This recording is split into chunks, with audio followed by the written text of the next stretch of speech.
Because you gotta give it a hot minute before YouTube allows you to go Hey, live. do I want to go online? And... YouTube, Danny. Hang on. Look. I will in a minute. And it says we should be live. And All right. Oh, yep, we are live. I see it. I got the stream up on my TV. Heck All right. Awesome. Right. Okay. So yeah, I mean, we still got 5 minutes to spare, but that's okay. Yeah. Wait but a minute. We're on TV? Hi, Mom. Hello, Victor! Anyway, hey, I am perfect at intros. So, welcome to yet another session of Curse of Strahd. This is our 16th session, and, unfortunately, one of our players couldn't make it. Boonslayer, Sugash Belmondo, couldn't make it today due to some IRL shenanigans. But we figured it was best for him to take care of himself, so, if he shows up, cool. If not, we told him not to stress over it. But everyone else, is present and accounted for. I do want to double check. Mimi, is your mic working? TP? Yes, hello, SSY, PG Plus, and Adam, long name Goodman. High school necktie Goodman.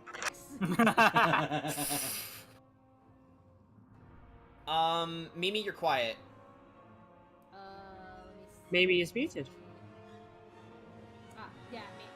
Yeah, Mimi is on mute, so probably away from the computer right now. Me muted. Yeah. I will bump them, just in case.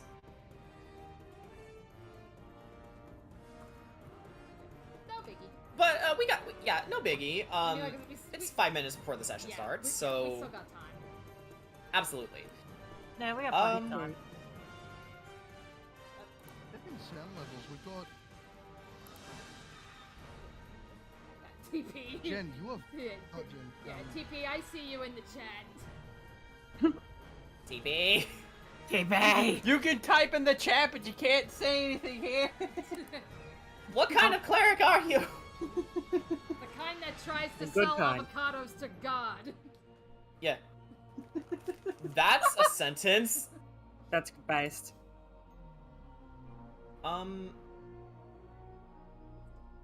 Actually, I'm listening to the audio on the stream now. Everyone seems to be on the quiet end. Yeah. Boy. So, yeah, maybe bump up the audio a little bit. I just need to lower the music. Oh, hey, Crystal. Okay, I'll bump everybody's individual volume, but I'm doing that in the Discords. Discord. Descurred. That's not even a word. Discrud. Discard. You got him. This was a cruddy bit. I'm gonna end it here. Hey, Discord hey, these Corey. nuts. Haha. Hey, Corey. Uh-huh. Yeah? I play hand destruction. Discord your entire hand. That one Dark World player. Yes. Yes. I heard Dark World's pretty good. Dark World is pretty good. Especially when you combine it with Fables. Yeah. Oh, a friend of mine was trying to get Fables to work. He was like, oh, I could use... He realized later on that he could master of Dark World, and then he got sort of competent. But then I told him about True Draco, and now the world hates me. Oh no. There we go. I've brought a new True Draco player into the world. I don't know. I don't even know what that is, but how could you? Have you played Magic the Gathering? Not at all. Oh, okay. Neither Well, have for I. anyone who has played it, it's Generate Blue deck. Anyway, Jordan, how does the volume sound? Does it sound a little bit better? Oh, yeah, hang on, let me listen. By the way, Dan, how could I post Let me it just into mute the chat? call.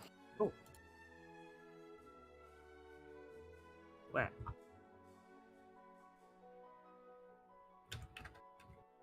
Also, any Okay, boss maybe bump it up a bit louder, then we should be good. Okay. Also, any boss that show up will be banned because they didn't bring pizza, so no bots. Indeed. And like, yeah, if you guys can see the tarot cards that Jade Ketku made for us, she did an amazing job. She even included Aster, so that was cool. For those of you who may be wondering who Aster is, he was our first guest player, played by my brother, the Man Octave, who was actually streaming some Splatoon 3 not too long ago, earlier today on Twitch. I gotta pick up Splatoon 3 on my way home from work tomorrow. Yeah, for those of you who are playing Splatoon 3, I hope you guys are having a lot of fun. Oh, I Yeah. know I played the demo when it was like the first Splatfest, and granted, with what little they had to offer, it was fun. It's like it took me a little bit to kind of like remember how the hell the controls work and basic strategies, because it's been so long since I played Splatoon 2. But I was like, oh, I remembered why I love this series so much. And also, everyone give an applause to Jordan for being reunited with his wife. Oh yeah, Yay! my Melia statue that Brian got for my birthday last year came in like a month late. But I'm just happy that my wife is home safe and sound.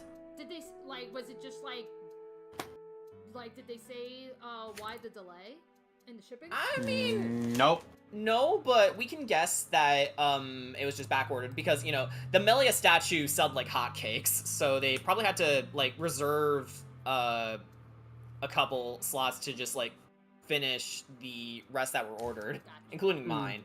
Gotcha. But she is here, she is beautiful, and I love her. Okay. better late than never. Yeah. Yeah. Alrighty, anyway, yeah. it is now officially 7 o'clock. Okay. Let's so go. if everybody is ready, I do want to ask, Mimi, is your mic working, or are you going micless? Tell us now or forever hold your peace. Scream once for yes and twice for no. This is important for roleplay, so I thought She's I'd ask typing. you. Menacingly. I just want to double check. I'll be unmuted soon. I needed to. Okay, gotcha. All right. No. Okay, all I need to know. Alright. Yeah, because I wouldn't want to like hold anyone back because one of us couldn't talk. Okay. All right. So if everybody is ready, let's go over to the game screen and let's start on the upper floor. Upper floor. The very top? No, Like where? below Ark's aviary. Okay. So like yeah, like where Sugash, Kira, Mimi, and Cory are. Gotcha. Yeah, exactly. Okay. All right. So, let's begin. We begin with an overview of the Terror Court's house, a multi-layered dream home for any aspiring adventurer with its sturdy foundation and many secret compartments to stash away treasure and various armaments. It all comes together with perfectly cozy beds and a very lived-in quarters. So before leaving the Wizard of Wines, we're gonna travel back in time a little bit. Erwin Mardukov gave you a slip of paper to remind you all to, when it's ready, visit the winery again and make your next delivery of the newly acquired Purple Great Smash number 3. So only one seed remains. Woo. So you all have retired for the day, still weary from your battle with Keshgar's Tree Blight Winter Splinter, and even more so after making that down payment for the Carpenter Hans. Ricky, you finally managed to retrieve the 3 wolf pelts from Gemma for JJ, of course. Nice and tanned and ready to be sold to a different shop. She was very clear on her store policy, though. Do not attempt to resell our combined efforts here at this shop. Your pelts are yours to keep, but we'd be most displeased to see you extort money from us for doing your work for free.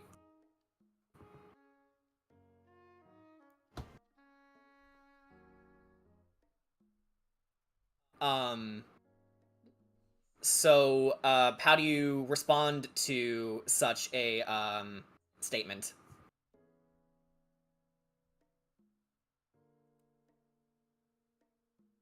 Did we lose him? Ricky? Trying to think of words. Oh, okay. Oh, Okay. that's fine. Yeah, it's, man, this is the one thing that's hard to tell, with Discord. We can't really see each other's facial expressions. Right, so that's why I was like, don't tell me we're having Discord issues. No, we're not, we're not. Okay. No, remember, We it's should a family probably- over here. Yeah, you know what? We should probably, come up with, like, keywords that were, like, trying to think of something. Oh, I'd you know say, what? like, In show of I'd say- hands. Yeah, like show of hands. Like you'd probably be like, thinking. Yeah, like, a simple thinking gesture, could probably help too. So, dot. New homebrew rule for the future, guys. It's like, so what are you thinking? Dot. Yeah. Yeah, so, while he's thinking, let's, Telling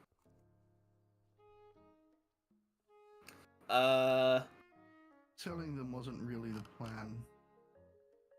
Oh? We have... JJ has decided that he wants to try and teach the orphans to defend themselves. So I'm going to have to make some sheaths, swords we picked up. Ah. Well, your little brother is a remarkable young man. Yes.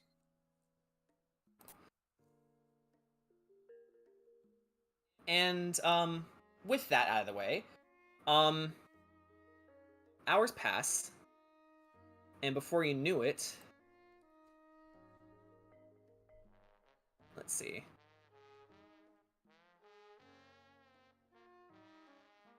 Hang on, fart trumpets, I know. I'm just getting the correct music going. I can't stop referring them to fart trumpets ever since Vinny called them that in his own Breath of the Wild streams, but okay. It was nighttime. Alright. Boopy. Everyone has retired for the night. Asleep in their beds. Dreaming about whatever you wish. Actually, for those of you who are dreaming, would you like to, give a little, preamble for, what you're dreaming about? Corey, let's start with you. Okay, we can rule Mimi out. Corey, what about you? What are you dreaming about? Hmm. It doesn't have to be I'm- anything fancy. I'm not really sure. I'd definitely be dreaming though, but probably just something sort of mundane, something but a little bit weird. You are counting space hamsters. Understandable. That sounds You that sounds know- like exactly what I want. You know that I could see it. I could see Yep. that. I've had dreams like that. Yeah, in your dream, you were, dreaming that you were a space, hamster farmer in the astral plane, living in the space wilds as a spelljammer, as a space adventurer, basically, and you've decided to make a space hamster farm. And the hamsters all have noodle arms. They do have noodle arms. And they come out of the ground like sort of like cabbages. They do, actually. Do not give Corey crack before she goes to bed. do not give her dream pies ever Crack again. curry. Okay. Kedra, what are you dreaming about?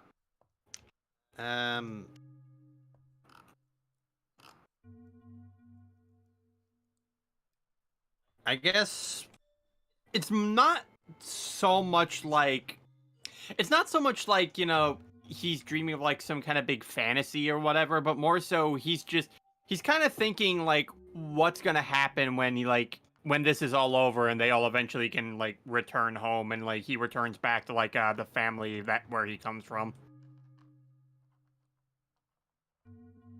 That's very heartwarming. Mm-hmm. Mimi has already abstained. I'll just say home. Okay. So, Mimi is dreaming about home. What home is her prerogative, but Mimi, home means a lot to you, and the one thing you want to do more than anything is find a way back. Kira. Yeah. You stir from your sleep as if someone shook you awake. So, scroll down to her room. Yep. She's Alright. just buried under her pillows too. You look around, and with your passive perception, you know that no one is there. Yeah. He looks around. Maybe I'm just seeing things. Just before you go back to sleep, however, you hear an all too familiar voice. Kira. Kira.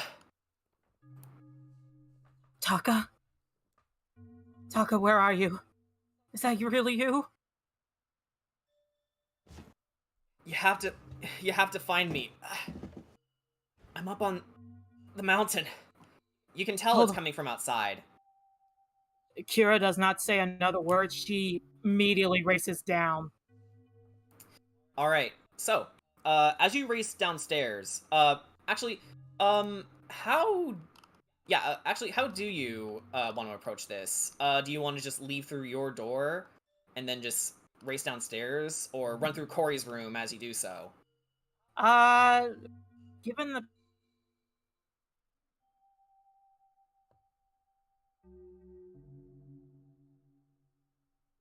Oh, did you blip? No, I didn't blip. Okay. She races through this door, and I'm pretty sure everybody could hear her. All right.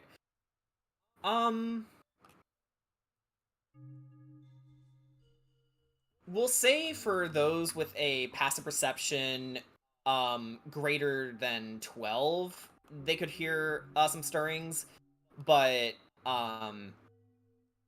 they go right back to sleep. For those who aren't asleep, however, Ark. Yes. So let's scroll a little bit upstairs.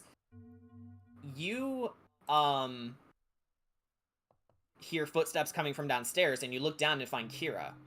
Will you follow her? Yes. All right, so you race to, fly down or jump down, or however you want to approach Kira from the main floor, from your floor to her, her floor. I will take the shortcut and just jump. Just all right, jump down the middle and just land on the bottom floor. So you land on the bottom floor. Thud. Kedrot certainly heard that. Yeah. But does it wake you up, Kedrot? You know what? I kind of want to roll for that. You know what? Okay. Roll a perception check. Sorry about that. No problem. Hello? Hello? Yeah? What? Okay. That's weird. 23. Okay, you rolled a 23. Yeah, so Ark's thud definitely woke you up. Yeah.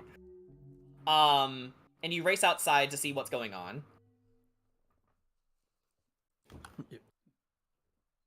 I just heard a loud noise. What's going on here?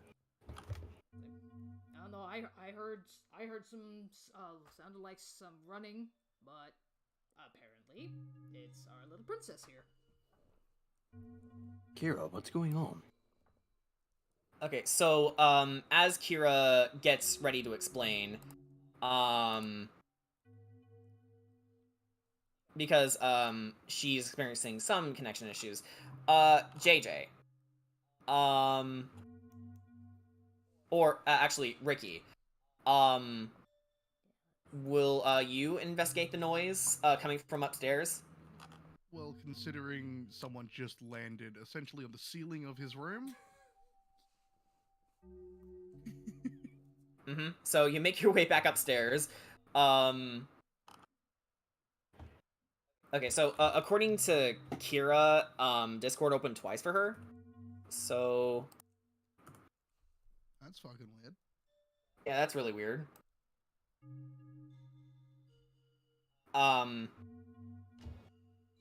Oh, I think I've had that happen before, actually. It was Man. ages ago, but I guess I can give a tiny preamble for what she's about to say. Okay. Kira explains that. What Oh, is she? Kira's back. Never mind. All right, are you back? Is Okay. Kira back? There we go. I'm back. What happened? Fill me in. Not much. Kedra asked you what's going on, and Ark says, "Well, it's actually our little princess here making all this noise." And Ricky has joined us as well. Because basically you jumped over the roof of his room. Kira is kind of like in a very weird state of panic. Heard his voice. I have to go find him. And without another word, she just races out. Whoa, Just it's like- grunts. Whoa, whoa, whoa, whoa! Whose voice? It's Taka! I just heard his voice! Come on, And she- we need to follow her. All right, so you three follow behind her, and all right, let me just scroll down. That was fucking weird. Alright, so I assume this takes us to town? Yes, through town and past the gates of a certain winding road. The switchback road that hugs the cliff is 10 feet wide and covered with loose gravel and chunks of broken rock. The ascent is slow and somewhat treacherous, and the air grows colder as one nears the top. And the road, specifically,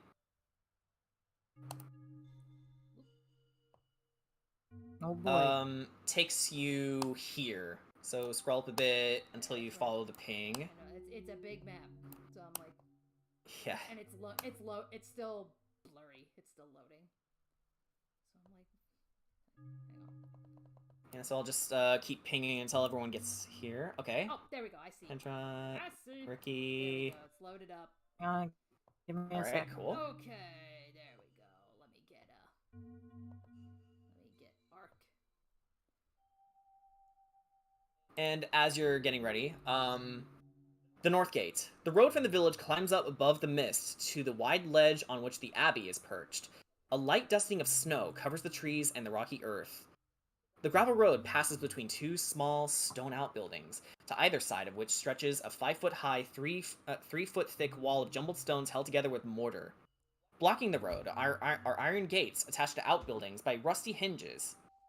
They appear to be wide open and unlocked. Viewed through the gates, the stone abbey stands quiet. Its two wings are joined by a 15-foot-high curtain wall. A belfry protrudes from the rooftop of the closer north wing, which also sports a chimney, billowing gray smoke.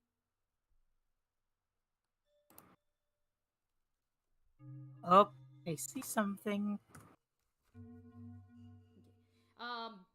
I guess, as we are chasing Kira and as we're slowly approaching the Abbey, Ark is, while still following, you're gonna see he's kind of lagging behind, like he's just like transfixed on the Abbey.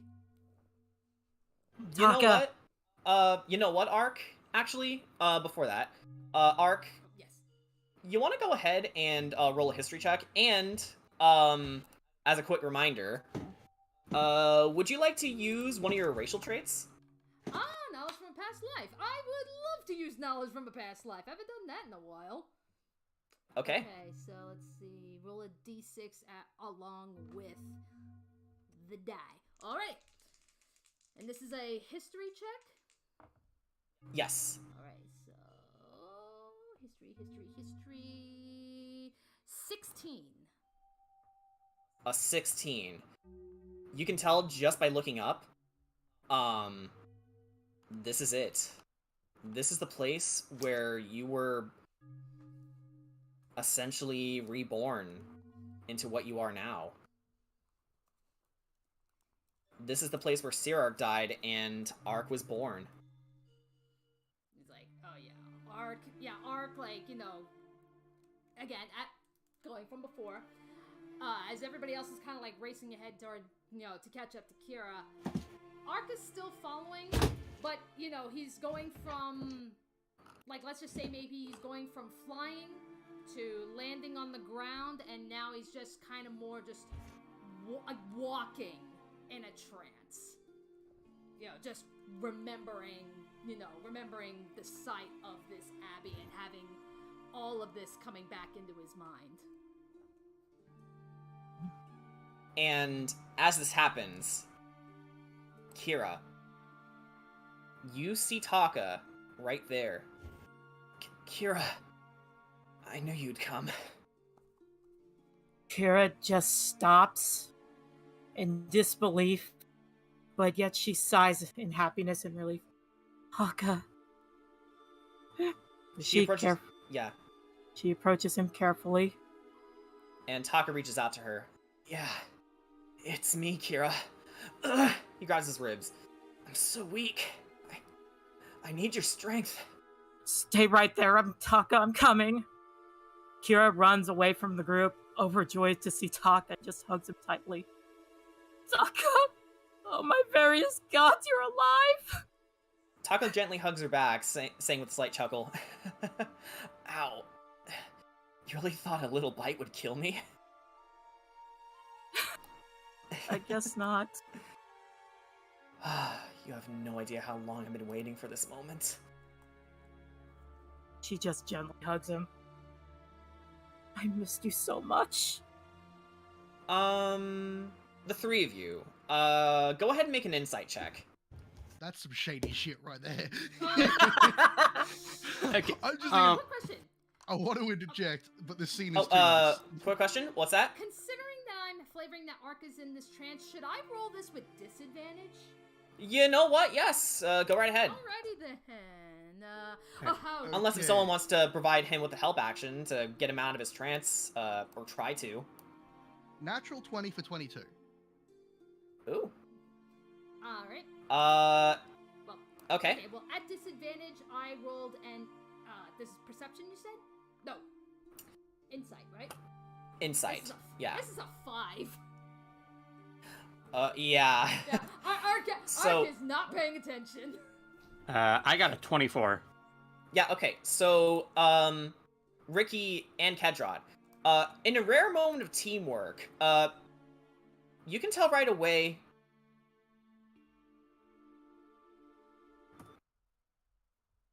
there are no bite marks to speak of on Taka's neck.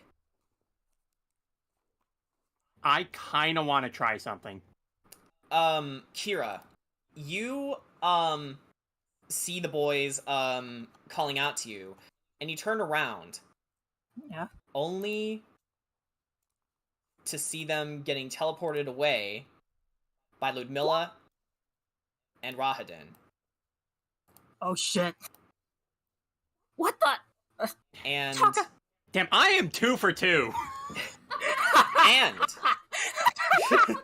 They kidnapped the ship. I knew Yeah, this okay. shit would happen. Yeah, okay.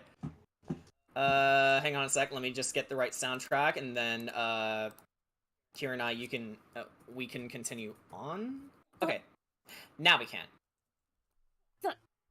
What's going on here? Taka? Taka doesn't answer you. And you turn around to find him morphing into Strahd.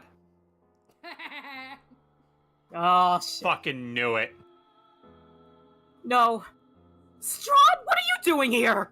You gasp in sheer horror. You try to back away, but you find yourself being drawn to his grasp once again. Strahd grins evilly, revealing its sharp fangs. Surprised to see me? Strahd, where's Taka?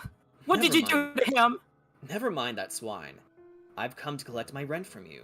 Your paladin friend left quite a sour taste in my mouth, especially now that you all know about my plan. Rent? I don't know anything here.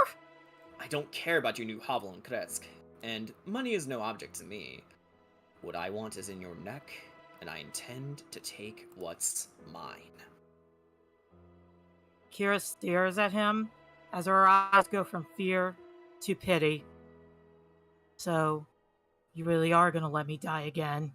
Strahd, offended by your claims, says, Die again? No, you're only going to die once, from my ritual. No, Strahd. I'm referring to the moment when I fled in terror when you allowed that monster to enter your heart, and I fell to my death. My first death. But since you're here, as Kira uses her mask of many faces to turn into Tatiana. Do you want me to go on and drop the token in, or nah? Yes, go ahead. And, let me just, change the music. Chill music. Alright. I am not Yeah, hang on, one quick second. You do that. And I'm not talking to you, vampire. I'm talking to my old friend, Strahd. And...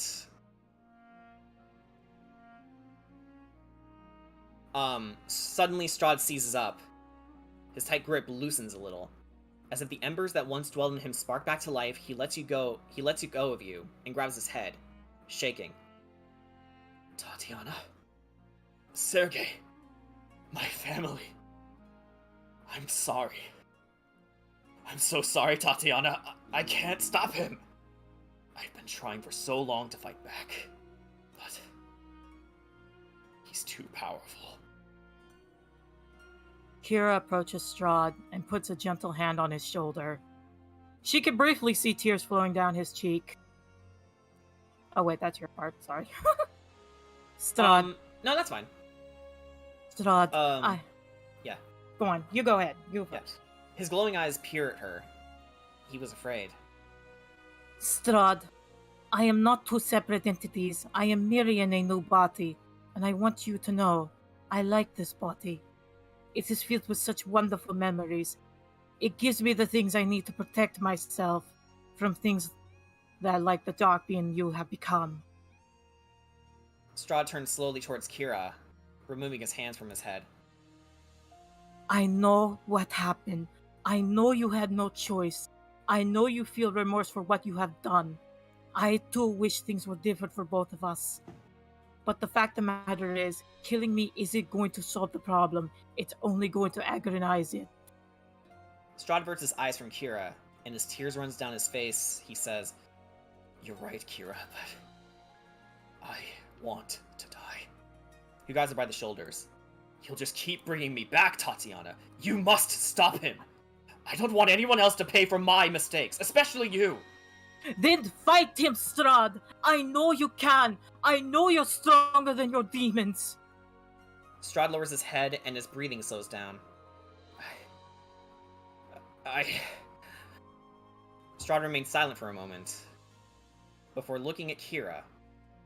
Those cold eyes come back, and a familiar chill runs up Kira's spine as he says, I believe I've come to take what's mine. And with that, Kira shakes her head, loses her concentration on her disguise, so if you want to delete that token, then pushes as hard as she can again away from Strahd. Mm-hmm. She screams, You'll never be able to control the dragons! They'll look down upon you in disgust! You don't deserve their power or their loyalty. They only obey the one with Tayo's blood. Strahd continues to lean forward. You're half right. If I keep you alive, they will obey me. You're the perfect little bargaining chip to get them to listen. Like the good little dogs they are. He stops just before reaching your jugular vein. I want the Blamando, that paladin, that psychotic dog you call a boy with you, all of them, to witness this. To remind them who this land belongs to. And show them what happens when you anger me. Until then... To your shock and disgust, he gropes you, as if moving in for a kiss. I want to savor this moment. It's been so long since I've held something warm. It's not right. It doesn't feel normal. It doesn't feel safe or romantic. You are being violated. Get your filthy hands off me! As the worms below say, What a horrible night to have a curse. And he bites down on your neck. Damn it. His grip on you tightens. Go ahead and roll a strength save. Disadvantage. All right. Let's see what the dice is favoring me today. Mind you, I'm also using the metal dice, which I didn't bless. Mm-hmm. Ladies and gentlemen, the metal dice has confirmed. Fuck! Oh. Natural 1. Natural 1! Ooh. He holds you down even tighter, digging his claws into you. Your flesh tears open, allowing the cold air to pierce your skin. You emit a scream that is loud enough to echo throughout the mountainous landscape.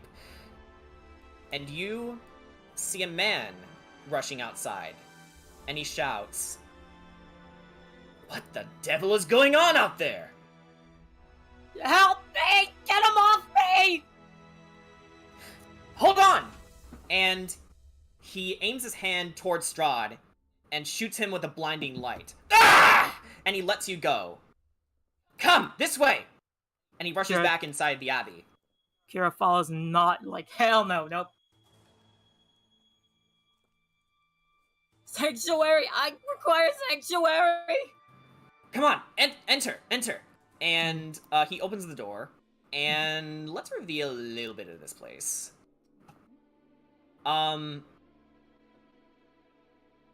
You immediately feel dizzy, and you're caught in the gentleman's arms. He shuts the door and tries to shake you awake, but to no avail.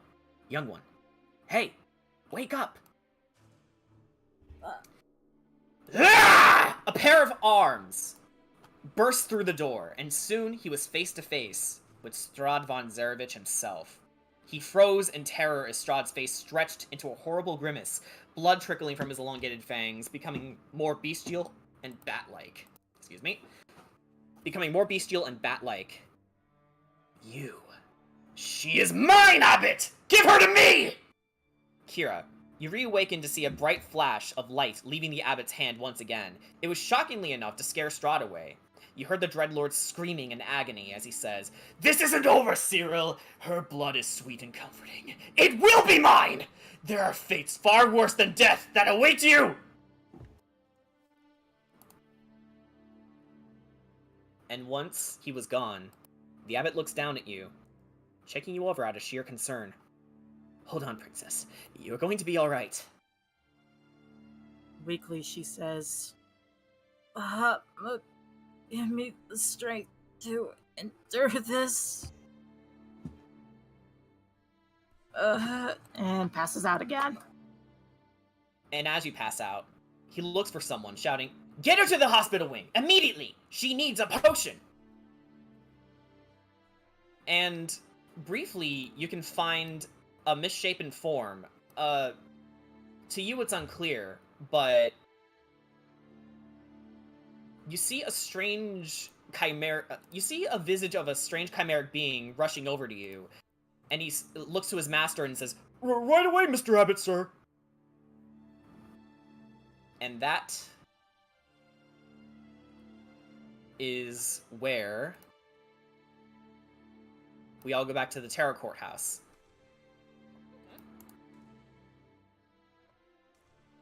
Alright, so to Mimi and Kuri and Sugash. And let's put everyone on the main floor for expediency. So we all wake up? Yeah, it's actually the following morning. Oh, okay then. Down here? Yeah, so Corey, Mimi, and Sugash. Just ignore the our tokens at the bottom. Yeah, actually just ignore Kira's token. Here, I'll just put in the dark area. No, I got it. Okay. Okay, so, Sugash goes downstairs, none the wiser, and asks you all, hey, have any of you seen, Ark, Kedrat, Reiki, and Kira lately? It's almost time for breakfast. We had hoped that you might have. No, I just got up. Mimi, how about you? I also just got up. Did something happen? I don't know. the rest of you stay here. I'm going to check. And just before Kedrak would open the door, who wants to burst it open?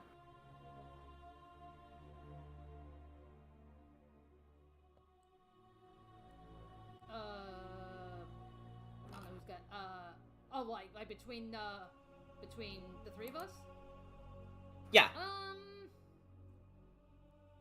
I'd say maybe we can make it like, Kedrak or Ricky. Yeah. I will say, the three of you are, rather weak. So, Kedrat, would you like to do the honors? Sure. Alright. No need to roll anything. You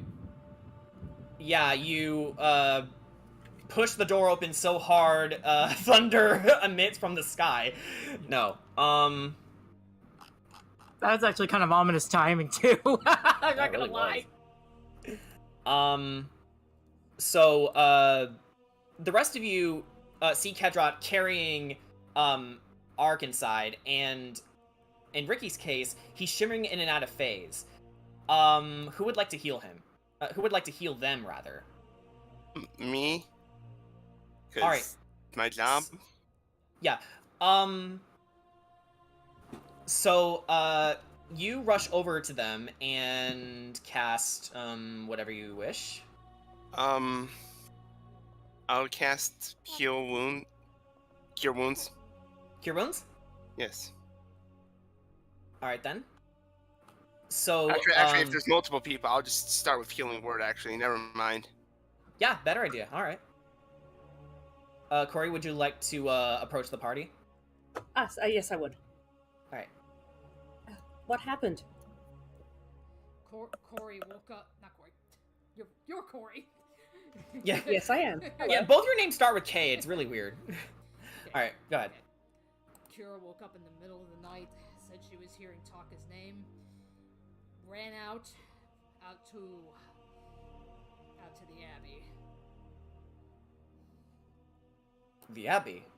You mean that one place the burgomaster in this town didn't want us to go to? Yeah, that place. And I don't know, next thing we were there 1 minute, next thing we knew we were not there. Alright, so as you're having this conversation, Mimi, what's your result on Healing Word? Oh, let me roll. Let me roll real quick. 1d4 plus my spellcasting ability modifier. Okay. Okay, what's my spellcasting ability modifier again? That's a 4. Okay, so you all get plus my thing, you get 11. You all get 11. Okay, for the sake of brevity, we'll say that this fully heals the rest of you, so, Ricky, your form, stitches back together. Ark and Kedrat, your wounds are, completely expunged. Considering this is the second time that this has happened to Ketra, would he, like, know exactly what happened? Yes, actually. Let me do a little bit of a whisper for you while you talk amongst yourselves. Alright. And Ark turns to Mimi and she's like, thanks.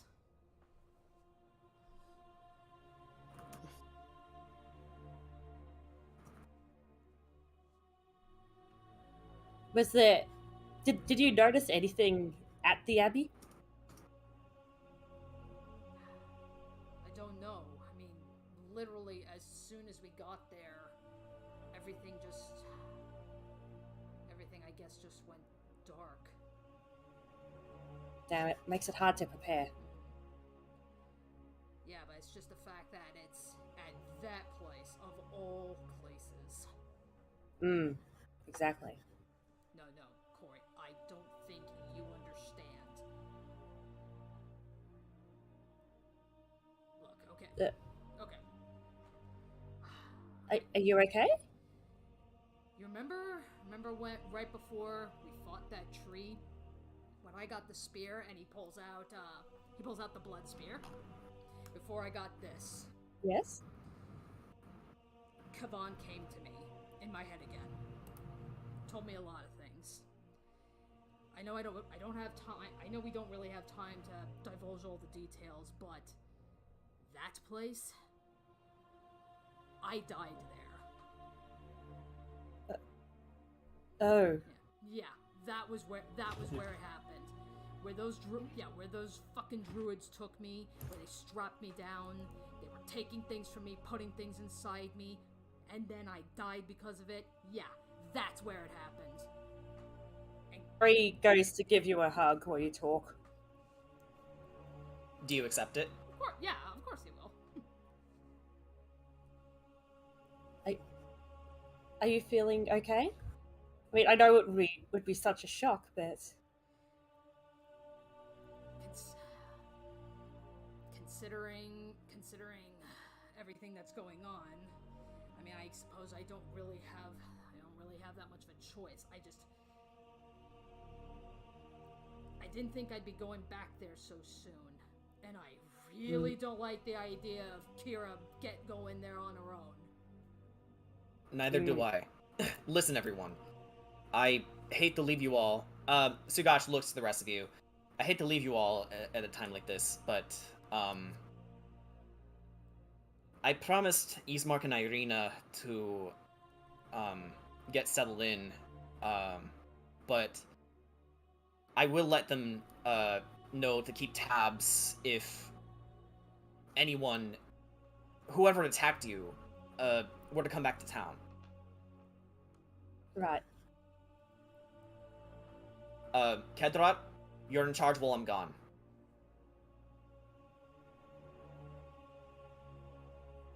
And then he leaves. Alrighty. Oh, sorry. I got added. Yeah, okay. Yeah, a bot that we use for side RP is, like, down, it seems. Probably just type normally for now to work it out later. Yeah. Okay, so, Kedrat, I PM'd you some things.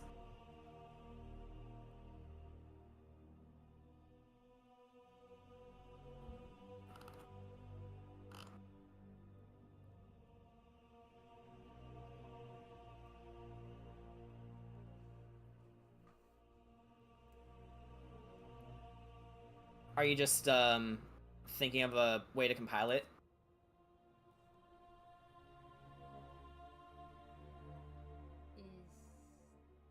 Is Discord being a butt again?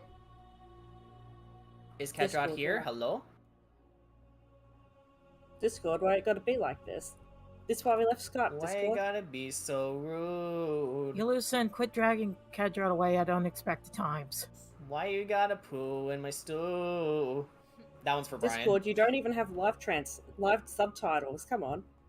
That was hilarious when we found that one out. He might have gotten distracted. No, because otherwise he would have told us. Twice in one night. We are a professional gaming group.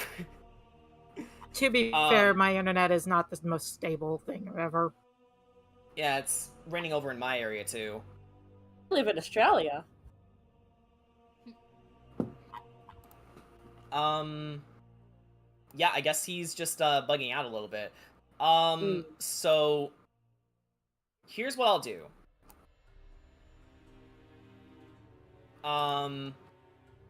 Ricky, I'm gonna have you summarize exactly what happened through PMs. Here you go.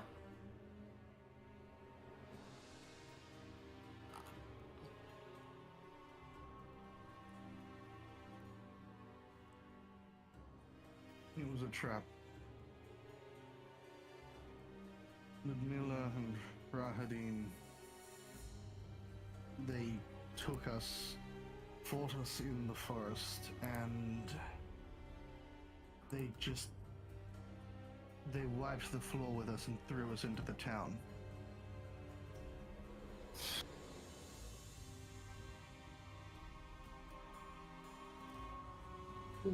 That makes sense.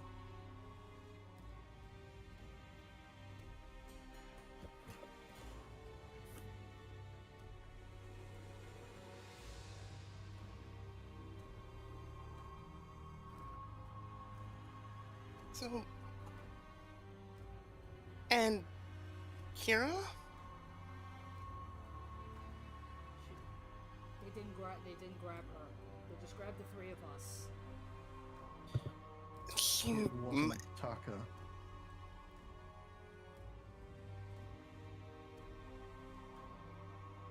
And considering it was Ludmilla and Rahadin,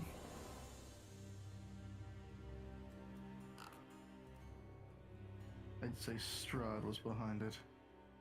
Hmm.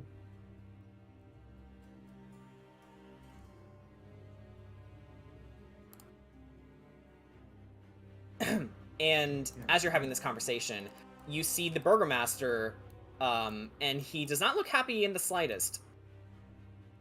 Terracord, we have a situation here. Yes, sir? Esmeralda d'Avenir, a monster slayer, just made her way up to the Abbey of St. Markovia. I tried to warn her, but my warnings fell under deaf ears.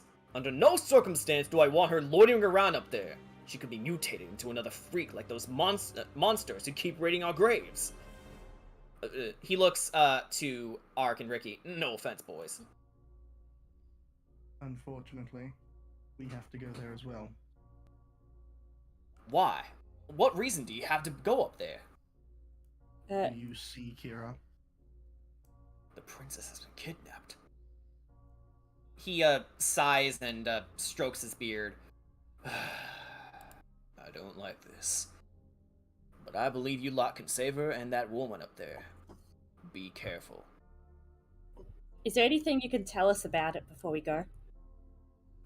Well, he searches his memories for a moment. And he says, long ago, when the abbot first came to Barovia, he agreed to take St. Markovia's place as the head of her abbey. For a while, he was celebrated as Barovia's greatest healer, curing every ill, healing any injury, from broken bones to deep wounds. There was once a family of sick people who came to the abbot, the Bellevues, seeking his medicinal expertise. While he is certainly not right in the head now, the abbot is still a kind soul, and he took them in right away. But that was when the dark powers started to corrupt his divine power. What once cured blindness, granted eye stalks and the eyes of a lemur. But once mended a broken leg, the patient walked away with not the leg of a human, but instead the leg of a horse. Eventually, the abbot became more complacent about his healing abilities, not serving to fix them in any way. For all we know, he preferred it that way. In his mind, they're all safe and alive. And now they're better. Eventually, people stopped coming to the Abbey for one reason or another. But he looks to you, Ark. We now know what that reason was for.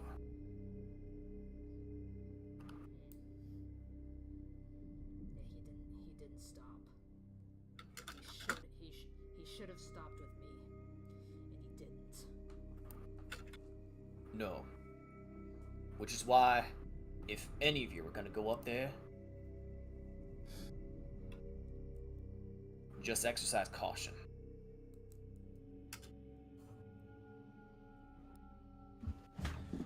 So sorry about that. Oh, it's okay. I hope you don't mind, but I had JJ explain away what happened, Okay. and the abbot just gave you the quick rundown of why he doesn't like anyone going to the abbey.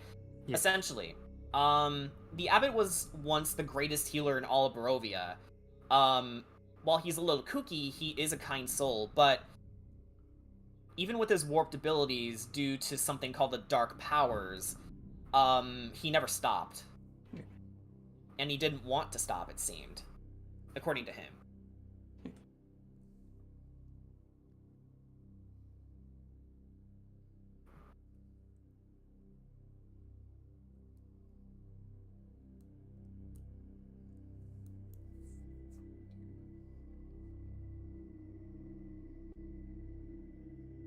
So, what would you like to say in response, Ketrat? So, in other words, what eventually became a passion project to him turned him into a mad scientist of sorts. You don't know the half of it. It's unfortunate. Some people who are extremely knowledgeable and skilled within their craft eventually become so obsessed with it that they lose all sense of morality. Which is why you need to keep Esmeralda and Kira safe. We cannot let this keep happening. This I one's can- for free. You better go. I can only assume Kira's still there. And actually, just before you all leave, Kedrot, you see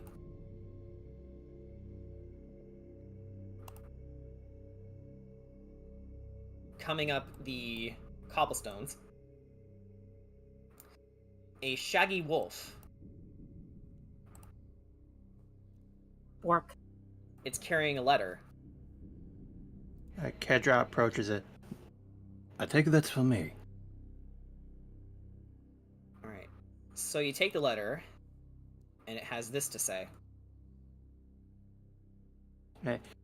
Kedra basically gives the wolf a tiny pat on the head before taking the letter and reading it. You never specified when or how I would release them, foolish paladin. And it has a little bat doodle on it.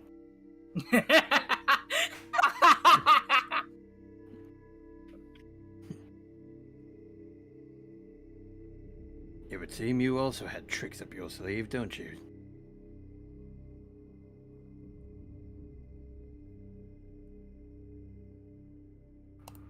So, will you make your way to the Abbey then? Yes. Yep. Alright, hold on just a second while I get some last minute preparations out of the way.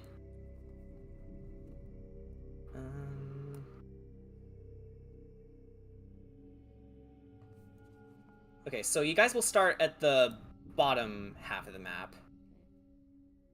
But here we go.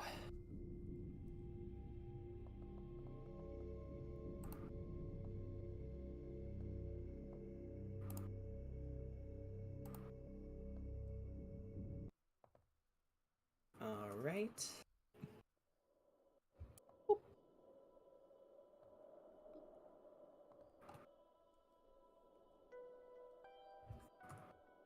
Hey, my favorite Twilight Princess song. Yeah, Snow Peak is great. All right. So, you make your way up the winding road, and you see the Abbey towering completely over you. Oh, Kedra, where did you go? Wait, hang on. Mass is fucking up on me. No. There we go. Now it's not fucking up on me. There we go. Alright, so, Kedra Ricky Arc, easily enough, you lead everyone up to the North Gate. And, it was a pretty exhausting climb, but you eventually do all make it.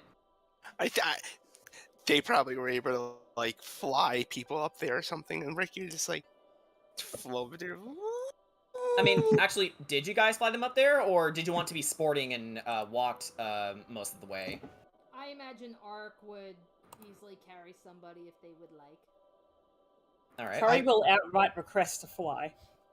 Okay. Corey, who do you want to be flown by?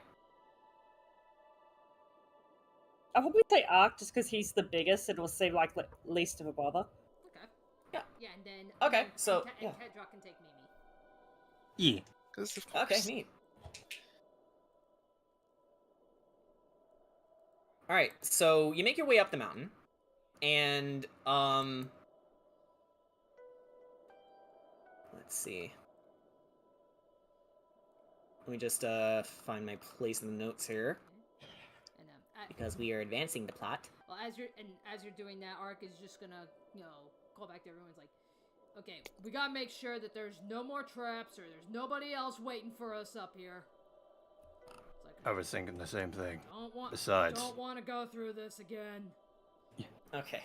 That, Um. yeah, that and there's no telling if he's still around. Okay. So, Investigation? investigation or perception, whichever you guys prefer. Yep. And put them all in the roll chat when you're done. I Specify imagine which there. roll. I imagine Okay. there. I imagine there's like a fresh set of footprints in the snow. You're not there. I know. So you said. Let's let them roll So first. you said investigation Okay. or perception? Yeah, whichever one you want to do. Basically, whichever one is higher, go for it. Yeah. Basically, I'm baby. I am Babby. Let's see. Is this sarcasm or legit? Legit. For real, for real. All right. Oh. So. Oh, I'm gonna- And... I'm on a roll. Yes, you are. Yeah. So. Hang on. Let's get a Kedrot's roll first. So either investigation or perception, Kedrot.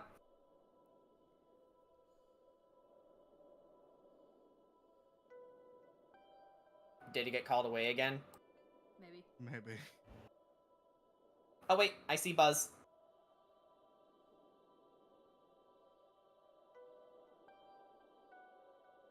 Man, he keeps getting kidnapped. I know. Like, damn it. Every fucking time. Like every fucking time. Every time he tries to do something cool, the vampires are like, "Nope, you're going back to the castle." At least it's not me. All right. Okay, Back to Kedrot. Dragon Jet. Next time you BRB, can you announce it? I'm sorry. Just fucking Christ. It's okay. Just Okay, talk so a real not. quick BRB. That's yeah, okay, what I always okay, do. okay, yeah. Okay, so investigation or perception, your choice. All right. Though JJ seems to be the best here. I Or got Ricky, I got a 15 Okay.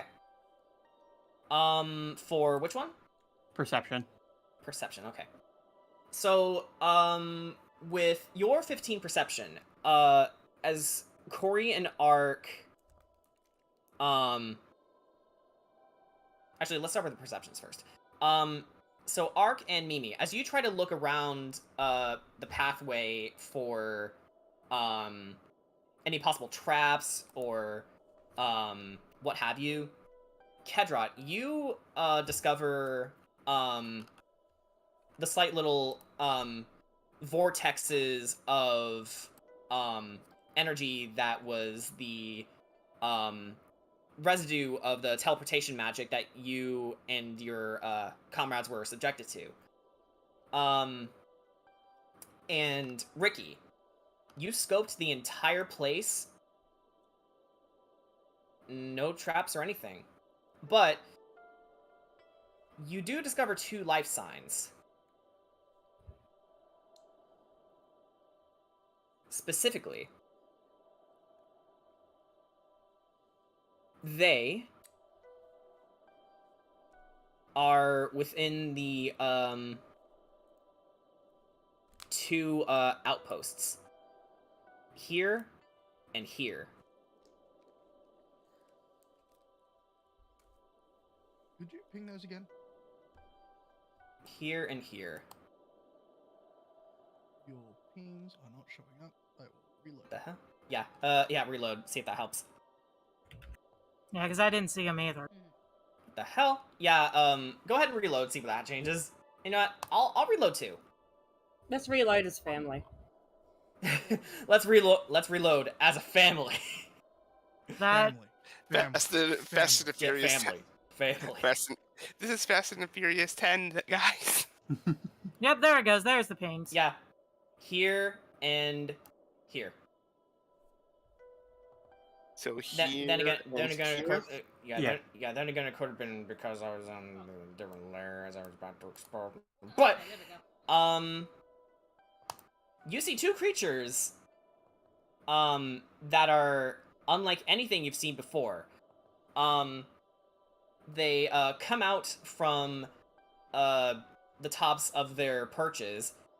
They see you both, and this guy right here, who seems to be a bizarre amalgamation of a donkey, a wolf, and a man, looks down at you, and he throws a rock at his sister, who seems to be part cat and part crocodile, hood over her head, and a long mane of hair on her face, almost as if it's like a beard. And they aim their weapons at you. She has claws, he just has a silly spade. And she says, "Halt, state your business." And this guy goes, "Yeah, I got him, sis." Oh no. As... Okay, hopefully I got the right playlist. There we go. Oh. As he makes his way down to you, he leaps from the guard post and lands flat on his face. So imagine the one scene in Rise of TMNT when Leonardo lost his swords against a bad guy, and he's like, "I don't need my swords to defeat you. I got my rad skills." Mood.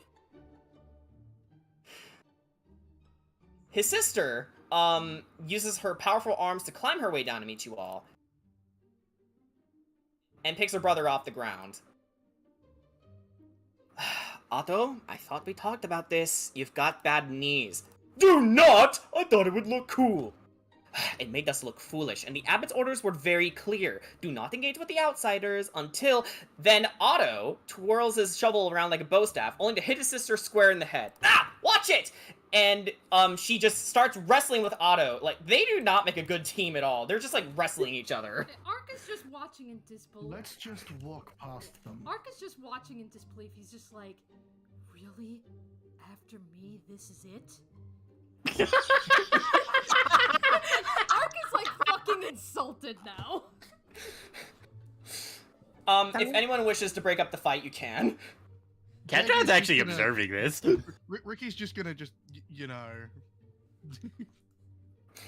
And Zigrick actually sees you going over there. Say, "Hey, you can't go over here. Stop!" And she tries to chase after you, and Otto's like, "Wait, sis, wait for me!" They're just like chasing after you at this point.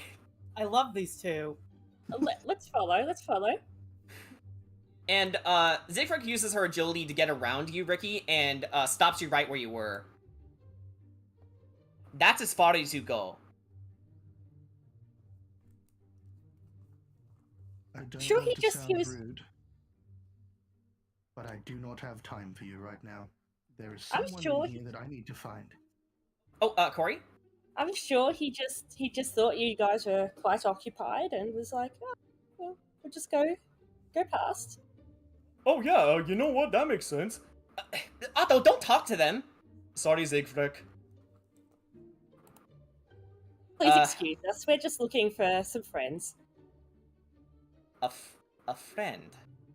What friend would that be, might I ask?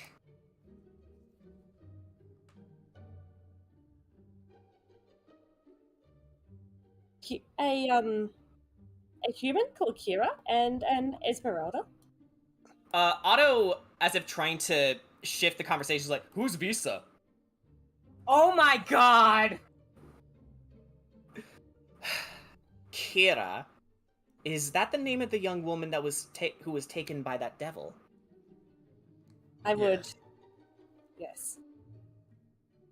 Otto points towards the abbey to one of the upper floors and says, "Well, after Kira was taken in by the abbot, he told us to lie low." And Zivrik stops him by getting around him and pulls on his ear, and he whines like a dog. "What do you think you're doing, numbskull? They could be working for him." Working for who? You know, him! The devil in Ravenloft, the Dreadlord across all of nations. Oh well, Stru- we have to assure. We must Strudel, assure you, we're, yeah. we're not working for him. Yeah, fuck, Is it- fuck Ca- Strudel. Yes, Strudel. And where is the ghost man? I think he's all doing. I think he's all doing his own thing way over there.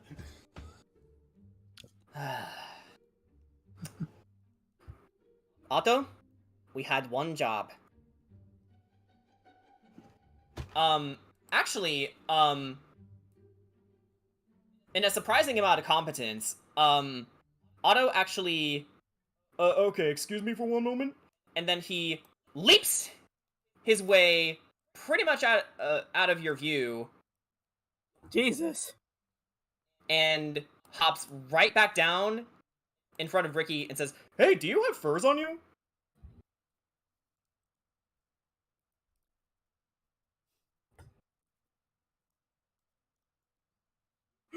Where did you come from? I jumped good. Are you sure he's not part kangaroo? He's part kangaroo. No. Samurai Jack reference. Yeah. Okay. Look, you seem more amicable than your sister. Where did they take Kira?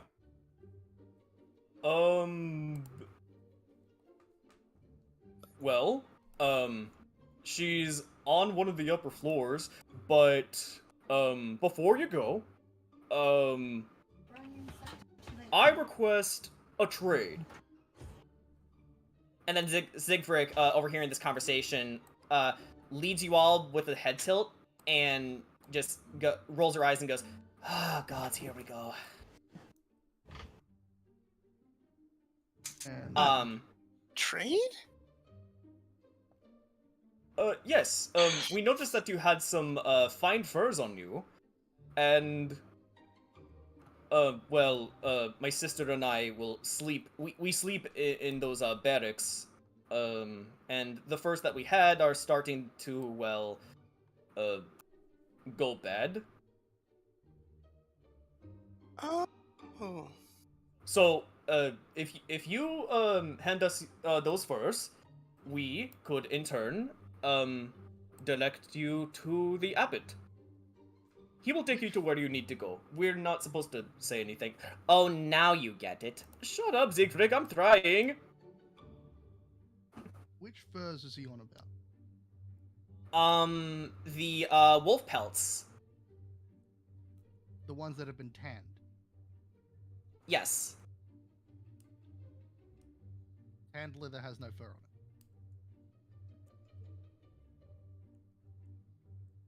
Oh, they have no fur on them.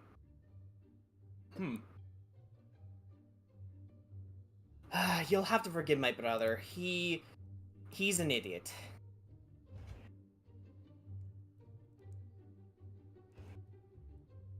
Well, seeing as you're here, we can direct you to the abbot.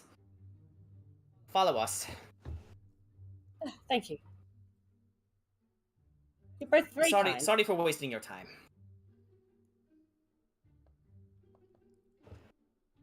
Where did I put my token in?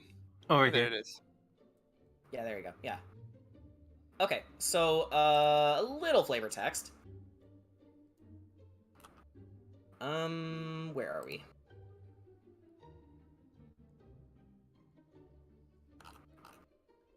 You are in the courtyard. The thick fog that fills this courtyard swirls as if eager to escape. The courtyard is surrounded by a 15-foot-high curtain wall on which stand several guards with their backs to you, or it seemed at first. It's clear now that these guards are merely scarecrows. Wooden doors to the north and east lead to the Abbey's two wings. In the center of the courtyard is a stone well fitted with an iron winch, to which a rope and bucket are attached. Along the perimeter, tucked under the overhanging wall, are several stone sheds with padlocked wooden doors, as well as 3 shallow alcoves that contain wooden troughs. 2 wooden posts pounded into the rocky earth have iron rings bolted to them, and chained to one of them is a short humanoid with bat wings and spider mandibles. Hang on, let's reveal the area. And yeah, we can just reveal the rest with these. And the quiet is shattered by horrible screams coming from the sheds, and you essentially hear a cacophony of animal sounds and inhumane screaming coming from this direction. Which was startling at first, but Otto and Siegfried, who are leading you into this room, are like, don't mind them. That's actually our family in there. Quite nice people. Well, once you get past the biting. And, this, mongrel folk right there starts, shrieking, at you, saying, "The ones with power, they are after me! Ah!" And just, like, trying her best to, get away from you as, much as she can. Catdrop just kind of looks at Ark. Honestly, Ark, I think you got off easy. Wow, cat drop. Wow.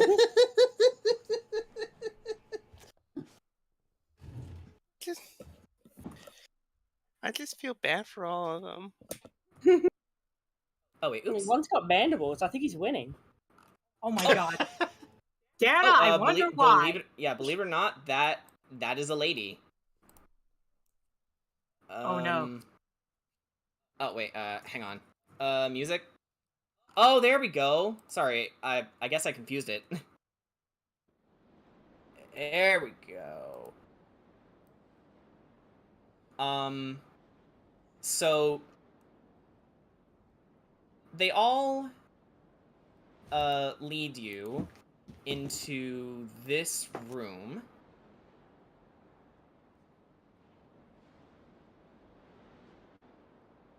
Once I reveal it.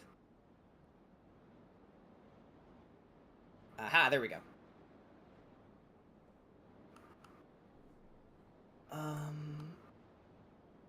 Let's see here. Don't like the main hall. Actually,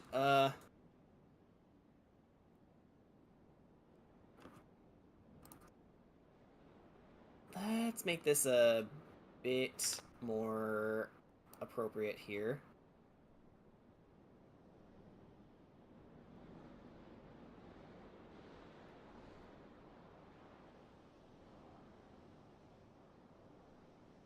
Give me 1 second, guys.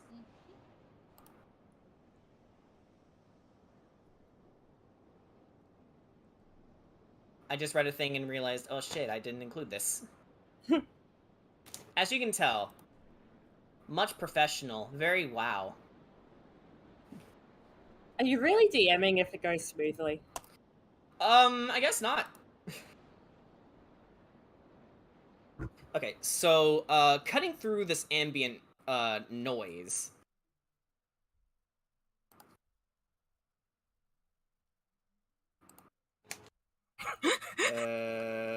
There it goes. Wait, what? No, that's not right. What the hell? In the words of Shadow the Hedgehog, do what I tell you. I thought it was something about a 4th Chaos Emerald. Well, there we go. Shush. Sorry about that. Gentle sounding music trickles down from above, played on a single-stringed instrument by some unseen master. The ground floor is one large 50-foot square room with arched, leaded glass windows. A cauldron sits on an iron rack above a fire and a hearth, while above the fireplace mantle hangs a golden disc engraved with a symbol of the sun. In one corner, a wooden staircase climbs to the upper level, while in another corner, a stone staircase descends into darkness. Several chairs surround a wooden table that stretches nearly the length of the room. Wooden dishware and golden candelabras are neatly arranged on the table, standing behind which is a young woman with alabaster skin dressed in a torn and soiled red gown. Her auburn hair is neatly bundled, so as to not touch her soft shoulders. She seems lost in her own thoughts. Then... So, you can enter this room now. Oh, The, mongrel folk who led you in there essentially head back to where they once were. Okay. A handsome middle-aged man in a white monk's robe glides gently with the grace of a saint down the stairway. A painted wooden holy symbol that depicts the Morning Lord hangs from a chain around his neck. He says, "Welcome, everyone, to the Abbey. I am Abbot Cyril, and I am the caretaker of this Abbey and its inhabitants. Have you come in search of your friend Kira?" We have. She's safe and recuperating upstairs. Just ask Cloven, and he'll let you ride upstairs. Could you let us upstairs to meet with Kira? Just before he could answer you, he looks straight towards you, Ark. He looks towards you and says, with his eyes flaring up in familiarity, and he laughs softly as he approaches you. "Sirark, it's you." Yeah, it's been a while. He excitedly, shakes his hands together. "Oh, this changes everything! Together we can redeem Barovia, but you look unwell. Hang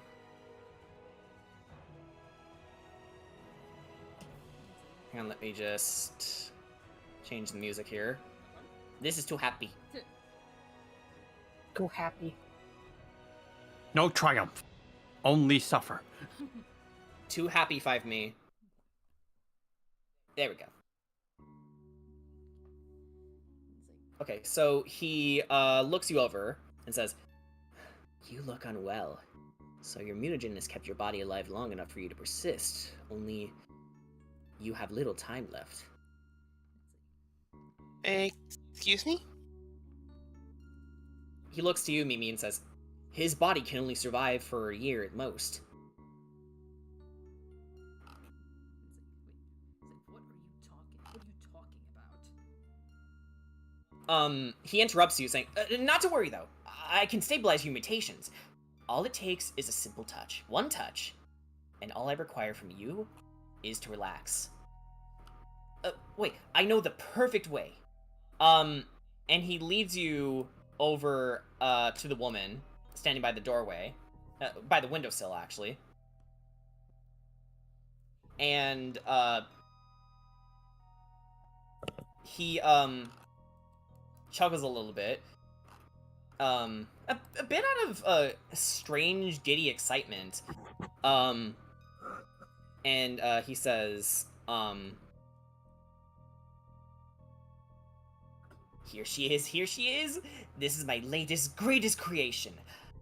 This is the one that will surely help you in defeating Strahd. I give you..." And he pulls away the veil. But before he could open his mouth, Ark, you immediately recognize this person. The woman has black hair, green eyes, and pale stitched skin. She turns around and stares just past you all, as if waiting a command.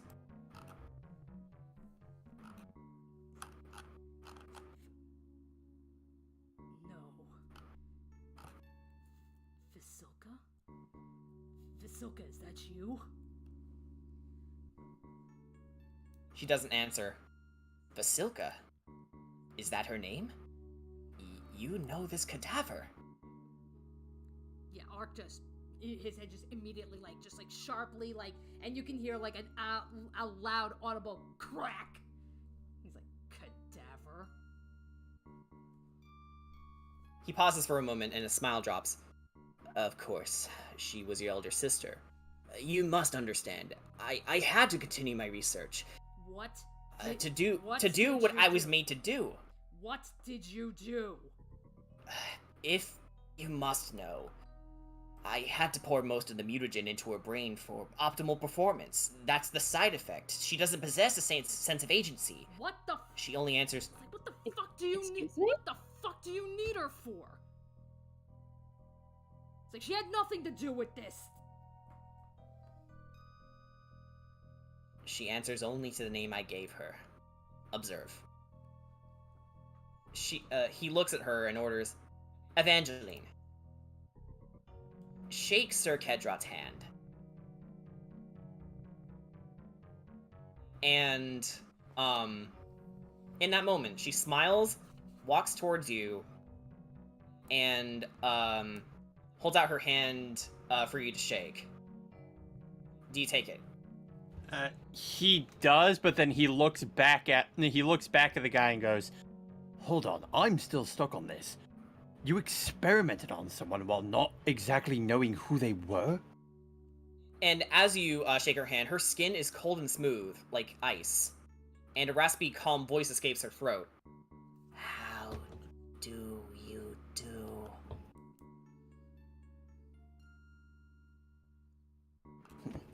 I'll be fine once we get Kira out of here. She doesn't respond back. Sir, Yes. how do you justify this? Because, in order to defeat Strahd, we need a warrior of equal strength to him. That's what Sirark and now Evangeline here is for. So I wasn't enough? After everything what you've done to me, that still wasn't enough? You misunderstand. I did this for you. We all know you wanted Strahd dead. I don't understand why you're not more into this.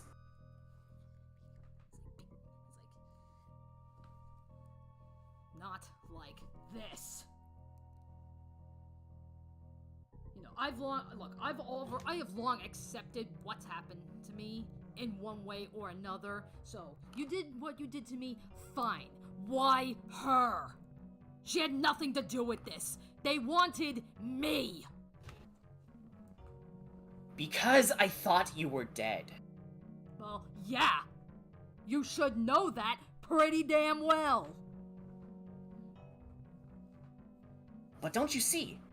Now that you two are here together, we can end this now. It's like, But there is the matter of your stability. Allow me to rectify it. And he holds out his hand to you. Trust me. why should I?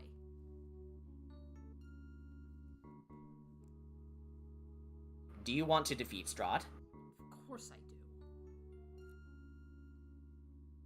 Then you must trust me.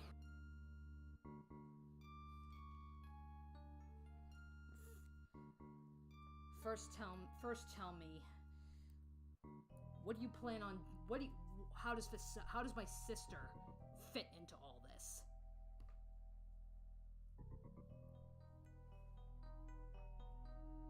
When I discovered her, she was as weak as you were. Injured. Broken. I thought she could help me solve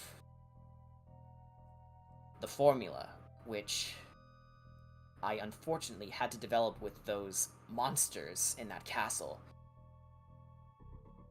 She was the only one who had the most stability.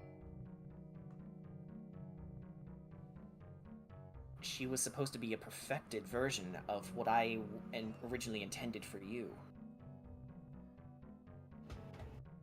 And did she consent?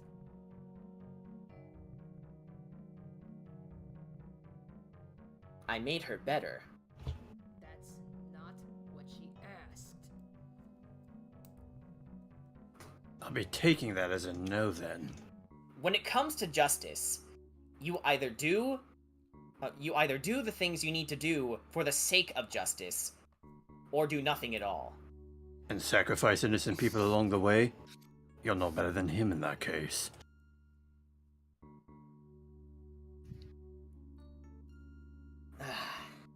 this even justice? Barbarism. Look, we're all on the same side here. If you do not agree with my methods, fine, but I will not allow more blood to stain this abbey.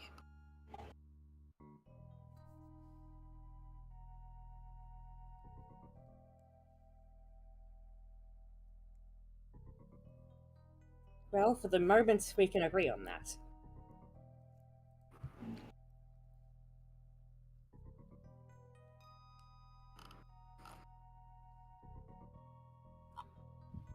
Now, I want to help you.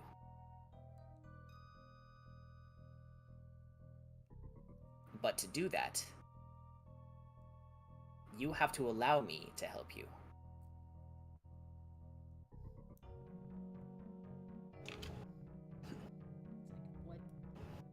What exactly do you intend to do? Stick more things in me? Take more things out? I don't think I have that much left to give. I'm a fucking corpse after all. As I said, I can stabilize your mutations.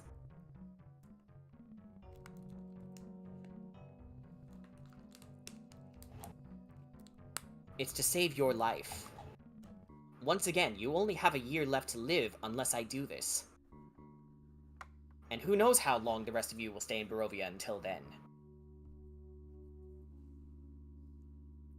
And what exactly are you doing to stabilize his mutations? My ability to heal.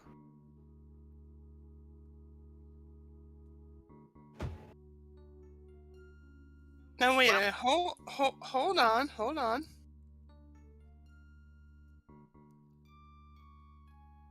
I also am able to heal Ark.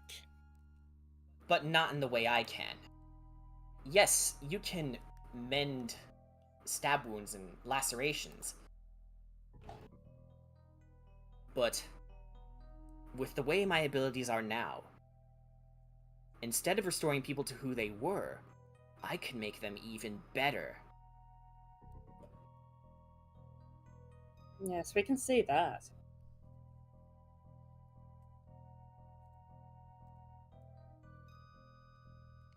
And your sister here is living proof of that. If I can do the same for you, then there should be no hard feelings. The same.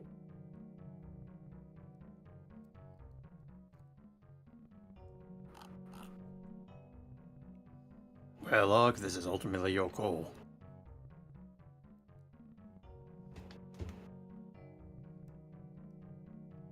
Did the same thing as you did to her.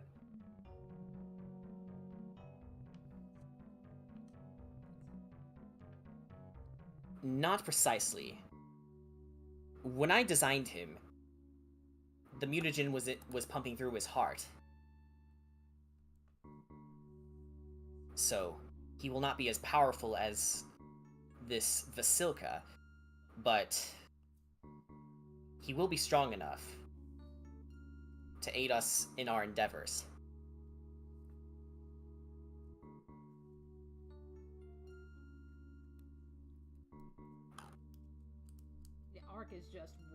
Ark is just staring at, like, between him and Vasilka.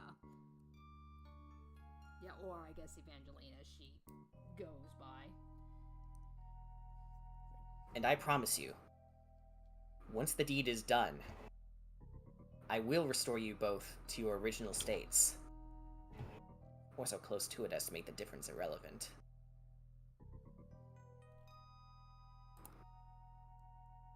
If I do this, do I lose myself again? He shakes his head and, despite all the evidence against him, smiles. No. You all get the sense that he's not trying to hide anything. He is, he genuinely believes that what he's doing is right.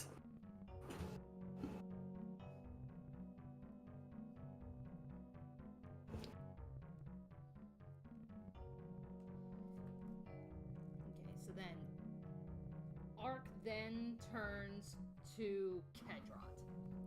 He just says, if anything happens to me, if I lose myself, I trust you to cut me down. And I shall. I also want to add something else to the ordeal. After this is, if we are choosing to help you, and we will, no more of these experiments. The abbot just, puts a hand on his chest and says, I have already perfected the formula. The process has already ended. And you intend to keep it that way? Should you all succeed. We shall succeed.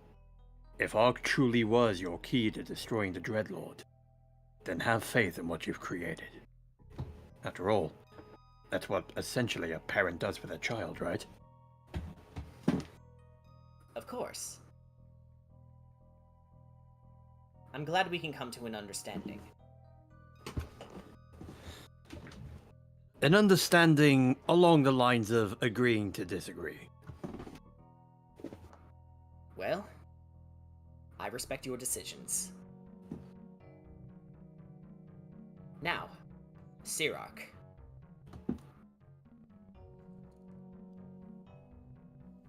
Are you ready?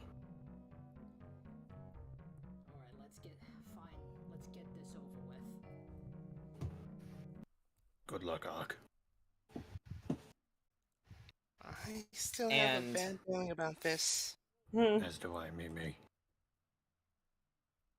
As the abbot places a hand on you, a warm ray of yellow light erupts from his hand.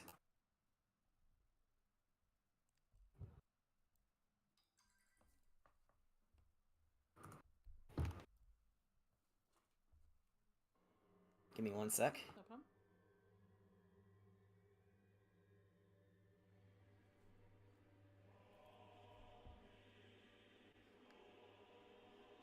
Oh yeah, this music is I've been ominous. holding on to this for months.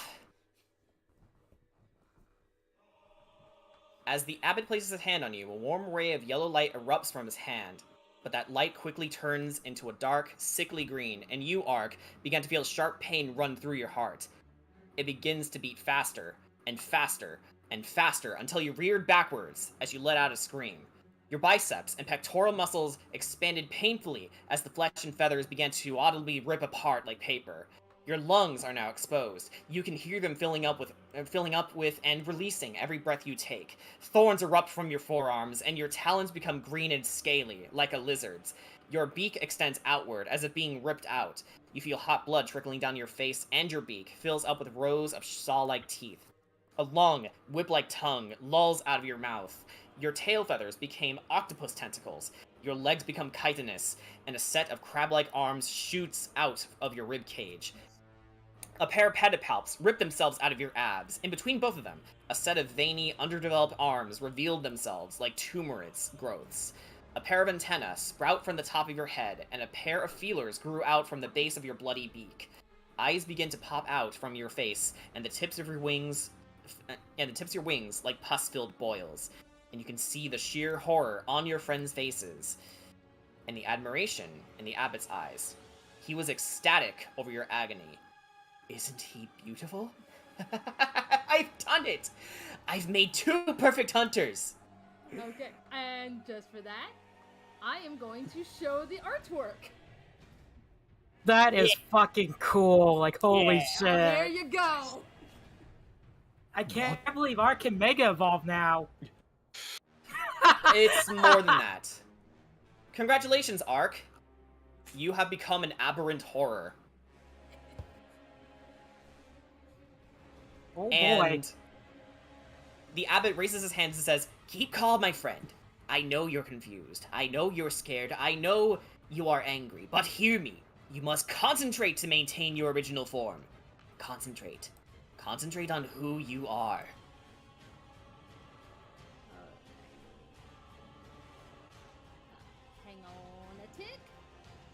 that's what I'm taking a look here. Yeah, what should I be rolling? I can look that up real fast. Yeah.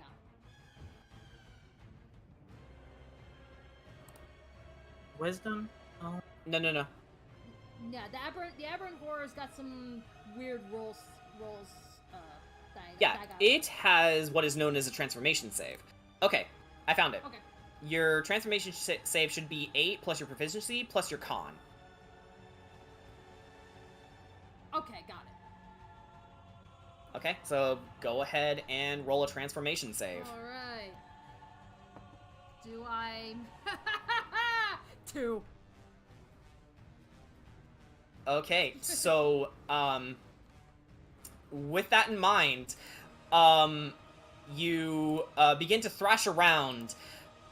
You're still in control of yourself, but you are like thrashing about uncontrollably, pushing everyone out of your way, and you all get blasted apart across the room, including the abbot and even Vasilka here. I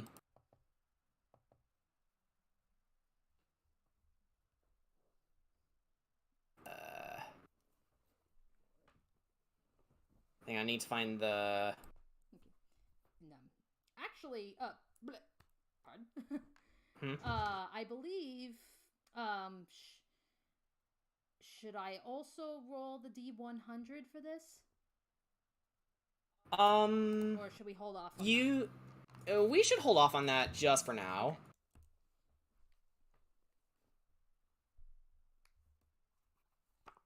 I think so. You know what, this works. Okay. So, the abbot again looks over to you and says, "Concentrate."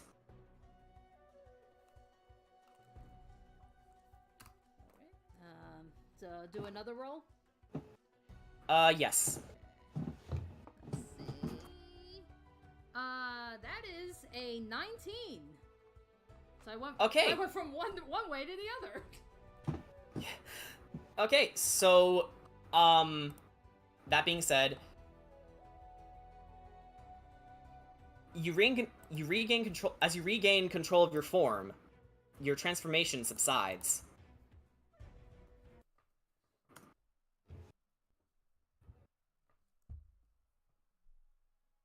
And your horrific form calms down, and you become a lot more symmetrical than you used to be.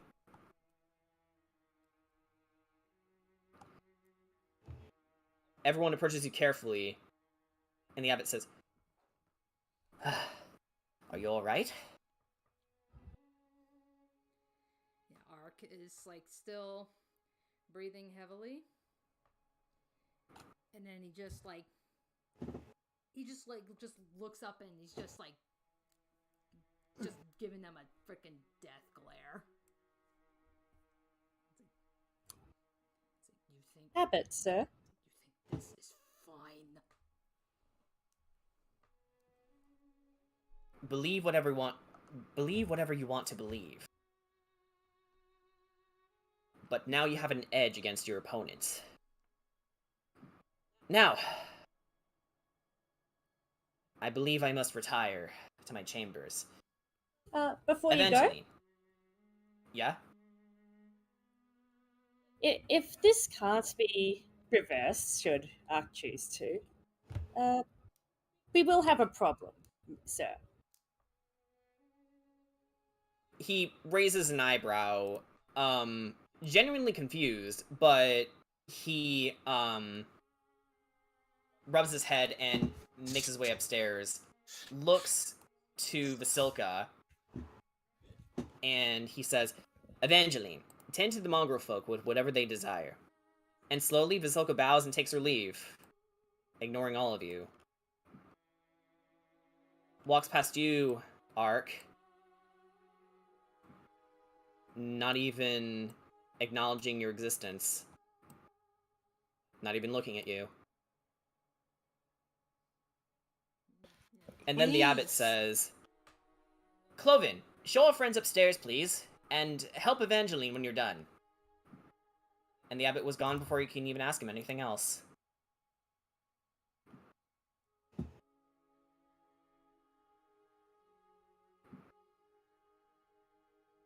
And in his place,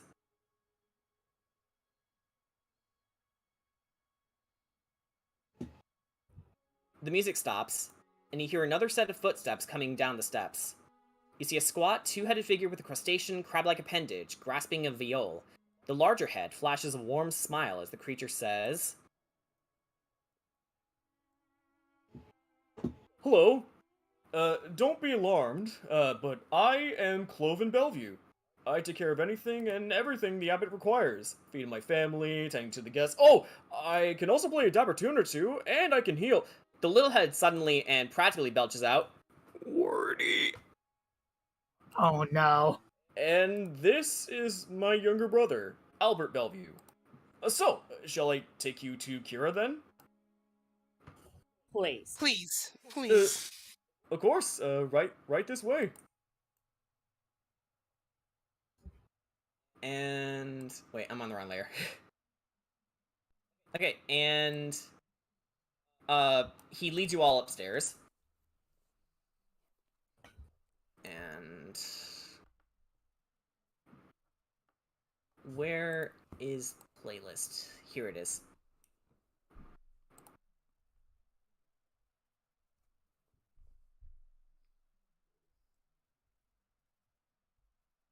There is playlist.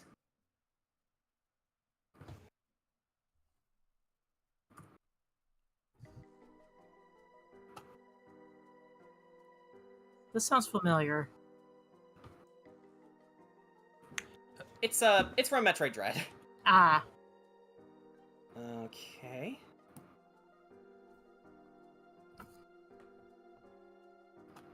Okay. So don't drop your tokens yet. It is dark as heck. Not anymore. Okay, now you can drop your tokens. And you know what? Let's go ahead and reveal all these. You actually go. You guys actually want to go to your upper left? Okay, I didn't know that was there yet. Yeah, that's fine.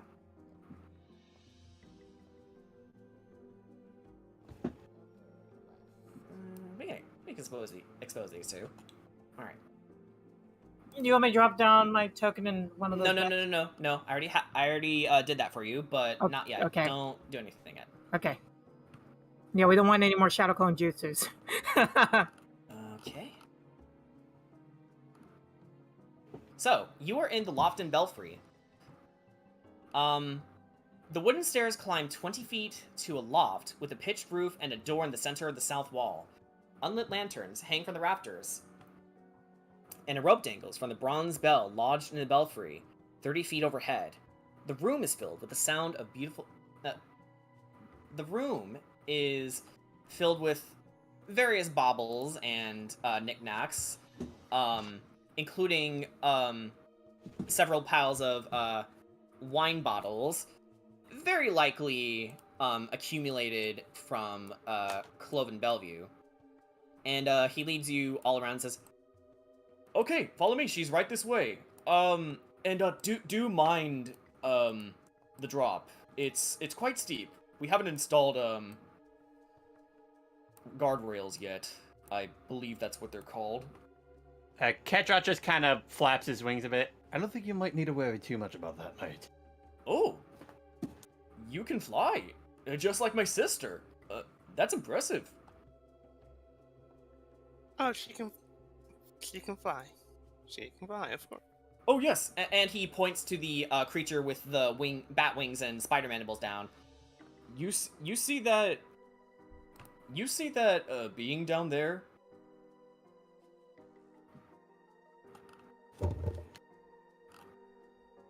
Huh? And he says, that would be my sister Mishka. There was also, oh, sorry, I got confused. Their names both start with M. That's my sister Marzena and my brother Mishka is just down in the well down there. He doesn't like it when people look down at him. And you can already hear my family downstairs. They sound like they're having a great time. Oh yes. I know they might seem strange, as do I, but we're actually kind of nice once you get to know us. Have you met Siegfried and Otto yet? Yes, we have. They're hilarious. How does the abbot treat you?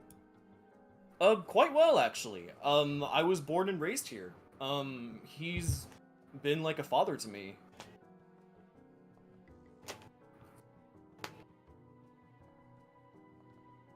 No. And he unlocks the door. And he leads you here. Hey, there I am. In the back of Kira's mind, I was thinking, like, took you guys long enough. Okay, this room is the haunted hospital.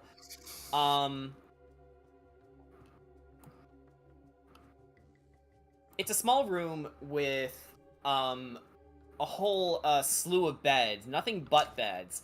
Many of which are in different qualities of decay or refinement. And you find Kira laying on the bed. And Cloven shows you all inside and says, be careful. I treated her wounds the best I could, but they seem a little out of my expertise. Rage. The head says. Mimi, maybe you can do something. Okay. So, Kira's just in a state of shock right now. alright. Do I see anything? Do I roll to see anything? You can tell just by looking at Kira. There appears to be some bite wounds on her, only they seem so much darker. I would like to try and heal that. Alright, what spell would you like to use? I'm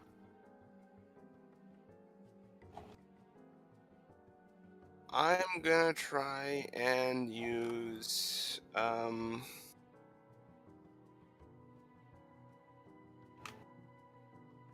do I know what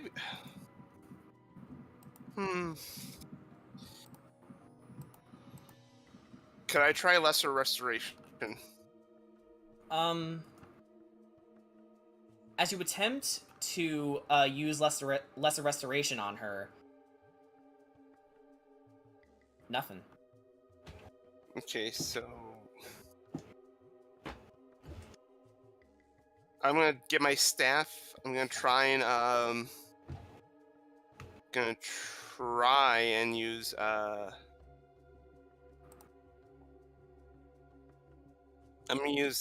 I'm just gonna try and use Cure Wounds with it. With your Staff of Healing? Yes. Okay. So, again, as you cast Cure Wounds on her, still nothing. Instead, Kira comes to.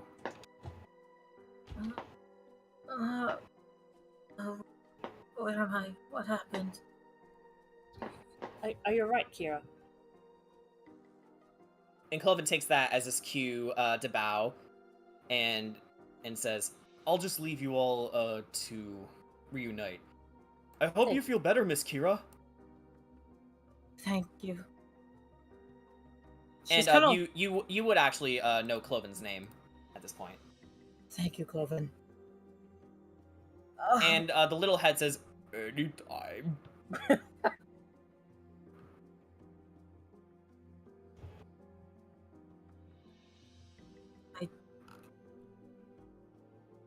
So, that bastard disguised himself as Taka, tricked me. Fucker.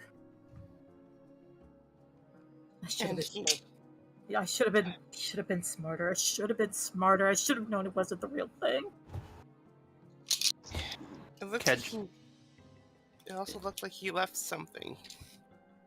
What do you mean? What do you mean? What did he leave? She rubs her. Mimi rubs her own neck, kind of where the marks seem to be. Kira will take out her sword and kind of like use it as a mirror, and to see the 2 new little bite marks. Don't worry. I'll try and get rid of those. I was able to do them before. Was it remove curse? I don't think these are ordinary bite marks. You can actually tell by looking at them, they're a deep purple. Not to the point of looking infected, but they're a deep purple. They appear to be almost like track marks in a way.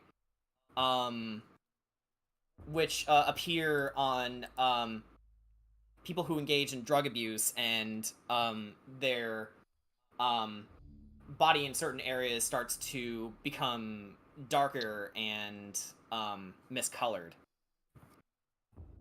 Would I happen to recognize this? You know what? Let's have Ark take a medicine check. Yeah. Alright, let's see here. Medicine, 15. A 15. You look it over, and you can tell just by the nature of it, it's definitely a vampire bite. That much you can already guess who inflicted it, but it's not like any vampire bite you've ever seen. I want to try and see if there's if I have anything in my arsenal right now that could. Yeah, Okay. Should I make a medicine check? You know what? Yeah, go ahead and make your own medicine check. Okay, medicine. My best stat. It's not even a joke. That's like one of my best stat. Nat 20 for our 27. Okay. I wasn't even trying that time. I was. Yeah. As you're like rummaging through your kits, you look through your herbalism kit and you try to find something that could help ease the wounds. Eventually you do find a couple natural herbs, and as you go to rub them over the bite wound, you then realize that this is beyond even your expertise, but you can at least dull the pain and prevent infection.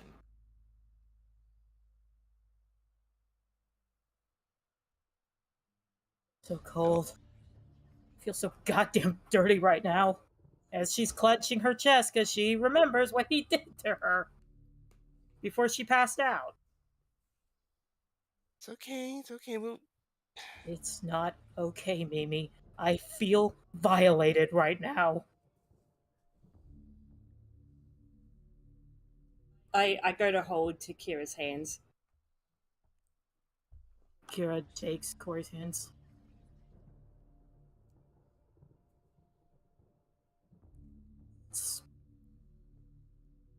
That's not... It's something I don't think we're dealing with... This is gonna sound weird. That's not Strahd. That's vampire. Vampire is slowly but surely taking over his soul. He's fighting a losing battle.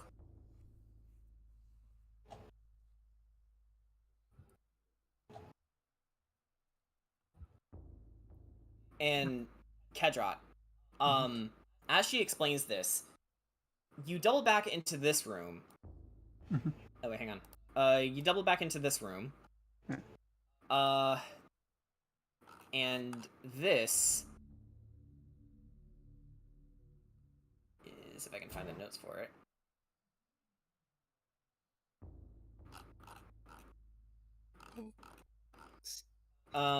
This is the library. This room, which is filled with dusty bookshelves and desks, decayed and fallen over from destitute, greets you all with a scent of mildew.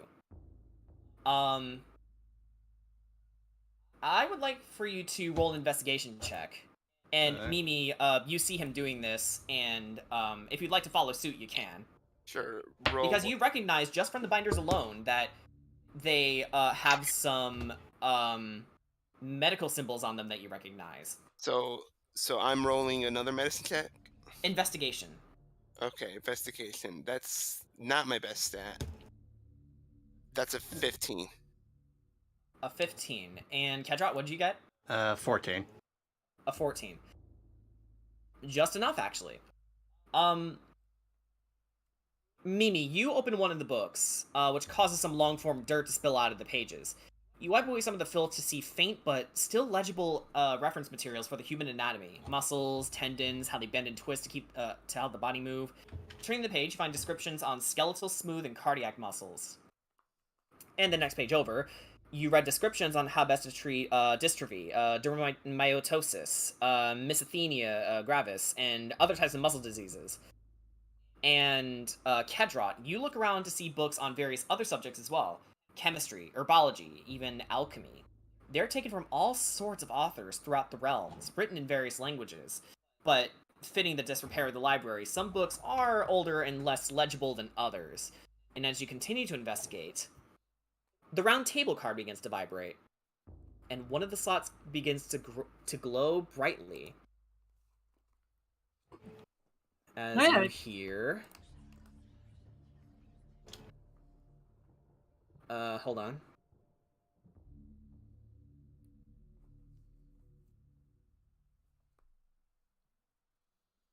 Need to get the right music for...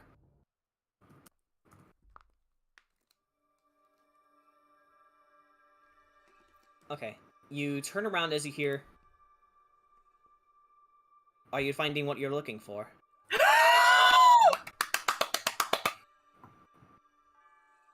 Queen! You all turn and see Esmeralda reading a book about the Morning Lord, one of the principal deities of Barovia. It's been a long time. I see you've all changed since coming to Barovia. I'm glad you're all in one piece. You could say that again. She rubs the 2 marks on her neck. And she immediately walks over and looks you over and says, It's just as I feared. What was your safe name that you've given him? Strudel. But I call him the Dreadlord now. Strudel. I believe Strudel has marked you somehow. But it is not like any bite that would transform one into a vampire spawn. Rather, it is a curse. As you say that, Esmeralda, he's bitten me 3 times now. It's so weird.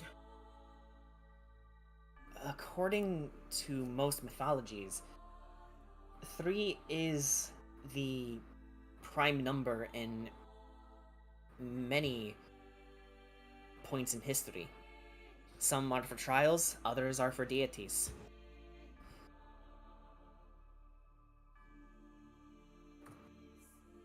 There was something he said before I passed out. That my blood is sweet and comforting to him. You don't suppose he's addicted to my blood, you don't think? I don't think I know. And she begins to gently hold your head up and says, "Open your mouth. I wish to see anything that might be ailing you." Right, and she does exactly what Esmeralda says. She looks at your throat and she feels around your shoulders, your hands, even your neck where you were bitten to check for any sores or anything you might be experiencing. Yeah, but when she gets to her chest, that's when she kind of flinches a little bit. I'm sorry. I should have asked. It's fine. I just don't feel comfortable being touched right now. I can understand that. Then I will say this. Physically you are fine, but there is a curse incubating inside of you. Great, just what I need. Wait, a curse. I've been able to deal with those before. Yes. By all means. And she steps out of the way for you. Alright, I'm going to attempt to cast Remove Curse this time. Mm-hmm. Okay, does it work? As you cast the spell, a warm light emanates through Kira, but the bite persists.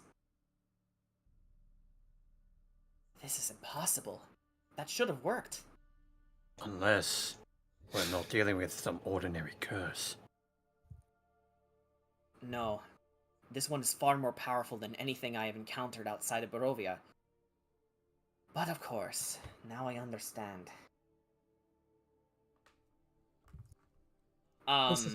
This is vampire's curse.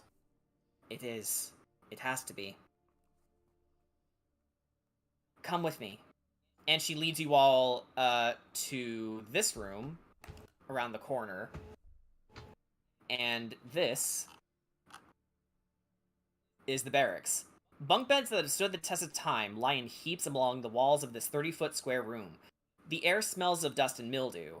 Probably a high-class tavern bedroom, but it would serve as a decent rest area. Who would like to make a history check? You know what? Can I try, since I've been kind of out of commission for a minute? Yeah, sure. It actually does make sense because you have been here longer than the most of you. Ark, you can attempt to help her if you wish. Sure. Hey. Yep, sure. I Alright. can provide help action. Alrighty. Alright, roll Roll advantage. again. Yeah. Altogether, that is a 18. 18. Okay, you can fathom a guess that long ago the Abbey once employed guards to defend its walls, and they were quartered here. But, at your feet, you can see a magic circle in this room. Magic.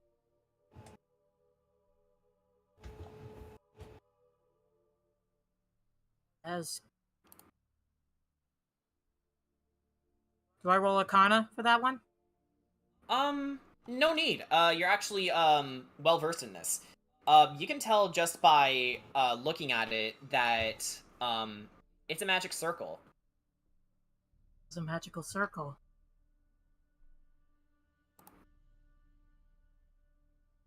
And then Esmeralda, looks to you all, and, she asks,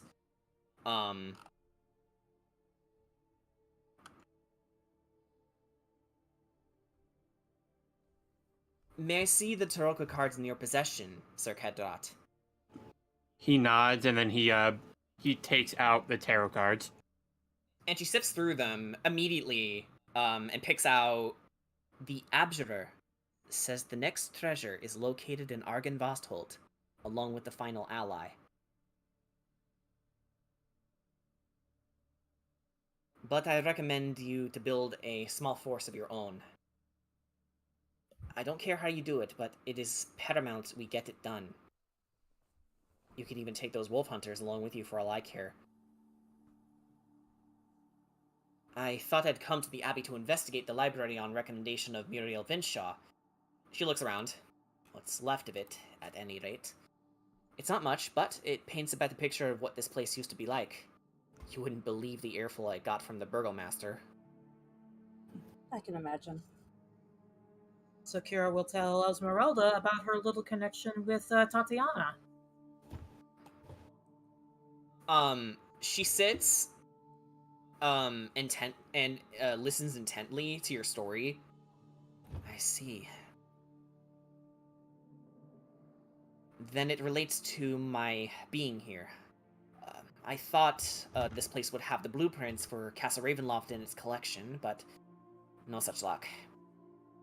I also came here just to see who the abbot really is. And if you want my expertise, the man is clearly not human. That was my perspective as well. There's not much human living here to begin with. Even though he saved my life from the Dreadlord. And yeah, sorry. Trust me, Kira, he's not doing it out of the goodness of his heart or for a god. I'll keep that in mind. Do not misunderstand. He is kind and hospitable, and devoted to the Morning Lord, but the way he talks, the way he sees the world, those experiments he conducted on those bodies, those mongrel folks he keeps around, it's not insanity, rather a different moral spectrum. He doesn't seem to understand what he's doing is considered wrong in our world. And Esmeralda turns to you, Ark, and Ark, he will not stop until he completes his suicide mission. He will try and use you and your sister to complete it. Be your own man. Find a way to sever the root he has over her. You wouldn't happen to have found anything in that library, did you? About what he did to her? I regret to inform there's no such records written down. But do you know or remember why Madame Ava wanted us to collect the treasures of Ravenloft in the first place?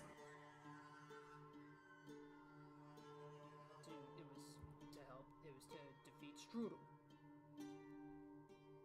Because they are tied to the Dreadlord's memories, and they are the key to defeating him and his commanders.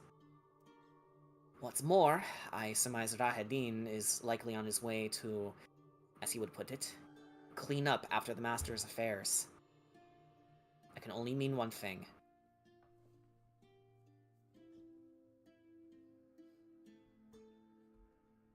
He's not finished with me yet. And she looks to the rest of you, nor the rest of you. I intend to stick around and deprive our guest of his vampire spawns. Care to aid me? You know, I have some steam I need to let out. I'll be more than happy to aid you. Good. Before we do that, maybe Kendra, what sort of books did you see in the library? Well, from what I could gather in the library, I managed to find some rather scientific topics at hand, including things like alchemy and chemistry. And they haven't been touched for a long time? If the grime's anything to go by, yes. In that case, I'm sure the abbot won't mind if I take them.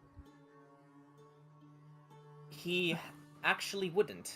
In fact, I was going to sneak my way in here, but he welcomed me with open arms, as if I was an old friend.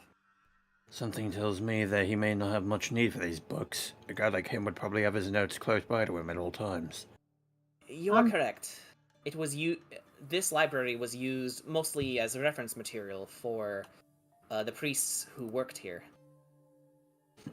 I'm gonna go check on Ricky real quick. Actually, Ricky, you've been quite active in side RP.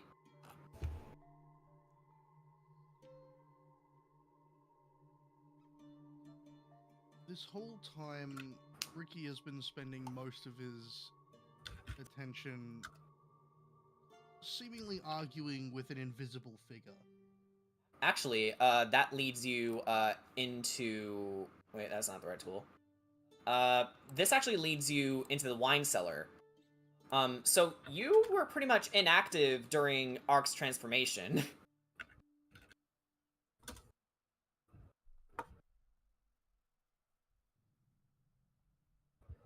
The argument it follows a very defiant stance about what's happened.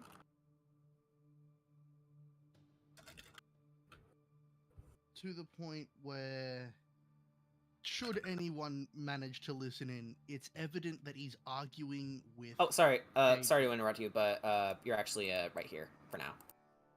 Yeah, well, where am I? Yeah, I pulled you up here. It's evident that he's arguing with his little brother. JJ.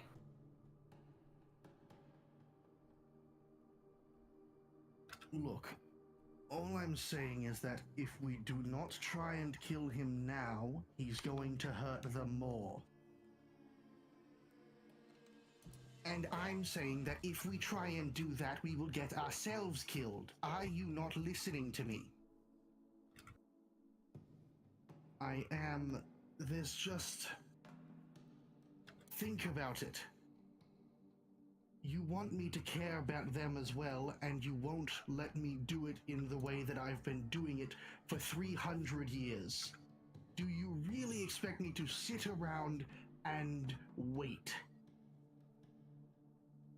For once in our lifetime, I'm expecting you to sit and listen to them. I'm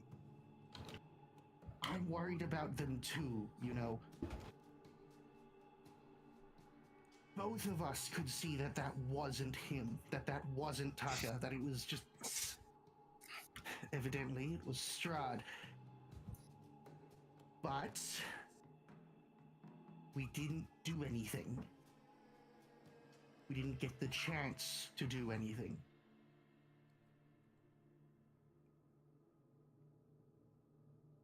And if we charge the castle on our own, we're going to lose any chance to do anything because he will just put us down.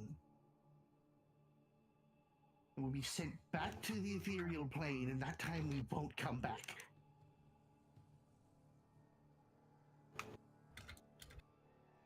It's easy for you to say, knowing what the ethereal plane looks like.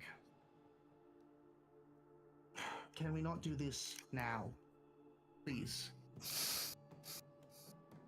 Can we not have the discussion of the fact that I've been in control of our body for most of our life? Please.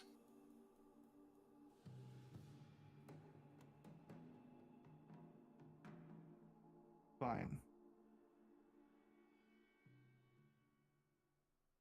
Well, right now, I don't exactly see you trying to stop this either. So I'm going back up there. I'm going to find out what the fuck happened. Fine.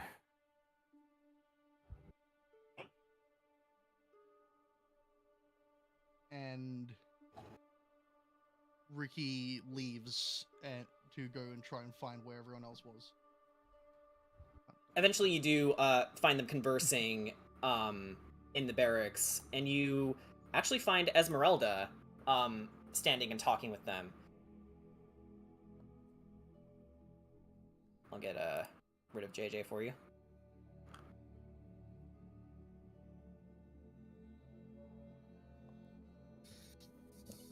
And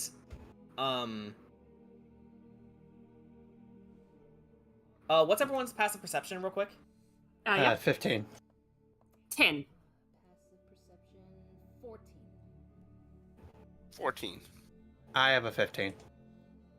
Mm-hmm. Kira? Kira was BRBing. Eh. I can grab it for her. 11. Okay. So the one with the highest passive perception I'm back. notices. Oh, welcome back. Sorry So- about that. Yeah. So the one with the highest passive perception, that is Kedra. Mimi, right? Kedra. No, yeah, I had the Oh. 15. Oh yeah, okay. Kedra, you notice Ricky coming in the middle of your conversation.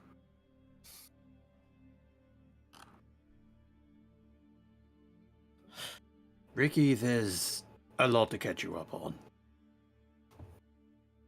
Clearly.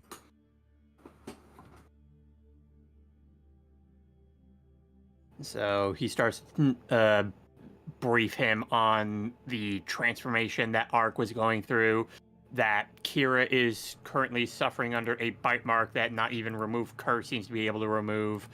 That he also talks about that one of the tarot cards just started to glow, and that we now need to start focusing on building up forces to actually take on Strahd. More specifically, going to Argynvostholt to retrieve the next treasure. The Order of the Silver Dragon's there. I might be able to get them to calm down just a little. It won't be enough, but my family is tied to the Knights of the Silver Dragon. And so is the Belmondo clan. Before you head there, I would suggest you all to head over to the Belmondo clan ruins, just past Lake Zadovich, in the town of Valaki. You may have to traverse across the map a couple of times, but if it is necessary for you to build a force necessary to take on Argynvostholt, to take on the Revenants, then it will save Barovia. In theory. And if these Revenants hate the Dreadlord as much as the next person, we could possibly talk them into joining our cause. Not so fast, Kira. They are beings of hatred. They have risen from the hatred of what was done to their deity, and for the collapse of their order. To convince them, you must go to the source. Their leader.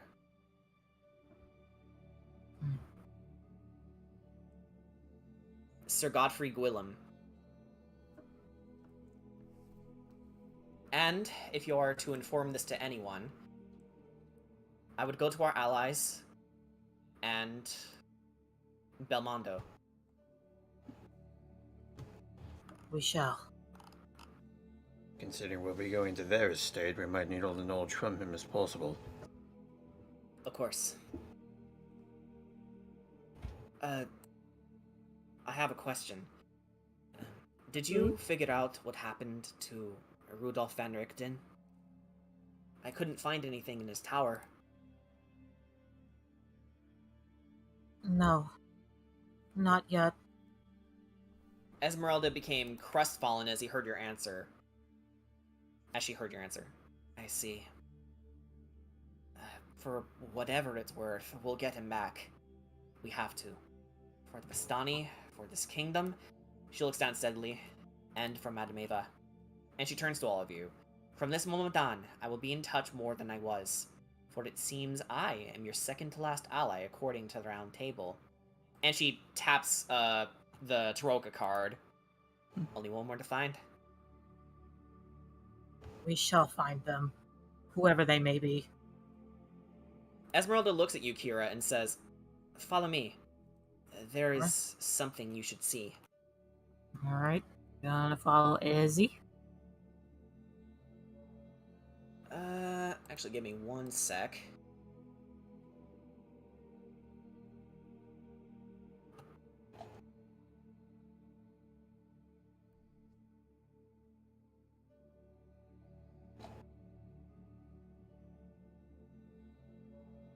Need to,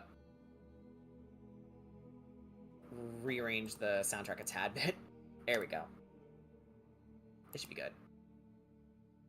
So, Esmeralda leads you all back to the Belfry, where Cloven all took you upstairs. I'm just gonna say I flew on my broom. Tia Fraley! Tia Fraley! You take flight. And You zip your way across the room, and you didn't notice this before you came in, but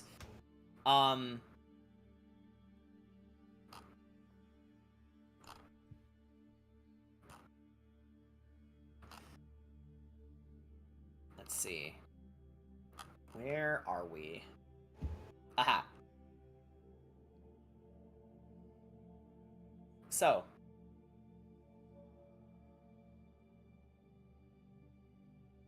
a black shroud covers a humanoid shape lying on a wooden table.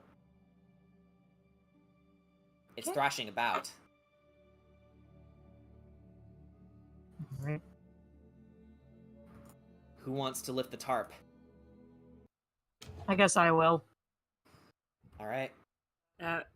Karib will follow.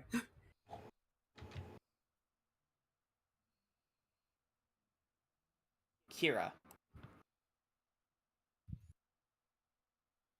You find,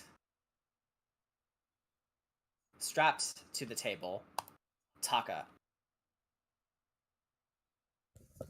Only he's not himself. He's thrashing around wildly, and it only intensified as he smells your lifeblood. He tries to take a bite out of you, but you draw your hand back. Taka! Oh my god. Oh my Wait. various gods! Wait, what? Taka! She turns to Esmeralda. She doesn't say anything. It's like, but her face does like, where, how, when. While I was staying up here, I stole myself away into this room. And I found him like this. I checked him over several times. I believe this is Taka. It is him. She Something looks is him wrong over. with him. She looks him over, you know, just to make sure, like, you know, make sure this is not another trap. Esmeralda is telling you the truth. It's him. And he's staring at you, feral and hungry. Taka.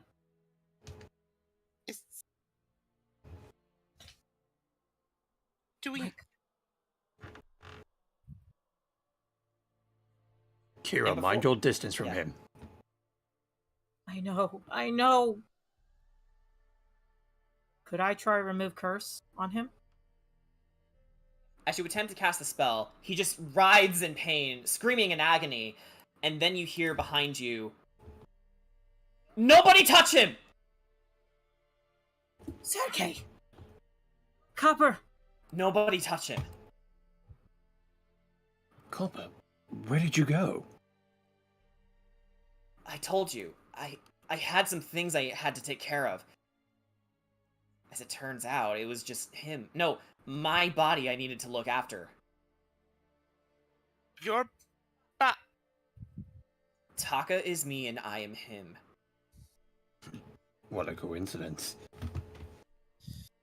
Before we arrived here in Barovia, as he landed the killing blow, I didn't die. In truth, I told you all to stay away because I was transforming into a vampire spawn. He didn't kill me, but he attempted to change me. So that means the body we're looking at right now is a vampire. And I am the vampire's soul. Fighting the monster inside, I snuck my way into Kretsk and heard rumors about the abbot who lived up here, whose power to heal was unmatched once upon a time. You had no idea how hard it was to avoid drinking people's blood. I was so thirsty. I wanted to rip people apart, flay them alive, and drink their blood, but I didn't. I couldn't. So I did the only thing I could. I split my soul into two. The only way to save my body is if I put myself back where I belong. So you took on the form of my familiar. Yeah. And, yeah, I know I don't sound like Sergei, but that's because he's melding back into me. And I'm melding back into him. Kind of like you and Tatiana. Although, if I do this, then Sergei von Zarevich will be dead for good. He looks at you, Ricky. It'll kill everything he once was. My brother knows in some way I'm still alive, and he won't rest until we're all dead. I say, bring it on. And he jumps inside Taka's body. And once again, he rides in agony,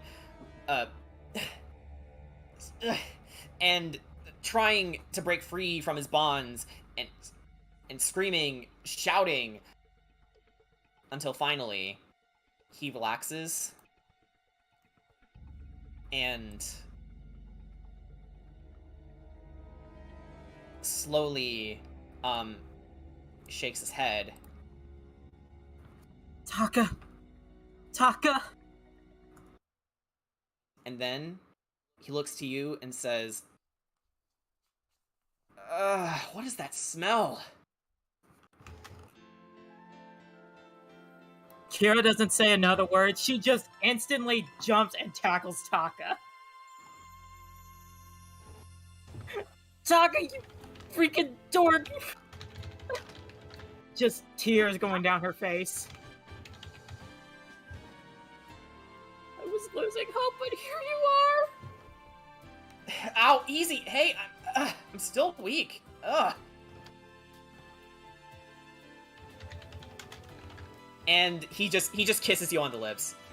Kira kisses him back. I should have done that before I left. And then he looks to you, Mimi, and says, hey, you did what you could back there. And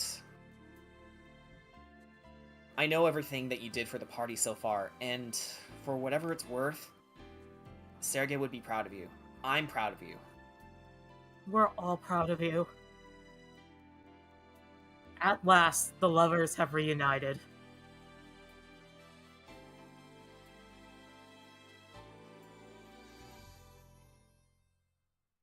Taka, we should go. You should come to our new... You need to see it.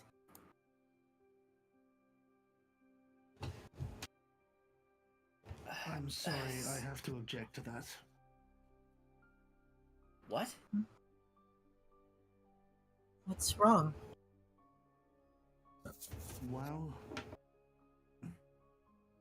that bastard in the castle knows where we live. He doesn't know that you're still alive. If we take you to our home, for all we know, he has spies watching it. That may be It will true. not be safe. Ricky, you may be right, but... You know, as best I can tell, this abbey is undefended, but Kretsk down below. Have any of you seen any vampire enter that town? No. Kedrot, Ark, Ricky, have you? Can't say we have. I mean, the Dreadlord did... She looks away. Well, up until last night. She shows... But it didn't happen until you got to the abbey, right? That means Yeah. Kretsk itself is safe. This is the danger zone. Then we should leave immediately. If you want to hide me anywhere, hide me in Kretsk. I could even bunk with what was his name again? The bard? Aster? Aster, yeah, that's right. I could probably room with him for a while. At hearing that, Ricky, he sort of shrinks a little bit.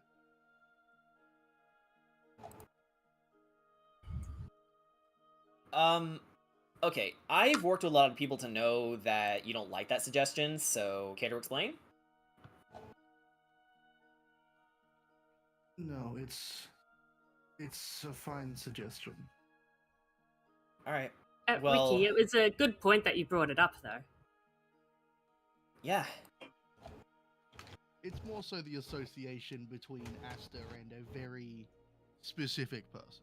Right. There's a lot to cover, Taka. I'll bet. I'll explain everything on our way back down to Kresk. Well, Kresk is Kresk is safe, but this place is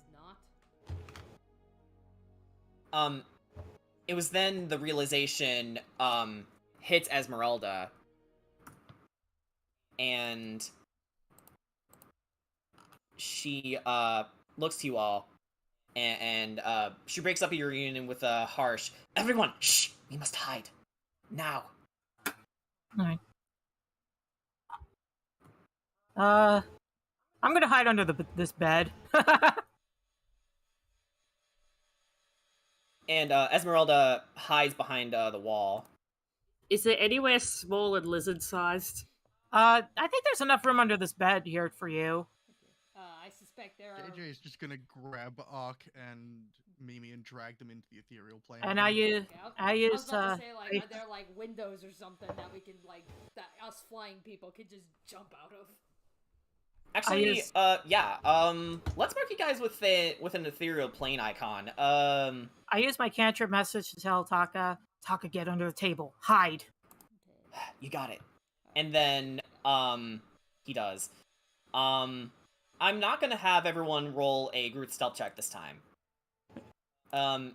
You all have plenty of reasons. Oh wait, that's not right. Sorry, I did the wrong thing. It can work for this situation. There we go. And I'll do the same for Esmeralda. Corey, how are you hiding? Are you hiding with Kira? Yeah, I'm hiding under the bed because there's enough room for little. Yeah. Okay. The bed is smelly, for the record. Yeah, I don't care. All right. Then, teleporting into the room, you see the form of Rahadin, but he's not alone. You see, accompanying him, 3 vampire spawns, Luvash, and you, Ricky, see a displacer beast. You have an urge, an itch to kill it. Your knee-jerk reaction is to kill it, just like the last one. But what do you do? Kira praying that Ricky resists the urge. You're now wrestling audibly with JJ at this point. Ark and Mimi, having been dragged into the ethereal plane with Ricky, will see him sort of his head whipping back and forth between JJ's face and Ricky's as they try and fight to choose what's going to happen.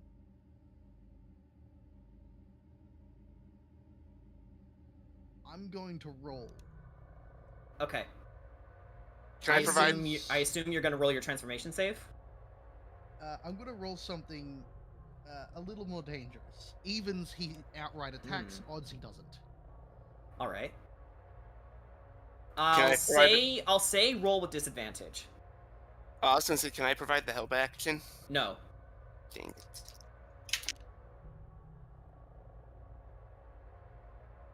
Even if he tried to help, he's too erratic. They both are. It seems Ricky took JJ's advice. Because I've rolled a 5 and a 3, he doesn't attack. Okay. But just realize, you're gonna have to keep rolling the more this goes on. Kira's bite marks start acting up. Actually, they do. You feel a sharp pain run through your neck, and you do your best to keep quiet. She's like gritting her, she's been in a lot of pain before, so she's trying to. So this is kind of like a new pain, but it's not like a very sharp pain. Right.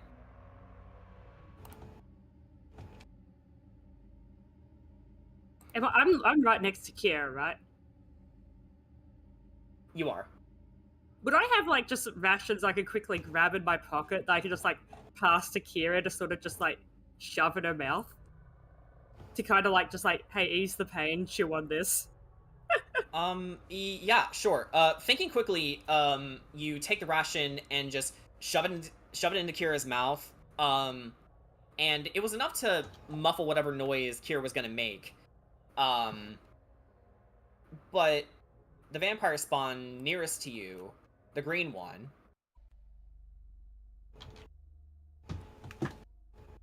does turn in your direction.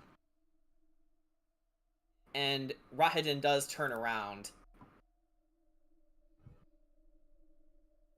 looks at the vampire spawn, and gestures it to move to one side.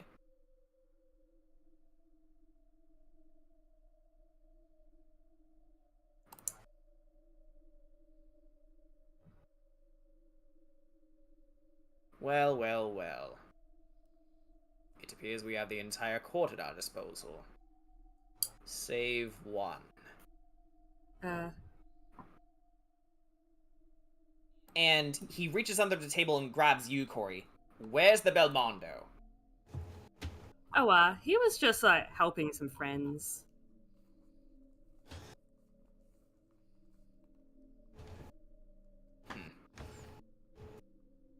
You are taking this rather calmly. It's best to be calm in these situations, wouldn't you agree? Actually, I would. And he puts you down and says, the master will show you mercy if you tell me where the Deva is.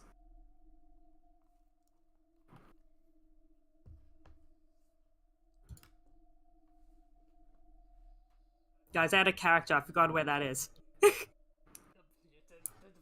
You haven't met a Deva yet. Okay, cool. Just make because I was trying to like, wait, do I know that is? I assumed I just forgot. You don't. Okay, cool. You have no idea what he's talking about. What do you mean? I am referring to the abbot who resides in this place. This decaying corpse of an abbey. I'll be honest, I would assume he's somewhere, but I have no idea where he'd be. The vampire spawns slowly advance towards you. I'm holding my action, just in case. Do you think I'm lying? You are either lying, or you do not value your own life. Do you remember our last encounter? And he points to your metal arm. Yes, it was quite enlightening.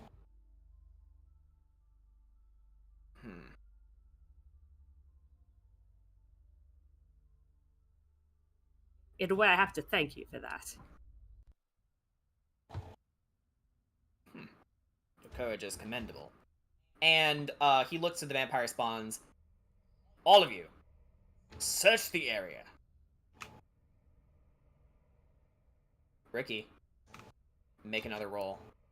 Disadvantage. Already have twin 14. You leap out of the ethereal plane and you go to make a melee attack against the Displacer Beast. As a consequence, this pulls both Mimi and Ark out of the ethereal plane as well. Okay.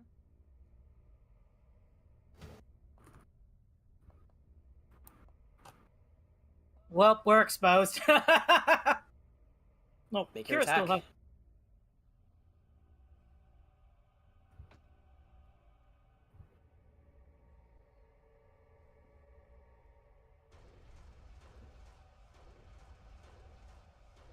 Perfect time for the music to start. With playing. advantage. With advantage. I actually don't need it because that was a natural 20.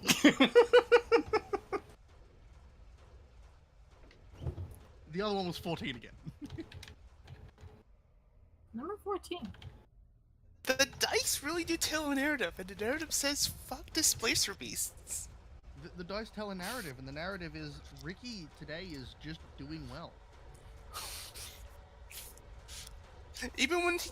As you even when tear into the displacer beast,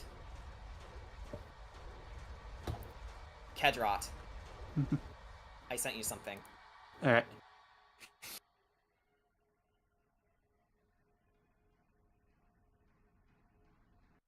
Okay. I just love it, like the idea that Kendra just covered himself in like a rock in the corner. As you tear into the displacer beast, you realize too late from the sound of Kedrot shouting for you. Ricky, stop! It's Arabelle! But it was too late. You flayed her to pieces, to the point that she can't even be recognized as a corpse. And Luvash, even in his vampire spawn state, screams and pushes you away from her. He drags you across the way and throws you down to the courtyard. And you plummet all the way down to it. Who wants to try and reach for him? Well, I know what Kira's going to be doing here in a couple seconds. No, but this needs to happen now. I feel like thematically it should be Ark. Yeah, probably, yeah. Plus, I'm like the closest, I think. Yeah. I'm tired. And Ark, as you make your way down to rescue Ricky, you feel a clunk in the back of your head, and it was caused by Durna. Oh, this bitch!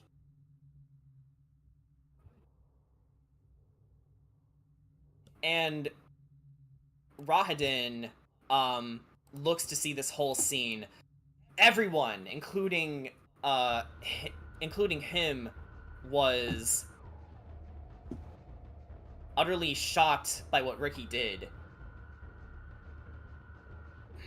I thought you cared for these people, Terracourt. And you let one of your own butcher this child instead of saving her. Sir Durna, would you care to join me at last?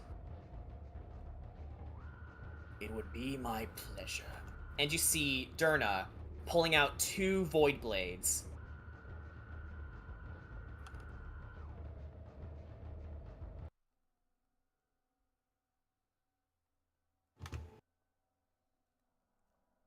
Alright, let's get this started.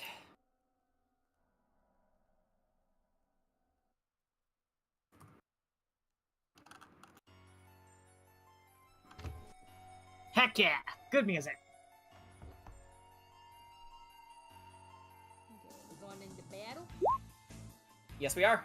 Alrighty. In fact, let me make a slight adjustment to the initiative order here. Mm-hmm. No problem. How we do that? Esmeralda charges, well, before the battle starts, Esmeralda charges into the room, taking Arabelle's corpse, and she says, I will take the girl and try to heal her. Don't worry about me. Now stop them. Thank you. And she darts straight into the barracks and barricades herself in. Now, let's get started, shall we? Let's go. Ricky, you are I up sure hope first. Durna can fly. Huh? I sure hope Durna can fly. He cannot. Good. Oh. I need him to make a strength saving throw. A strength save. Hold on. Question. Is this a magical effect? No. Okay, so a strength save. Gotcha. Alright. Great start. So, that's a 6. Well, congratulations for Ricky's bonus action. He's going to pull Rahid. He's going to pull Derna off of the railing using telekinetic shove. 5 foot towards him. Start falling. All right, cool. So, okay, Ricky and Ark, and you know what? Derna as well. Let's go ahead and hold on.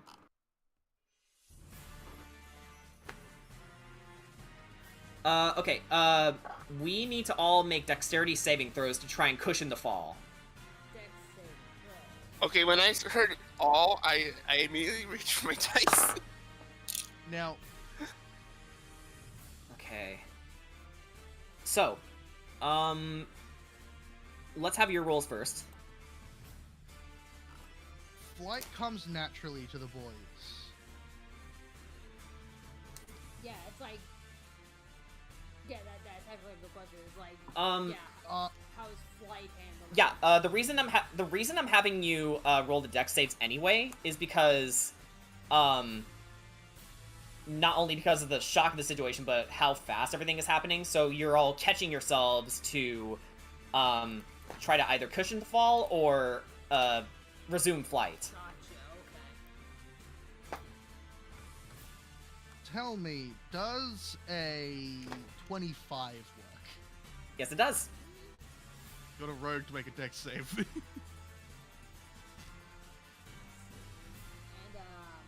dex save, I rolled a 12. And Durna rolled an 11. You all succeed. Yay. So instead of taking damage,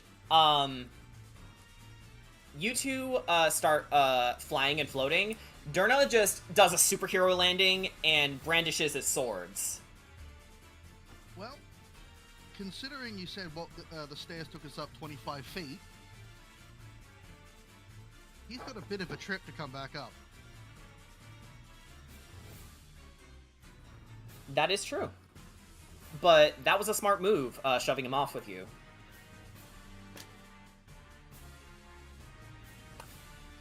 But, now that we're on the top of the round, Ricky, you're going first. Yeah, you're not done. You're not done yet. You're just getting started. So, obviously, I'm just gonna right back into the room. All right, smart.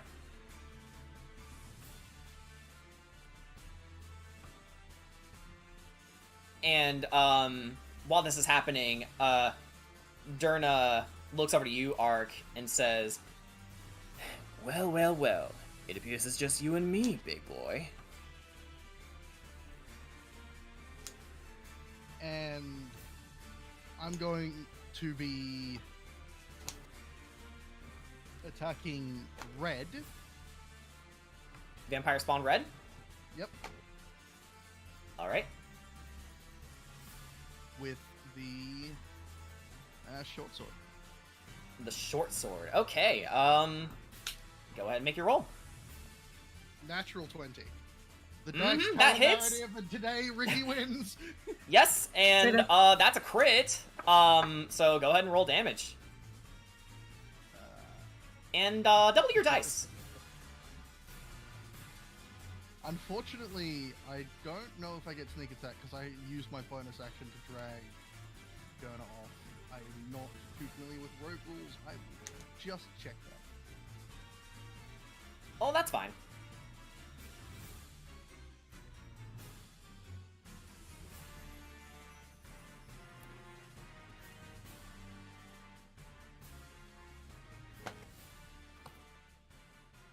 No, I don't get sneak attack on this because I don't have an ally within 5 foot. No, you're not flanking.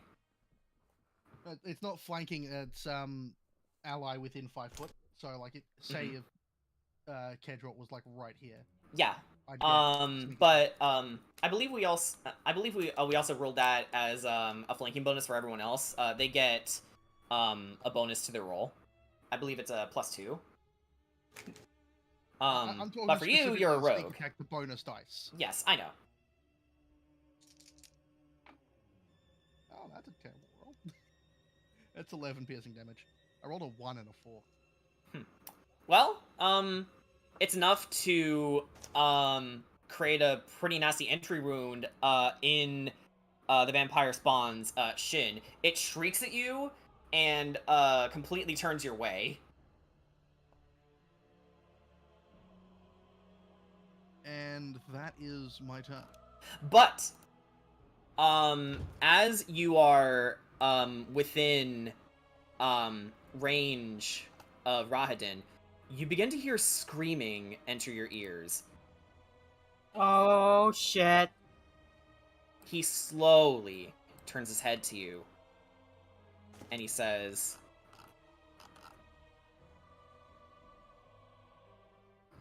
"How many lives do you think I have taken?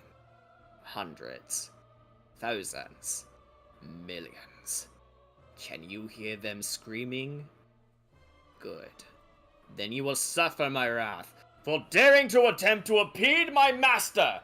Join my deathly choir and despair!" No. Me. No. Okay, you don't say that, but you just look at him in defiance. So we are up to Durner's turn, and he's going. Back up, bitch. Who says he wants to climb up? So he's going to approach. Oh wait, hang on. He's going to approach you, Ark. So yeah, he's gonna do that. And then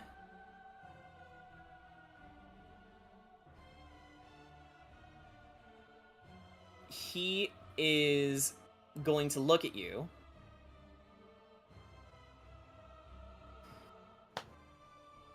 Slowly approaching you. He drags the void blades along the floor and makes them spark. Suddenly, his form begins to darken and shift to that of a dark fairy warrior, a boogeyman you've only heard about from your bedtime stories as a child. I want you to go ahead and make a wisdom save. Wisdom save. Boy. He's using his dreadful aspect. Okay, that would be a dirty 20. Okay, let me just double check here.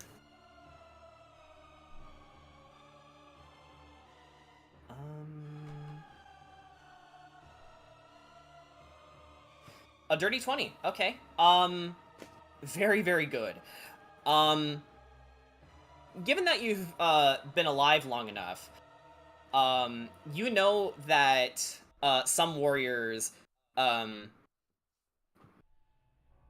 take on a more intimidating presence to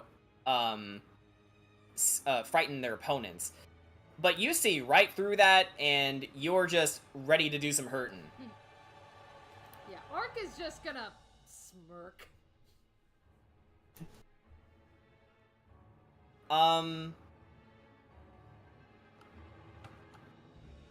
And you mentioned that this was a 25-foot drop, right? Yeah. Mostly going off of what you said, how high that you said the stairs took us. Right. So he is gonna Twilight step away and start climbing. And that's his turn. Now for Rahadin.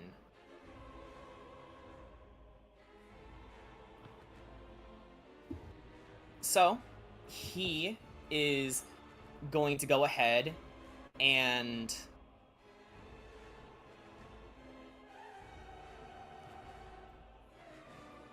let me just look over my actions here. And double check because he is going to cast a spell.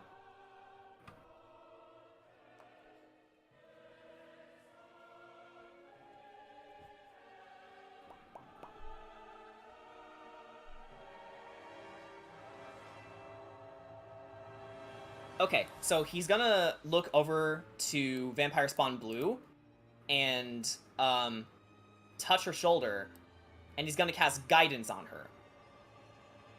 Then he's gonna Misty Step away. I believe the range is 30 feet without looking at a reference. Yeah, it's 30 feet. Okay, he's gonna teleport 30 feet that way. Okay, so... Okay, I'm gonna mark this vampire lady with a shield to indicate that she now has a D4 to use. And that's Rahadin's turn. What just happened?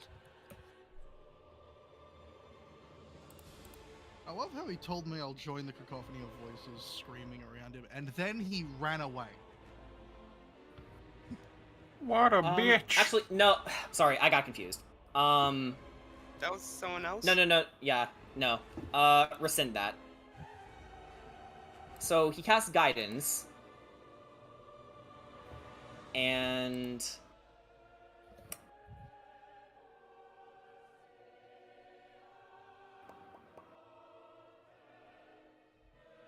Ricky, I want you to go ahead and make your own wisdom save. By the way, he is within 10 feet of me, so he gets a +4 to his roll. That's right, your aura. Cool. Okay, so go ahead and make a wisdom save. And you know what? We'll have the Vampire Spawn Blue do the same. The dice tell a narrative, and today that is dirty 20, thanks to... Yeah, and let me double check.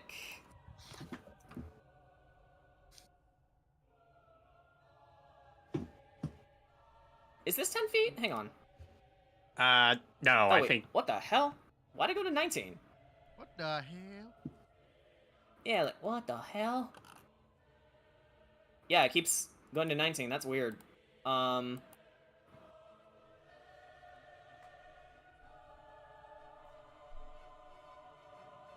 many arrows. I know, right? Okay, And none of them are can you stop? green. I'm trying to focus here.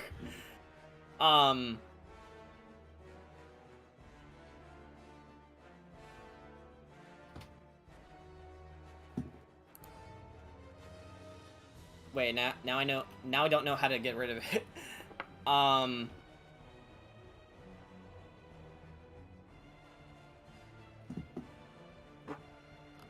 Yeesh. Which thing are you trying to get rid of? I'm trying to get rid of this aura. Oh, Just Yeah, I have put no idea about the size of it, the value, the radius to 0. Oh, there we go. Okay.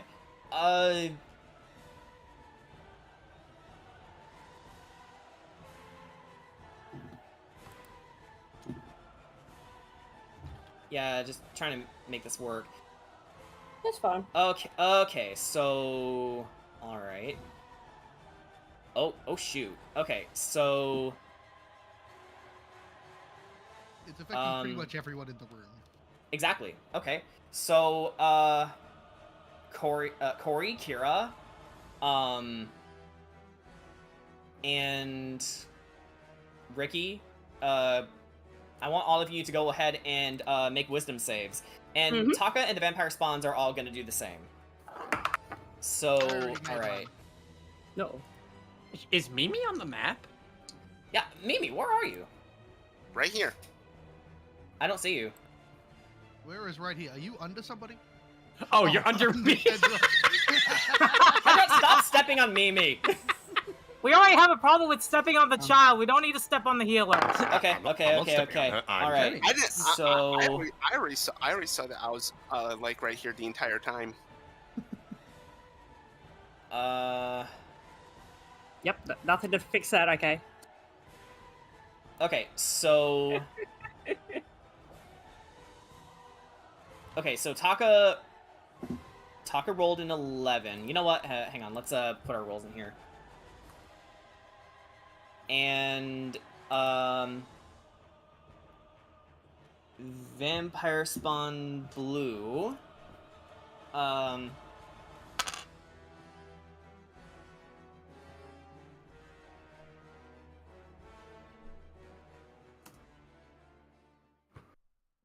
If I can get my math right.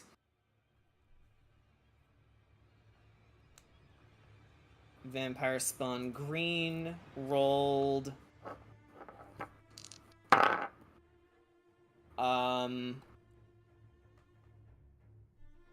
yeah, I forgot to add the modifiers, shoot. Okay,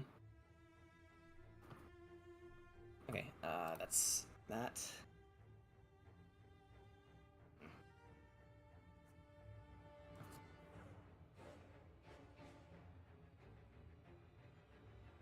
And you know what? Let's have his allies be exempt from this. That's fair.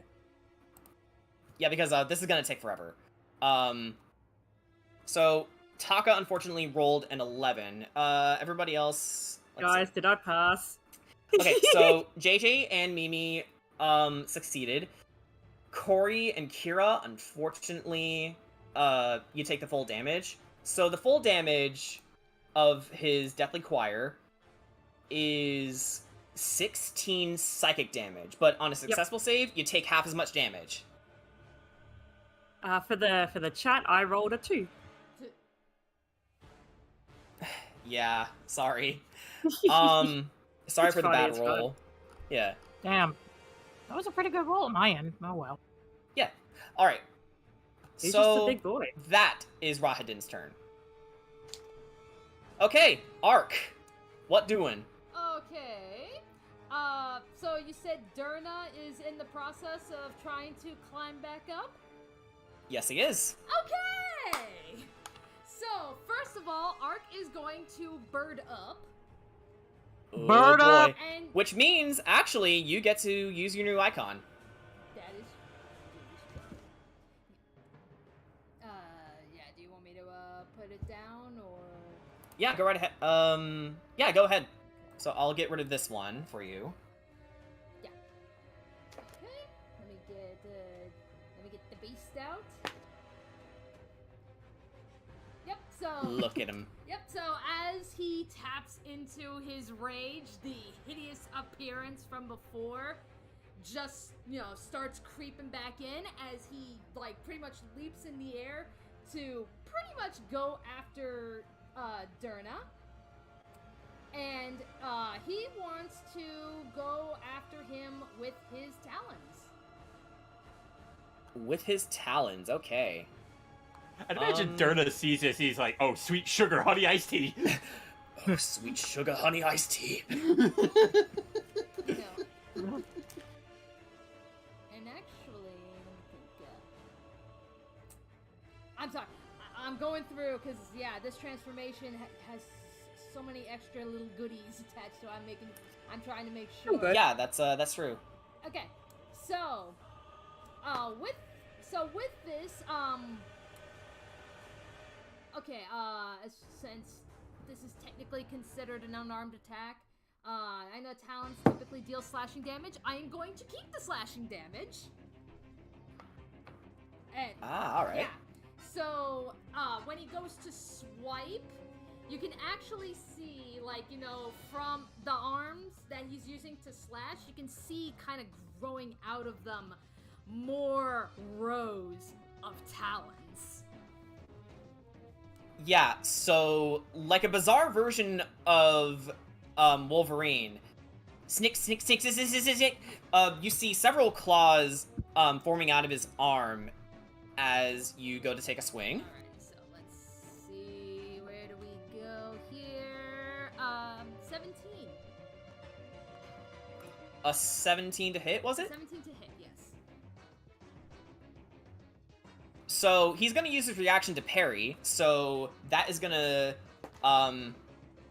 add 2 to his AC. That misses. Oh, ooh. Wait, did he So move? He's turning around and sees you coming and parries the attack. Oh, gotcha. Okay, because yeah, like, cause I know like you're only able to do that like if you haven't like used your movement. He hasn't moved yet at Okay. all. So he just uses reaction on you. Okay. Actually, let me help you out here. Because, there might be a few bonus actions for you to take advantage of.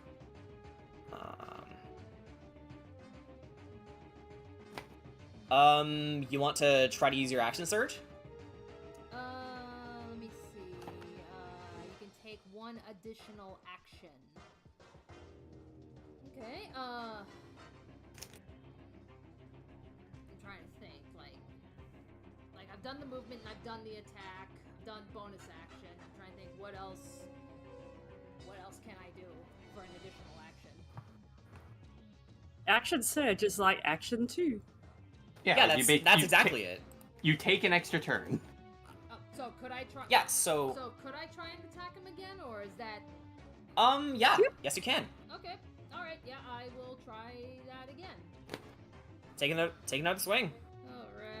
Alrighty. 16 to hit. Okay, unfortunately that still misses. So after parrying the first blow, he uses his sword to, push your blades back down, and then he looks at you and says, "What are you?" Your worst nightmare. You're not Ark. I know. Ark, do you respond to that, or? He's like, I'm your lord's perfect soldier. Remind me not to get on his bad side. Alright, so that's your turn, Ark. Okay. So, Taka is up next. And he... I imagine he has surprise because like he was hidden and the vampire spawns didn't really react to him. No. Given everything that happened, there's no opportunity for a surprise attack. Besides, Rahadin already knew that you were here. Okay. So what he's gonna do is multi-attack and see where that takes him. He's gonna attack the green vampire spawn. Okay.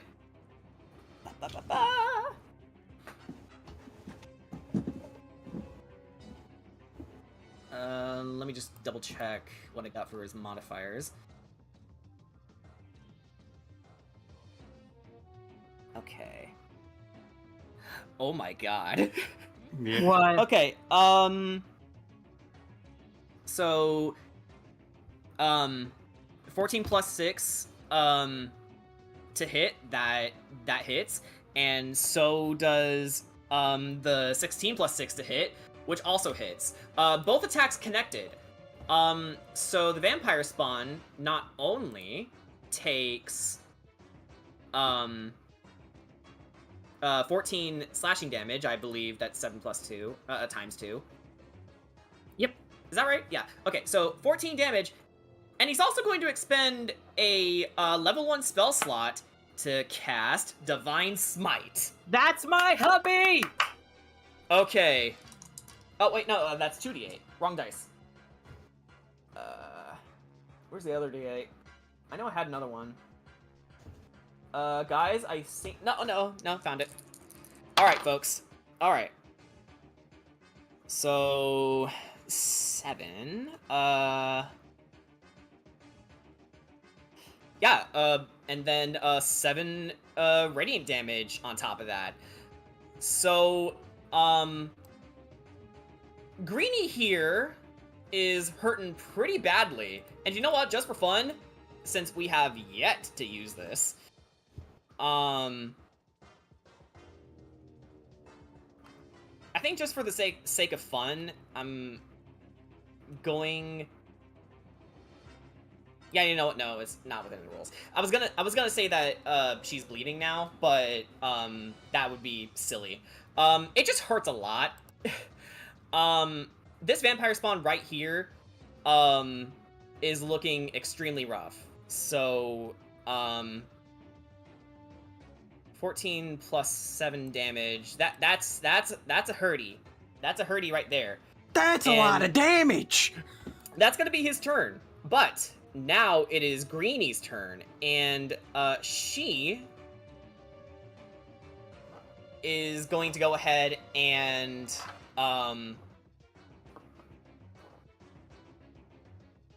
she's gonna go ahead and use her claws on him. Which, good luck with him being a paladin. That would be a natural 1. So, staggering from the absolute pain that she's endured, she tried to swipe at him, but her skin was already burning and peeling away. And then Taka says, "Hey, did you get a number on that sword you just hit?" I love that man. And unfortunately, Sugash isn't in the initiative, so we're just gonna take him out, unfortunately. Sad face. Kedrot, you're up next. What doing? Alright, so, I think I'm going to do a little something that I'm certain Kira would like to take advantage of. I'm going to cast Guiding Bolt on Rahadin. Okay. Guiding Bolt is a, ranged spell attack. Yep. And he is within range. Range of the range. Yep. You got it just fine, or should I post it? Yeah, that is an 18. An 18 to hit? Yep. You know what? That hits! Go ahead and roll damage. Alrighty, let's get out them D6. Hold on, that's not a D6.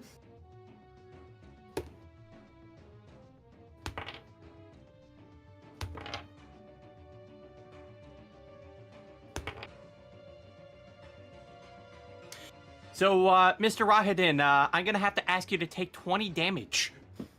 Okay. Radiant. So you fire 20 points of radiant damage into his form. A bright flash cracks through his chest as he cries out, and then he just looks at you and chuckles.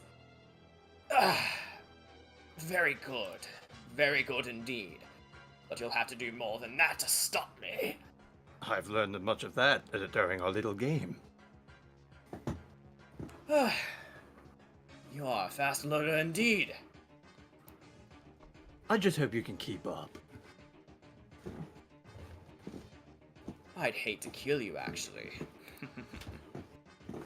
Let's see how You're too much fun to fight. Let's see if you feel the same way in 5 minutes. Alright, now,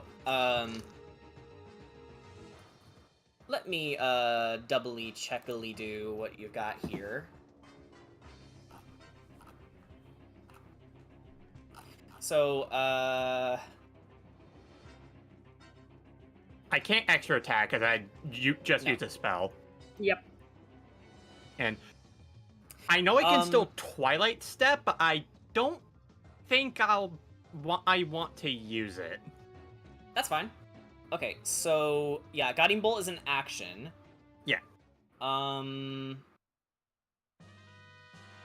I think you're right. That, at least as far as I can tell, all you can do for now. Yep.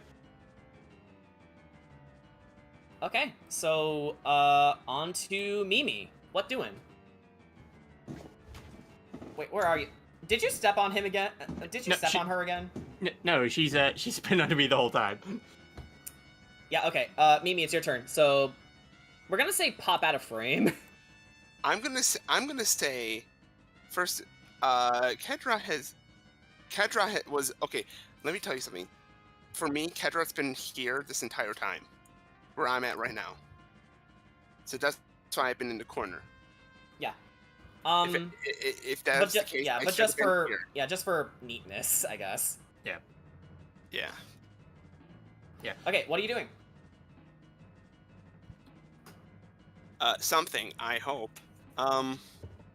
I'd say if you're gonna attack anyone, avoid Rahadin, because with the guiding bolt on her, I think Kira could actually like dish the most damage on him right now. I don't know. I've that's- got a. that's- I Yeah, got a like sword. don't forget Corey. Well, yeah, well, either one of them. Okay, let me The see K's. let me see who's. Fuck it, we're calling them the K's from now on. The K Okay. sisters. Thank God there's not a third one. Oh, good. Literally everyone, every single person ever who Okay. was hit by that one deathly choir. Congratulations, healing word. Oh, you're using healing word on them. Yeah, Including Taka, right? Yes, every single person who's Cool. every single person who was hit. I'm allowed to target creatures I can see within range. Mm-hmm. Oh no, that's Okay. only one. That's only one. That's only one person. Let me Okay. see. Let me look at my staff again. Let me go look at my staff again. What subtype were you? Was it life? All right. Scratch what I was saying earlier about that. How about we instead use that's an action, not a bonus action. Dang it. Okay, you know what? We're still gonna use healing word, but we're gonna look at how much health does everyone have. I have 33 HP. Corey, I have 31. Taka. Okay. Taka took 16 damage. He's at 60 HP right now. Okay, he's good. Yeah, he's fine. Okay. Healing word, Corey. Let's go. Okay. You're only recovering 10. Plenty. Good news for me though. I regain 2 hit points plus I regain 3 hit points because of my own ability. So that is not my turn. I still have these funny little things called cantrips. More specifically, More specifically, am I able to see the blue one? the blue vampire spawn. Yeah, would I be able to shoot a funny little flame at them? Seeing. Past Ricky. I'm assuming you're trying to cast Sacred Flame. Yes. Let's see. Okay. On a creature I can see within range, and they need to make 60 a feet. dex save. Because it's a creature I can see. As long as I'm able to see the creature, including past Ricky, then okay, hang congratulations. on. I'm trying to picture this in my head. Ricky, let's say we can have Ricky roll a no. quick It's not. dexterity check. It's not like I'm gonna have him roll a quick dexterity check to get out of the way, and then you can fire it.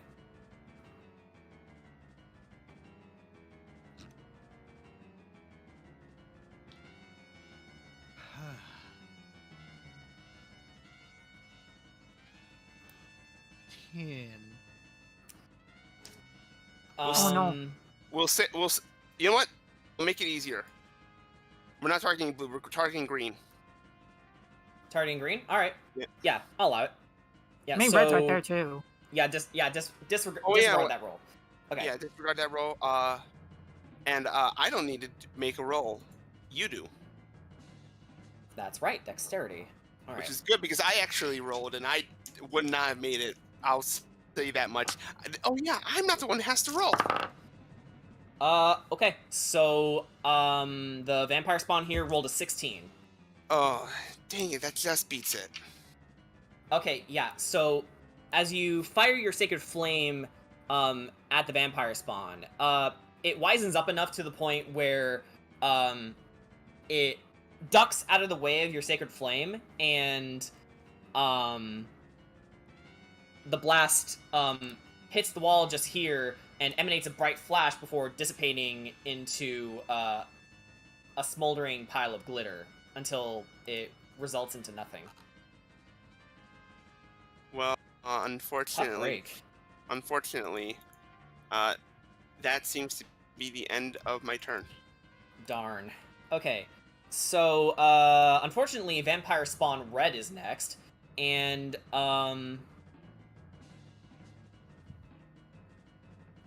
it's going to go ahead and use its claws on you.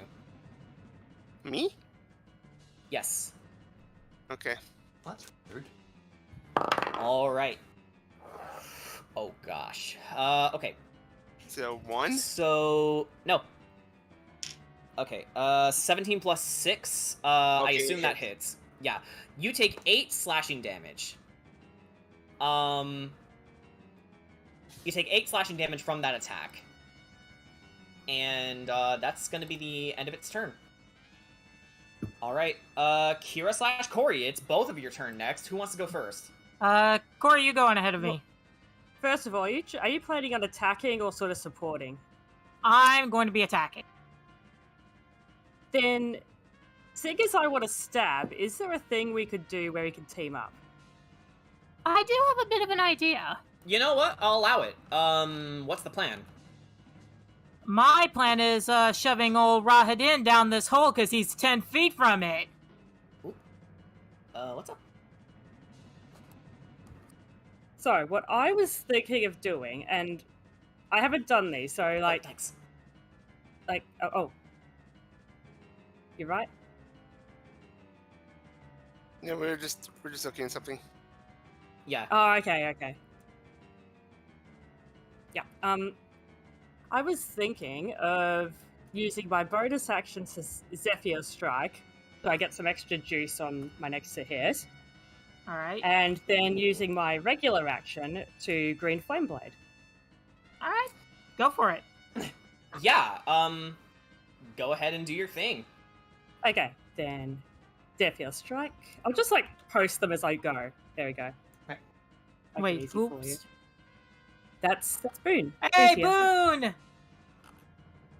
Hello. Hey, yo, it's Boone. Yeah, how you feeling?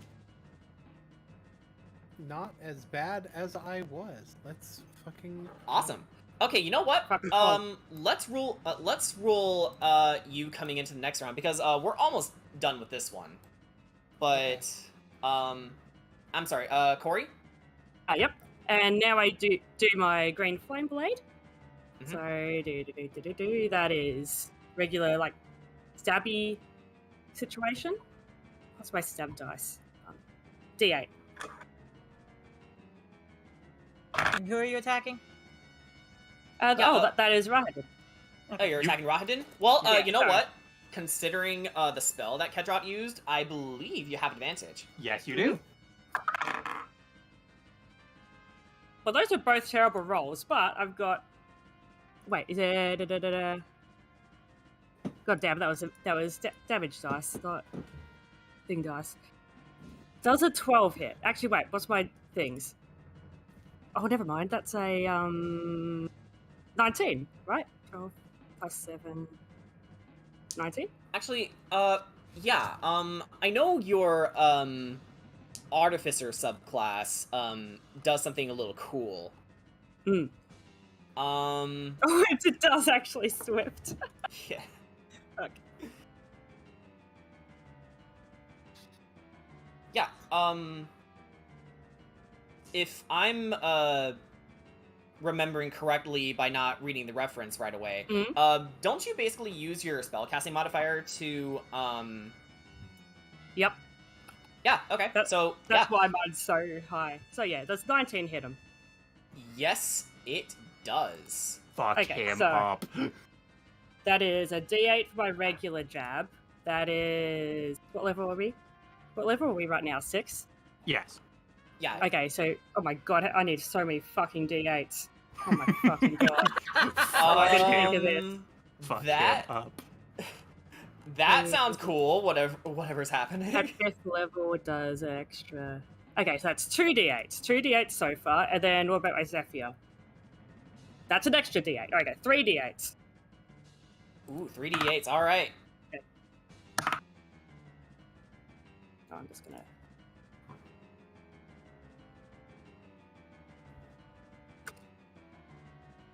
Oh, those are pretty good rolls. Okay, and my modifier. And 4. So that's all added up. That is. 8, 16. 16 plus 7. Is that 25? Math. Yeah, math. All together? Yep. 16 plus 7? Oh, 23. Okay, I got it wrong. 23. Okay. Yep. Yeah. Suffice it to say, Rahadin is wreathed in flames from your green flame blade, and it comes out of your sword as if like you sprinkled oil on it previously, and then green flames emanate from the tang to the tip, and you in beautiful flourishes and stabby motions, you stab directly into Rahadin, and again he's wreathed in flames. And now, one of the guys next to us, let's say Mr. Green, he takes, I think it's equal to my spellcasting ability modifier. That is a. So he takes 7 damage. Also... Great. Well, he your takes level- 7 damage. Ah, okay. Actually, this is Green Flame Blade, right? Yep. Yeah. Yes. And you're level 6. First of all, your spellcasting ability modifier would just be the ability score, not counting proficiency. But Oh, okay. because you're 5th level, the fire damage to the second target is 1d8 plus your spellcasting ability modifier. Okay, thank you. So you're likely to get more. That is 9 then. Alright. Yeah, suffice to say, you are having a barbecue tonight. Yeah, is there anything else that you can do, Corey, or? No, but just so you know, I'm concentrating now for a minute on my, belt. Gotcha, okay. So, I believe that means you'll have to make a concentration check at some point. Yeah, I believe it's if I get hit. Yes. Yep. Okay. Kira? Alright. Kira's mad, as she should be. Do I still have advantage? No. Because Alright. Corey took it. Yeah. So, remember what I said? Ryan's like 10 feet from this nice little hole right here. Ah, the steps. It is time to cast Eldritch Blast. Yeah. So I started Well- blasting. Hang on. I don't believe Eldritch Blast can, like, push anyone. But, Yes, it can. Yes, you're- it can. Wait, can it? There's Yeah, an Lance- invocation for that. There's an app Yeah. for that. Yeah, Do you- Lance of Lethargy. Oh, wait, no, it says loses 10 feet. My bad. Yeah, not Okay, never loses mind 10 feet, not pushes There is 10 one feet. that pushes back, though. There Yeah, is but one that's that not does. Yeah. that's not the one she has. Yeah. Fair. Yeah. Alrighty. In that case, it's Chromatic Orb time. And Rahadin is indeed the target. Hold on. Before you do, Chromatic Orb. Chromatic Orb's range is 90 feet. Okay, so it's not splash damage. That's good. Yeah. Alrighty. So here we go.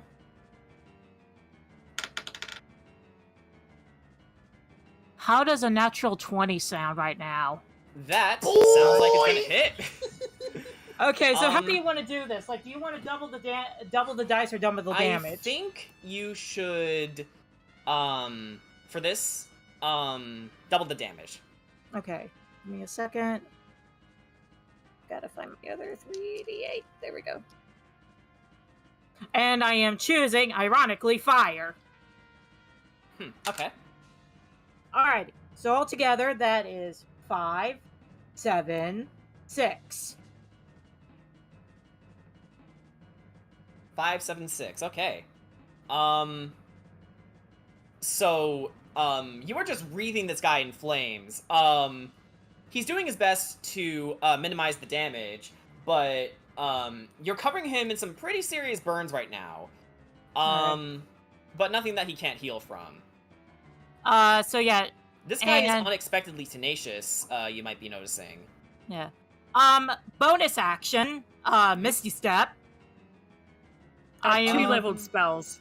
Oh, 2-level spells. Fuck. Wait, well, maybe that's from my left side. Isn't Eldritch Blast a cantrip? Yeah. Yeah, but that's not what she did, though. Did she use Chromatic Orb? Yeah, use Chromatic Orb. Yeah, sorry. I hate magic. Chromatic Orb. Yeah, that's an action, and Misty Step is a leveled spell. Yeah, so you can't do it. Okay. They're both leveled spells, but one's an action, one's a bonus action. You just can't do both. Spells are stupid because you can't, like, use another leveled spell, even if it's a bonus action. Okay. There's, like, a rule specifically saying you can't do it. Yeah, there's a reason for that. Alrighty, which is more reason for me to hate magic. Alrighty, too many rules. So in that case, I'm gonna kind of squeeze behind Corey here. Okay. And basically now Ricky can do some flanking. I mean, he's already got flanked right on blue, but still. He's already flanked, so yeah, not much of a point of doing... Yeah, I mean, not much of a point of doing that, to be completely fair. Oh, in that case, I don't want to move against these two, otherwise they'll get attacks of opportunity on me. Yeah, that's true. Alright, in that case, I will end my turn, and with that, I will be right back. Oh yeah, okay. The reason for the rule is Fireball, by the way. Of course! Just gotta be Fireball.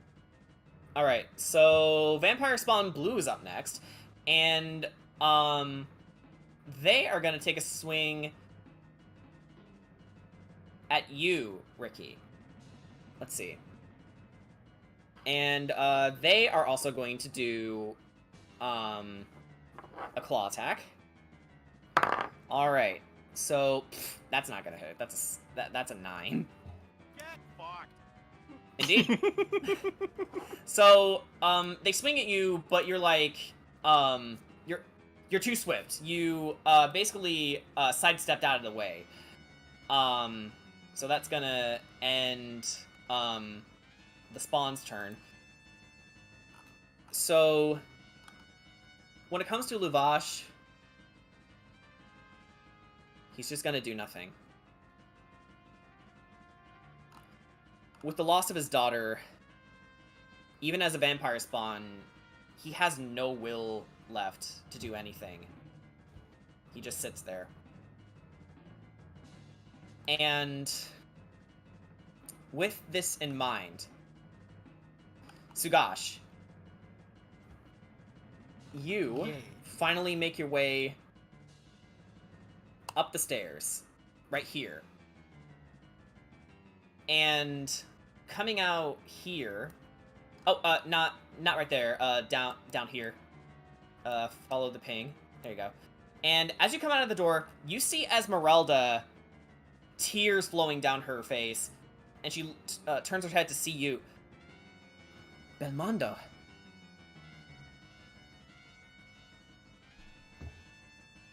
I look towards... I presume that I can see this whole action going on here. You absolutely can. And I'm like... I don't think now's a good time to talk, Esmeralda. I think this is a time for action. What? Oh, What it's the- the bot. That's awkward. It like okay.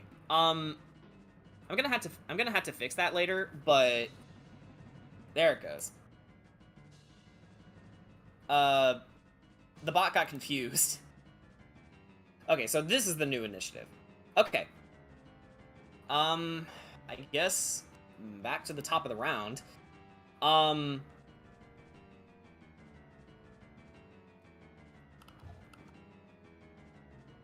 Let me just read what I got here.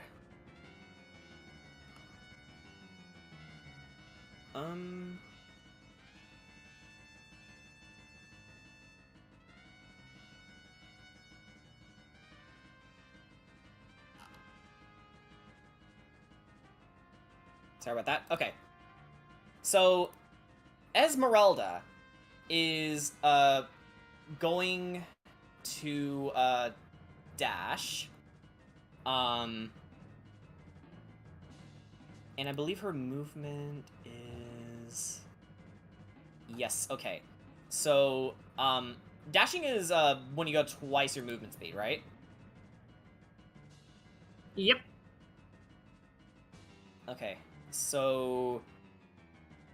Perfect. She can make it this far. So, Esmeralda looks to you, Sagash, and says, "No time to explain. Now it's time for action." And she rushes through the doorway. And, now she's going to do a multi-attack on Vampire Spawn Red. And... Okay. So, she's gonna make 3 attacks. Okay. Oh,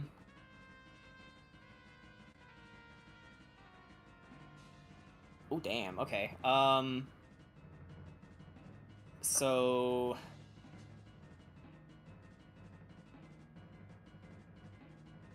Just doing math here. Okay, 14 plus 8 to hit, that hits.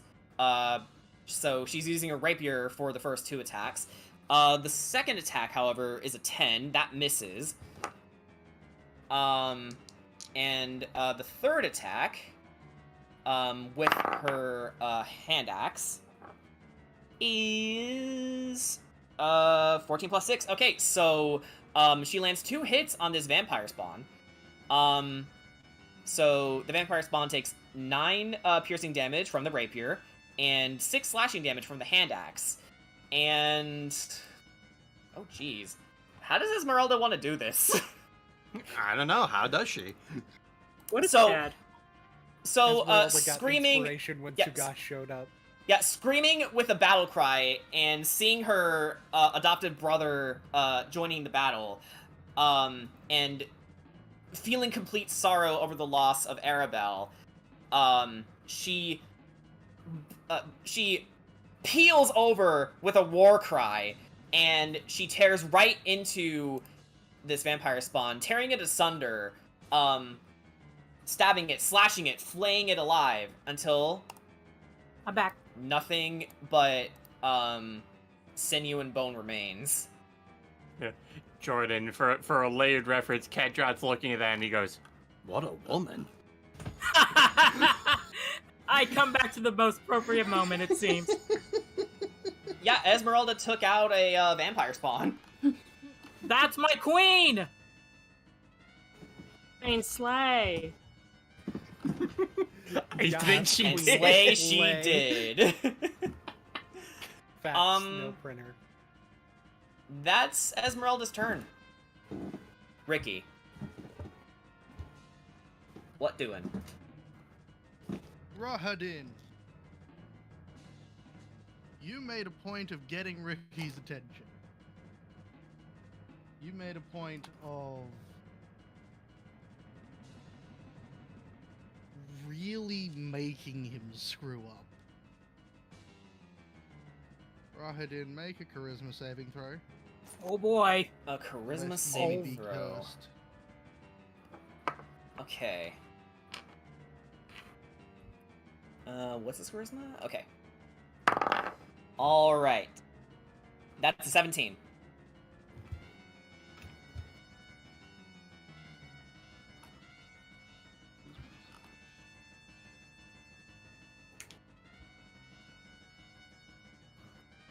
Unfortunately, if it meets, it beats. And he meets it. He meets it. He looks over to you and says, I am wise to your tricks now, boy. And he intentionally called you boy. How does that make you feel? Somebody's about to get stabbed. Well, he's absolutely going to get stabbed.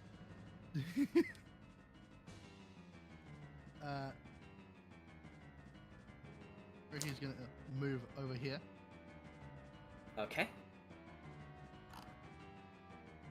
And I'm gonna go for an attack. An attack on Rahadin. Rahadin. Gotcha. Okay, roll attack.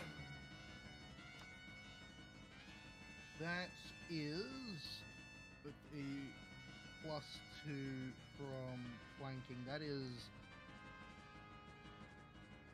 framework. Thank you very much. That would be nice. A 17 to hit. That misses, unfortunately. Oh shit. As if enjoying the heat of battle, he just laughs as he keeps his eyes on you, going over your way, but the Deathly Choir begins to hit a crescendo as it throws off your aim just enough, to the point where, yeah, you could, slice into his clothes just fine, but he just stares at you and says, surely if you can kill a little girl, you can best me in battle. Boy! He gonna die. That's the plan. Alright. What else you got? Nothing. Okay. I want to say, you're talking mad shit being surrounded by vampire spawns and hiding behind them. Okay, so that's your turn, unfortunately. Alright. Durna. Durna is going to go ahead and he's gonna look at you and use Crown of Madness on you. Ooh. Okay. Go ahead and roll another Wisdom save.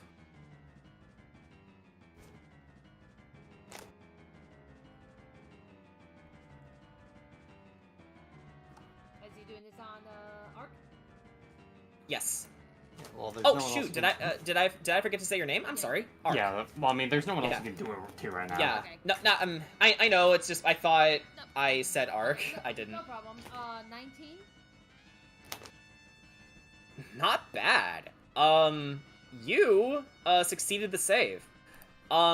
So as Durna looks over to you and says, "Well, for such a hulking beast such as yourself, why don't you come fight with me?" And just the slightest tinge of a crown of thorns begins to envelop your head. But then you shake it off and say whatever you want to say.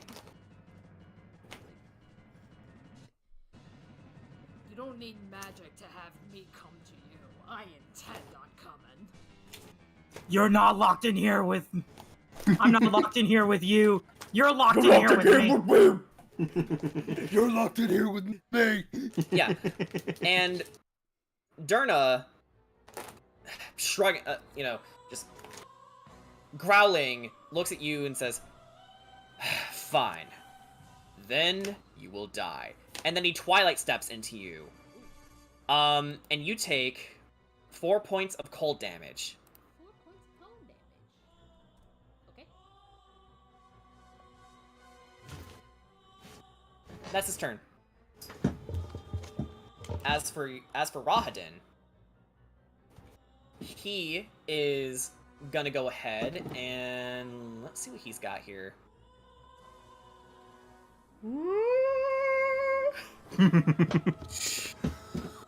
He's going to cast Ray of Enfeeblement on you, Ricky. Let's see. So he needs to go ahead and make a ranged spell attack on you. Alright, where's your thing? Okay. 18 to hit? That hits. Ooh, okay. So, on a hit, the target deals only... Wait, sorry. Huh? Okay. So, you feel a sense of weakness come over you, as if you just got back from a really, long, run. So, on a hit, the target will deal only half damage with weapon attacks that use strength until the spell ends. Oh, I didn't read that part. Okay, never mind. Okay. Okay, let's rescind that. Yeah. Yeah, probably. that's on me. Never mind. Instead, blindness, deafness. Okay, so make a con save instead. Oh, fuck. Constitution, my best stat. Thanks to... Not. Oh. That wasn't a good one, was it? 5. Oh no. Okay, so instead of everything I mentioned, Ricky, as you were ready to land another hit into Rahadin, you have become blinded. You can't see anything, but you can hear him, and that's all that matters.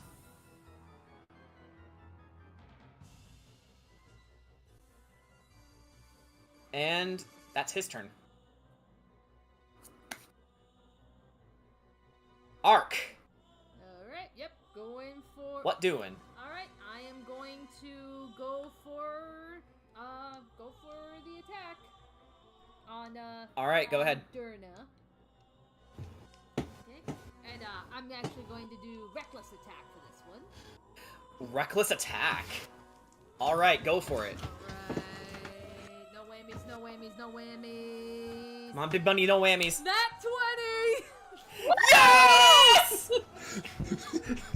That is gonna hit! Okay. Darren's like, oh god, oh jeez, oh man. Alright. And Oh, jeez, Rick. now, Oh man, jeez, Rick! yeah, and because he technically still has that whole Eldritch adaptation thing going on, with the extra talents coming out of his arm. Let's see here. I know that does something. Let's see. But first, let me calculate my damage. Mhm. Okay, let me just... Alright, so... Durna, wait, why do I hear boss music? And Ark, just for fun, let's double your dice for this one. Okay. Double the dice. Woo! Sorry, I love this part of the song. So that plus an extra d6 slashing damage. So that's a total of 18 damage, and Durna has to make a Constitution saving throw. Oh man! I assume against my transformation DC. I believe you're right. Okay. Just Oh, so you, okay. Just so you know, the transformation DC is 15.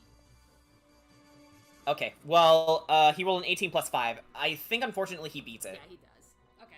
But that is a hefty amount of damage. But even more exciting than that, I finally get to say this. Okay. He is bleeding. Yes! Oh, that's true. Yeah, because that's true. I did roll a crit. Yeah, because that's the thing. If he had failed the save, he was gonna bleed anyway. And you know what? Actually, just for flavor text, when Ark does the attack, he's doing the 1-2 punch that Kedron taught him. Yes, you do it exactly, but you add your little Eldritch twist to it. Yeah. And actually, Sugash, it's not your turn yet, but it's coming up there. You look down and you see this hulking monster fighting Durna down below. Do you have any reaction to that?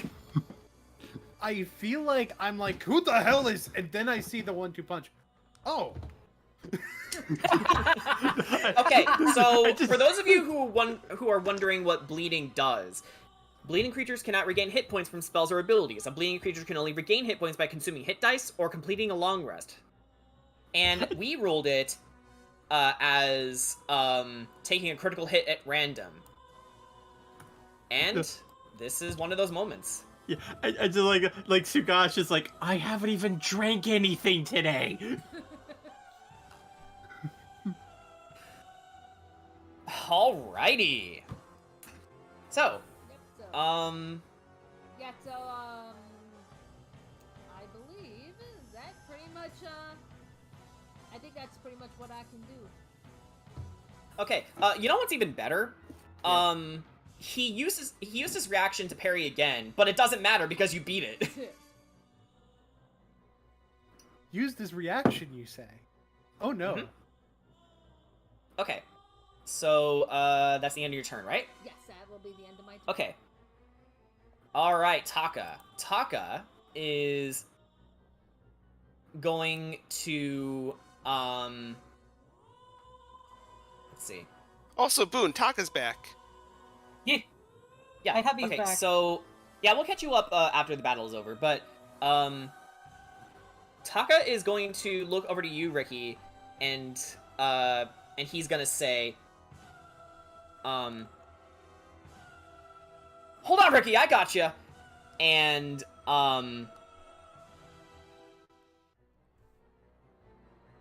looking over his spells here. We got 2 paladins in the party. Bruh.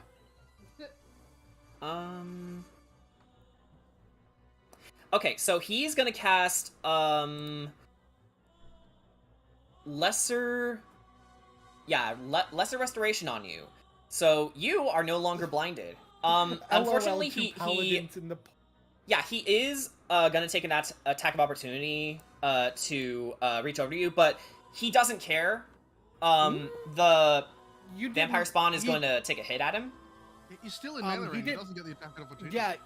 Huh? Yeah, that wouldn't be an attack of opportunity. If you're playing Pathfinder, it would be. Yeah, if you were playing Pathfinder, it would. In fact, if you were playing Pathfinder... I just figured it would make sense because, you know, he was attacking Greenie before. So wouldn't he be getting out of her, Nope. No? Okay. No, well, that is as a still matter of fact, he doesn't even have to move to cast the spell. That's right. Okay. So, yeah, he just casts a spell on you, and you can see If again. it were Pathfinder, casting the spell would get an attack of opportunity. Yeah, and then he looks over to you and says, so you're still not mad about what, I said before, right?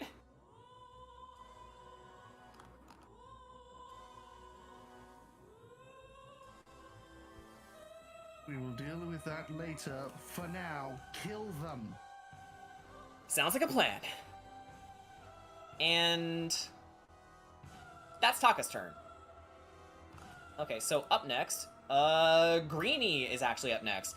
So, Is she still on fire, by the way? Oh yeah, under the effects of a green flame blade? No. Green That's flame just blade a is one hit Yeah, thing. that's just, Oh. It's just a one-hitter. Yeah, okay. Yeah, no, she's totally fine. For now. She's looking very rough, though. So, she's actually gonna go ahead and make a multi-attack on Taka. This bitch is gonna die. So, okay. Just say time. Alright. So... Let's see. Can I do something that's not necessarily legal? Hold on. Okay, so 13 That's to a hit, that collection of misses. words. And,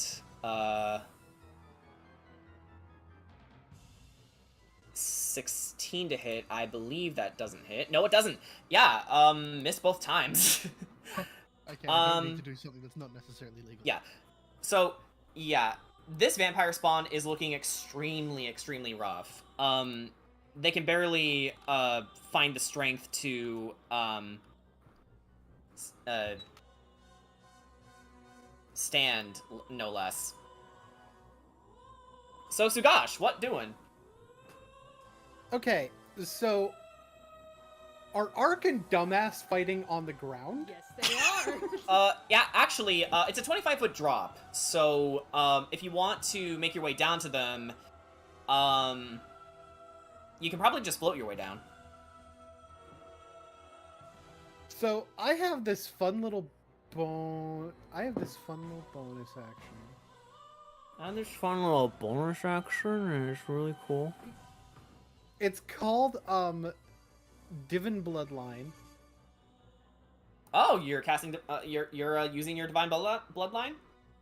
Yup. Cool. All right. So, Sugash, your eyes flicker and your form becomes that much more holy. Holier than thou, Hugh. Holier than Rahadin and Durna. Cause they're bitches. I'm sorry, who's Durna? I think you mean Dumbass? Ah, yes. Sir Dumbass, the cold farted. And you must be dumbass. Goku, dumbass.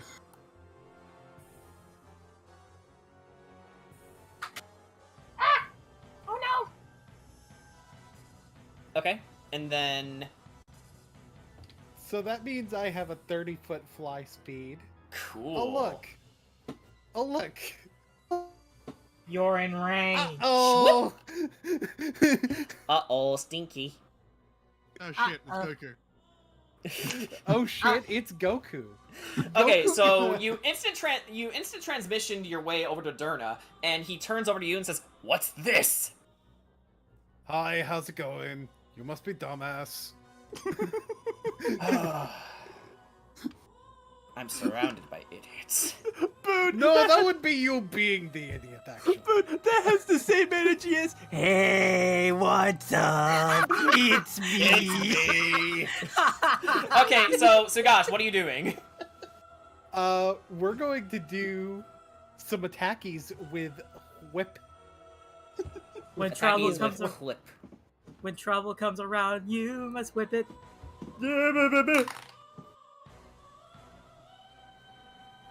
Does the dirty 20 hit? A dirty 20 does hit. Okay, so a d6 for the normal die. Mm-hmm. D6 because I'm dealing damage with a Castlevania weapon. Yes. An extra 6 damage because it's my first time hitting him in the turn. And I'm gonna need him to make a con save. Ooh! Are you doing what I think you're doing? All the con saves. I think you know what I'm doing. Okay. Con save. Gotcha. Alright. That's an 8 plus 5. I doubt that makes it. So, first things first. I'm the realist. He's gonna take 19 damage from my attack. Okay. The second thing that's gonna happen is that he's gonna be stunned. Nice. Ooh, So, we'll just say that's the stunned icon. So he's bleeding and stunned. And now I have Advantage. Oh boy, Oh, man. Mr. Krabs. Extra attack time.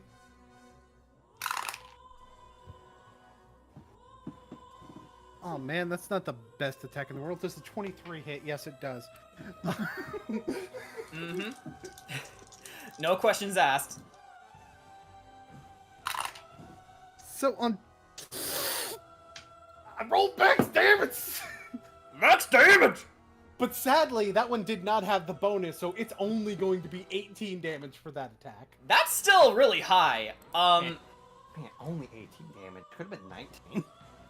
Yeah, like, he may be Kedrot's nemesis, but you and Ark, even in his monstrous new form, are working very well together. I'm gonna spend another key point. Oh no. Meanwhile, in the Ravnica universe. Not relevant here. I know. Oh man. In that universe, we're level 4. Man, No, a 23 hits. Yeah. So Okay, Sam Regal, go ahead and roll your damage. It's like, roll max damage not, again. yeah, it's like, not good. 23. I rolled max damage again. That's 10 more damage. Yeah. And then... Oh, wait, no, I can't... Sorry, take back that 10 damage. I can't do Flurry of Blows. I forgot. I used my bonus action already. My bad. That's true. That's my fault. I was excited. Oh, it's fine. It's fine. Suffice it to say, Durna's definitely in a very tricky situation. Not very unlike last time. Even with 2 Void Blades. Like, you notice... actually, Ark, you have been noticing that he's been trying to get the blades to work, but nothing seems to be happening. And it's clearly throwing him off, and he's frustrated. But Gee, it's almost like... you had the advantage My by controller's pure strength broken, alone. but Dad works at Nintendo. Sure he does. My controller has the drifting problem. My controller, fuck you, troll. Okay. Anything else that you can do, or are you done? That will be all. Okay. Kedrot. Nice. It's your go. Alright, so, I'm getting sick and tired of this green one here living on a couple of health, so, I'm just gonna do some Divine Smite. Okay, so, first, roll a, weapon attack. That is a 22 to hit. That hits. Go ahead and roll your damage, and then, do your Divine Smite. Whatever spell slot you want to use is your prerogative. How spicy you want to make this? Considering how low they are, I think I'm just gonna use a single spell slot. So, level 1? Yeah. Just Alright. a little paprika. Yeah.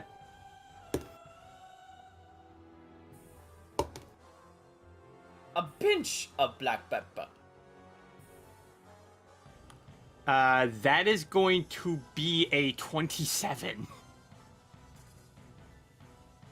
Jesus Okay, Christ. so,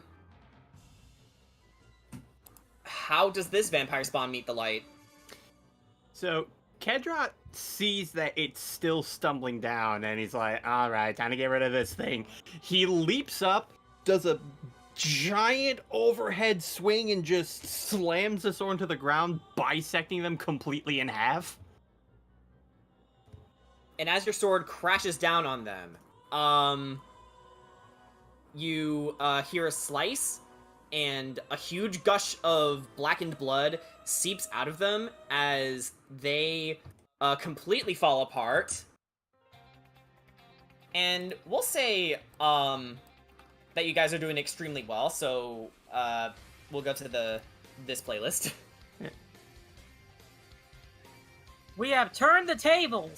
Yeah, but I'm not done yet. You're not. I'm going to use, as a bonus action, I'm going to use Inspiring Smite.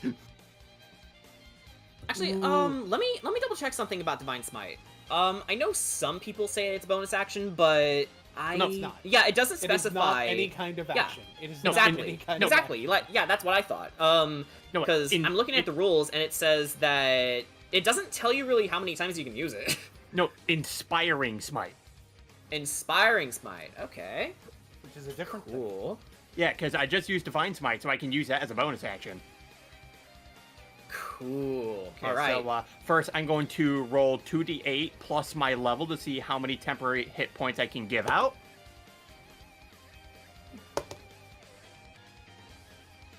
Okay, so I can give out 12. I'm going to give them all to Ricky. Very nice. Okay.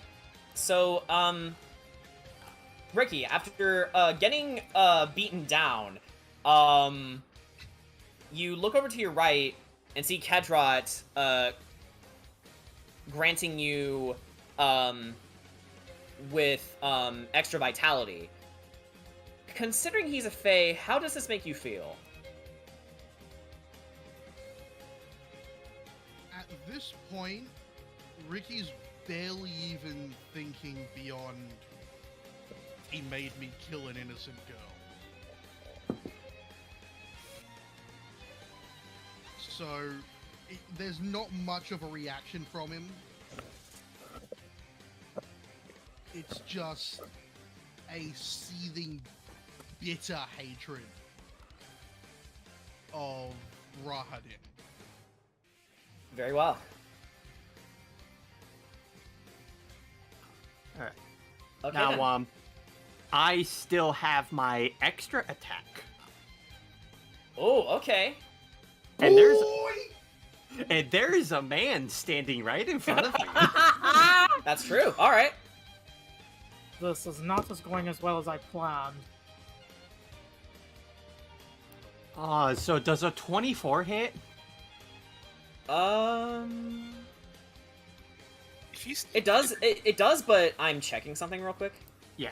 Does a 24 hit? If he said no, I would have cried. Fuck you. I'm not that petty. Yeah. Okay. I just need to double check something. Okay. Yeah, that hits. Go ahead and roll your damage. Alrighty. I will gladly roll that damage. Get back here. Get back here, D8. I need you. I need your assistance once again. Oh yeah, that's right. Thanks for pointing that out. Yeah, I was like reading through the rules. I forgot to get rid of it. That's gonna be 20 slashing damage.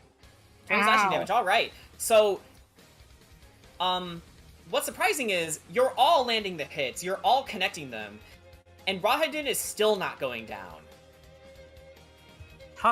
Tough mofo, isn't he? He's not Strahd's right-hand man for nothing. The paladin is correct. I have been employed under his family for generations. But the real question is, Rahadin, are you really serving Strahd or are you serving somebody else? My business is none of your concern, child. It is my business since he bit. And he doesn't really answer you, and just he actually draws his scimitar. Let's see how well that old rusty blade can stand up to mine. Careful, Kira, let's not get cocky here. I'm not getting caught. Oh, Kira, you had the perfect setup to quote him. Yeah, I think that's all I can do. I used my extra attack. I gave HP. I murdered a thing. You did good. Okay. I paladined. Mimi, what doing? It's your turn now. Something again, I hope. Alright, so you said, you said that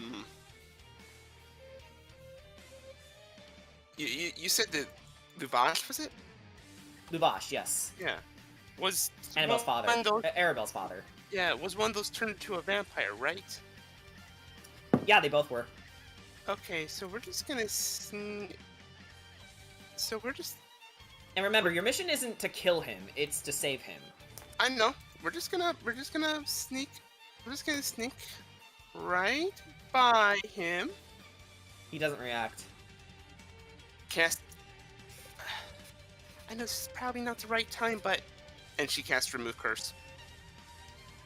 And as you cast Remove Curse, color returns to his form, he makes some declarations of pain, but slowly he shakes his head, says, what am I? And he notices the tears on his face and says, turns to you, Mimi, and says, where's Annabelle? The other room. Esmeralda can. We'll talk about it later. We're just glad that you're here, Lubash. May I toss my sword to him so he can help us fight? Certainly. Right, Hang on. But right now, we need to take care of. We need to take care of them so that we can all be safe. Lavash, here! As she tosses her silvered sword. I need that back, by the way. Yeah, he catches it and says, that's fine. Gold isn't my color anyway. Ready? Let's All go. right. Alright. Unfortunately, using remove curse is an action. I do not have a bonus action cantrip. That has to be my turn. Fair enough. It was good. Okay, Kira / Corey. Who wants to go first? What do you... Corey, you want to go first again? Or nah? I'll probably do the same thing as last time. Alright. My favorite spell. Well, I don't need to cast Zephyr Strike again because it's still going. It's still existing, so I'll just do the Green Flame Blade thing. Green Flame Blade. Alright, on who? Rahagan. Rahadin again. Alright. Yeah. Oh, that's a good roll. Does a dirty 25 hit? Yes, it does. Okay. Got my dice pile. I got extra d8s now. It's a little easier now. Okay, I don't like one of those, so I'll use Empowered Spell to reroll it. There we go. Okay, so that's 5, and then 4. Okay, that is 18 damage. Mm-hmm. 18 damage, alright. Yep. So, once again, you wreath him in flames, and he just shrugs it off, but is obviously still wincing in pain. But Okay, the attack does connect, and it does hurt. Yep. And the little green flame blade thingo jumps over to Mr. Blue, so he takes... That's plus spellcasting modifier, right? Yes, plus the ability yes. modifier, not with your proficiency bonus. Ah, yep. Normal, that is... Gesundheit. Okay, that is 13 damage. To Mr. Blue. Yeah, hold on.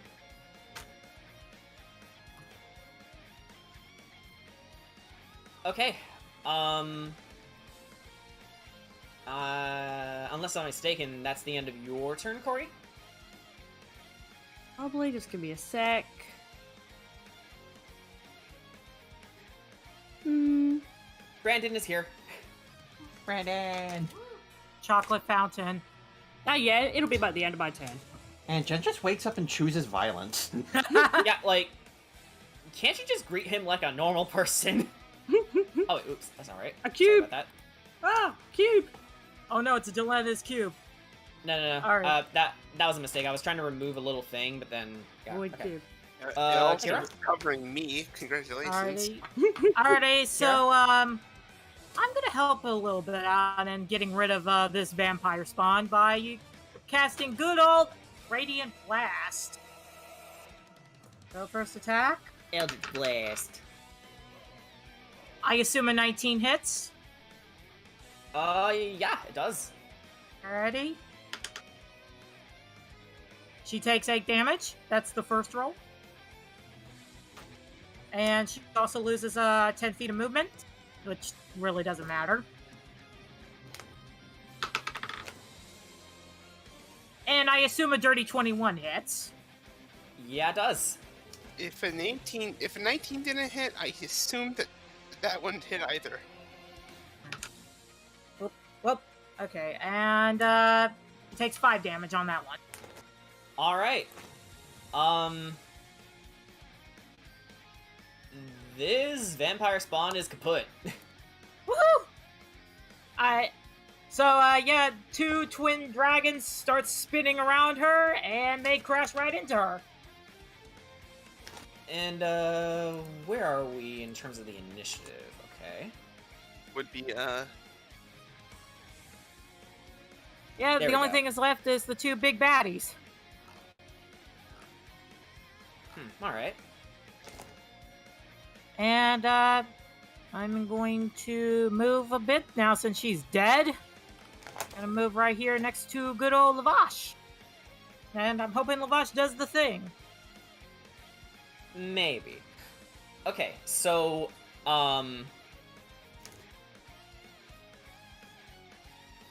I believe that's the end of your turn. So Yep, that's all I can do. Yeah, okay, so Luvash is gonna go ahead and move over to Rahadin. He does hear the Screams? death choir, but he shakes it off and is going to go ahead and try and make an attack against Rahadin. With my sword. Yes, with your saber. I can pull it up real quick. It's, I got it. Okay. I have the site open up for that very reason. Okay. So he's gonna go ahead and make a multi-attack against him. So he's gonna make 3 attacks with the saber. All right. So first attack is okay. It's a finesse weapon. Cool. So that's going to be a dirty 20 on the first strike, a 10 on the second. So first one hits, second one misses, and the final hit does not connect. So on a dirty 20, he's going to go ahead and roll. Oh, I love this song. 6 slashing damage. Actually, you know what? He's gonna go ahead and use the Swift property for the next attack roll he makes with the weapon. So that'll be for the next time he attacks. But he lands a solid gash through Rahadin's chest, and he does stagger a bit, but he looks at him and says, "You, like the rest of your kind, are doomed to fail. Our family once served your master, no longer. If you wish to fall by my hand, Rahadin, so be it." Alright, and that's his turn. But here's the thing, guys.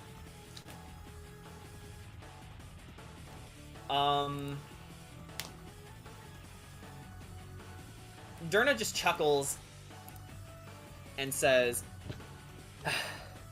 "You have all grown a trifle stronger since we last met. That's good. But there is more to be done." And he teleports away, and I want everyone to go ahead and make a dex save. Boy, he's Wait, done? everyone? Yes. He did this while everybody... he did this while being stunned. It's Actually, probably like... actually, no. Just everyone in the room. So, Taka... Okay. Actually, funny enough, in a 10-foot radius. So, that would be Kedrot, Ricky, Taka, Corey, Kira, Luvash, and Mimi. Okay, so I got an 18. Okay, you got an 18. You said Derna instead of Rahadin was I meant Rahadin. Sorry, their I names are assumed- similar. Okay, that's why I got. Their names are similar. I meant to say Rahadin. You know what the fuck I meant at the very least. God damn. All right. I didn't. I knew what you meant. I figured it Okay. out because I realized Rahadin. Semantics, anyway. All right. Let's see what Luvash gets. Oh, not good. Okay, so Luvash got a 9. Taka gets a natural 20. Oh my god. Woohoo! Taka's going ape shit. Okay, what did everybody else get? Okay. I got a dirty very 20. good smile. Oh no. Corey got an 8. Mimi got a 21. Very good.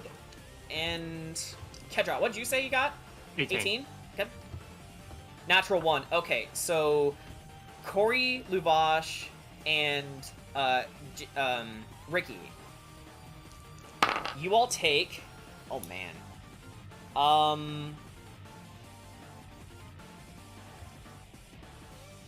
You take 13 points of fire damage.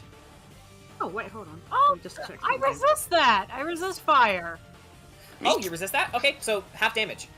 Well, I I also resist- rolled a dirty 20, but you know, Or the actually, draconic blah, blah, blood. blah, blah, blah, blah, blah. Sorry. The draconic Oh, I don't blood. resist it yet, okay. So, Wait, what am I trying to say? Oh yeah, I'm trying to say, for those of you who succeeded, no damage. For those who failed, you take that amount of damage. eh. Oh, and remember, for battle specifically, we use the nat 20 and nat 1 rules. It was it 13 damage, was it? Yes. Okay, cool. Calculator save me. And then, let's see here. Wait, I'm in the wrong channel. Sorry.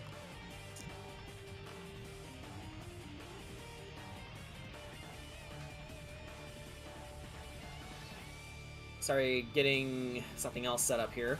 Oh, good.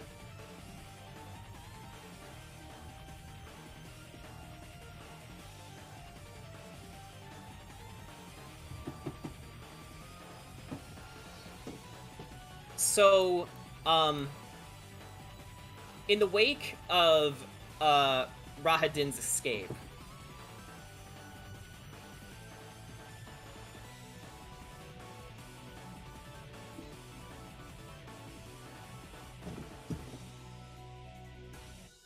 seven gargoyles come to life. Oh boy.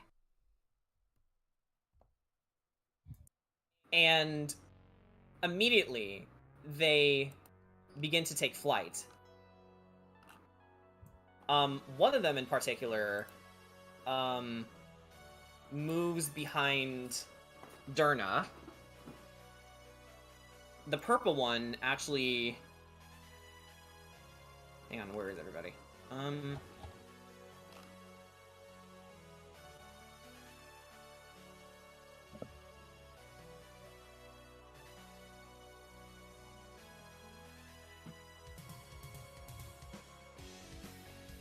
There's a lot of things here. Okay. Yellow is going to slide over to you, Sugash. And everyone else begins to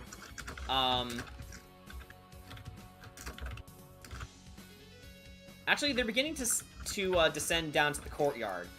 And we'll say, just for the sake of brevity, we're going to move everybody back to the courtyard, so we're switching maps. And just to make it easier on everybody, I'm gonna get rid of their tokens. Actually, no. We can just place them here. And Kira, you can drop yours down. Yeah, give me a sec. Yeah.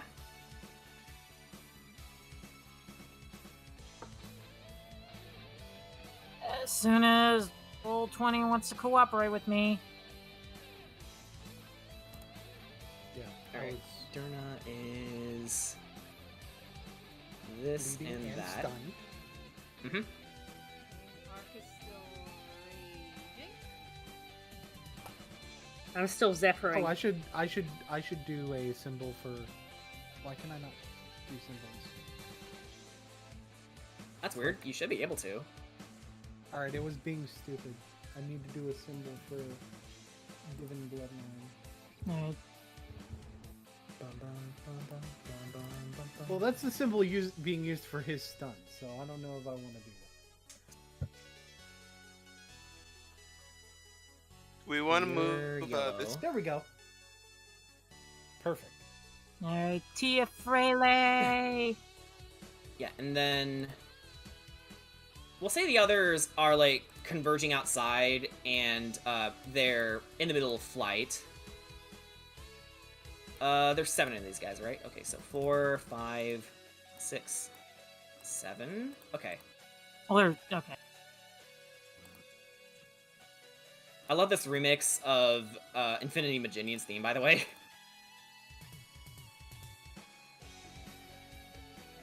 Huh? Who died? Oh no. Somebody dropped. They back? There we go. I guess not.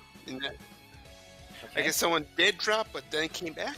I think. it Yeah, might have been that was. Corey. That was weird. No, that was Alright. me. That was me. Sorry. Oh, okay. Yeah, and then... Yeah, right. Esmeralda, and then Taka and Lubash.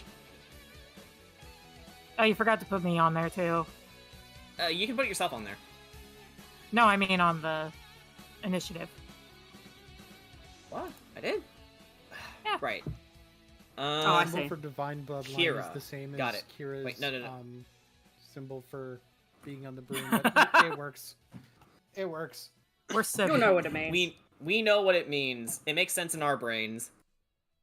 And we'll see. just You know works. what? Just for the sake of brevity, Lubash is gonna sit this one out because he's not as physically inclined as you guys. Okay. Alright, I'll take my sword back. Yeah, he throws it to you. I catch it. Yeah. Okay, so these guys are really weak, so don't worry about the battle taking too much longer. Let me Yeah. guess, another asshole's dirty tricks, right? You should have seen the trick they pulled on me earlier. I'll tell you about that one too.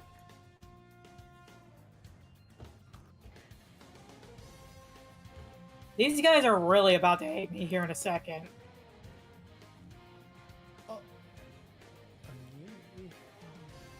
Oh, yes. You see it, Boone? Because you know what these guys have. Yeah, hold on a sec, guys. I'm jumping through menus here.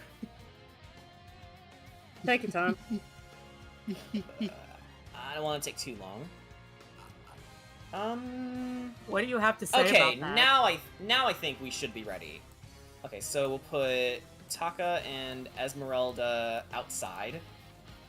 Whoever wants to join them, you can. So this is your opportunity to reposition yourselves if you so desire. Yes. Alright. Okay, wait. Should I go here or? And I'll go they, here. these guys are all up in the air, right? Yeah. Actually, save orange and yellow. These guys are taking flight, so you know what? I should probably give them the wings too. Let's see. Where's the wing symbol? There it is. No, wait, no. This one. Just for a little less confusion. When Sugash sees Kedron, he's gonna crack his neck and be like, we softened him up for you. Much appreciated. Okay. Now, You can I hop believe up. everything is correct, right? I'll hop outside. You kick his butt for us. Will do, Mimi. I don't think it's gonna be a problem.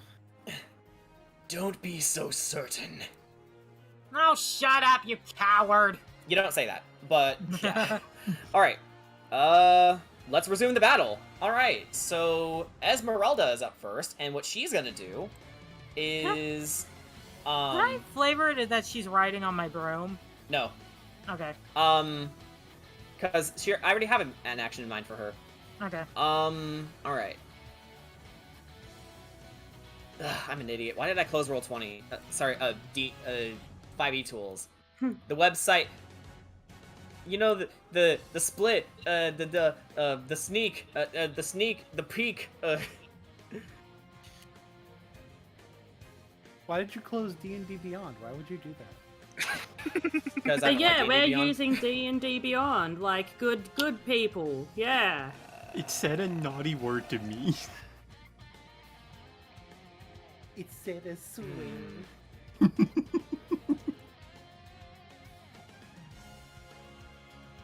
Okay, so My controller using broken. okay, so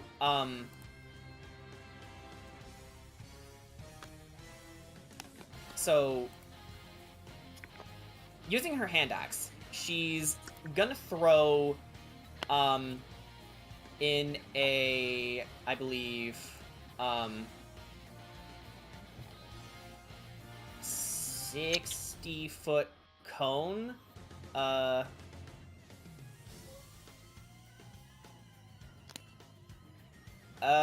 You know what? I think I might be able to. Hang on. It's a 60-foot cone, so who should that be able to hit? Me. She's gonna cast Conjure Barrage, by the way.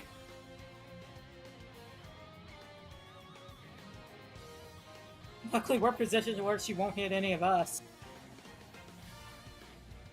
Let's see. I don't think it'd be a problem for her to Okay. hit. all So of she's gonna them. hit purple, blue, pink, and red. Conjure Barrage. Okay, I think there was a point where it had an easy way to measure these cones, where it had like a ruler for the cones, but it doesn't have that anymore because it's stupid. Why did they get rid of them, the fools? Because Roll20 likes to do really fun updates. That's not fun! What's the dog doing? Like, this was in the early days of Roll20, and like, it was good. It was a very good thing, and I for one appreciated it because cones are fucking stupid. Let's see. Okay. Okay. I don't mind these doing math, four- but I hate doing geometry when playing D&D. Yeah. Okay, so these four need to make a dex save. Gotcha. All right. So purple rolled a natural 20. So. Okay. Blue rolled a 15. Pink rolled a 2. And red rolled a 15 as well. So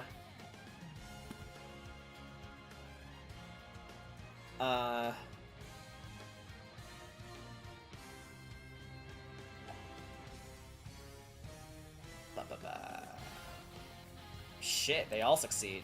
Wait, no, except the 2. Everybody but Pinky here.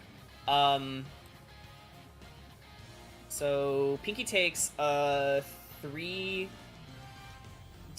damage on a failed save. So that's, where are my d8s? Oh, hey, it's like Shatter. Ah, here they are. Okay, so 3d8. I need another d8. This is way too many dice for me to roll. Okay. Okay, 7, 3, 4. What does that turn into? 7, 3, 4. So that would be 14. Okay, 14 damage. So, Pink takes 14 damage. Everybody else, I believe, as per the rules, they take half damage. So, I believe they take 8? No. Yeah, they take about 6 damage. 6 damage? Yeah. Is this damage or what? What's this?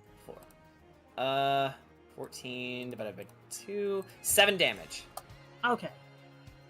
I was off by 1. Okay. Yeah, okay. So, everybody except Pink takes 7 damage as they are just pelted with a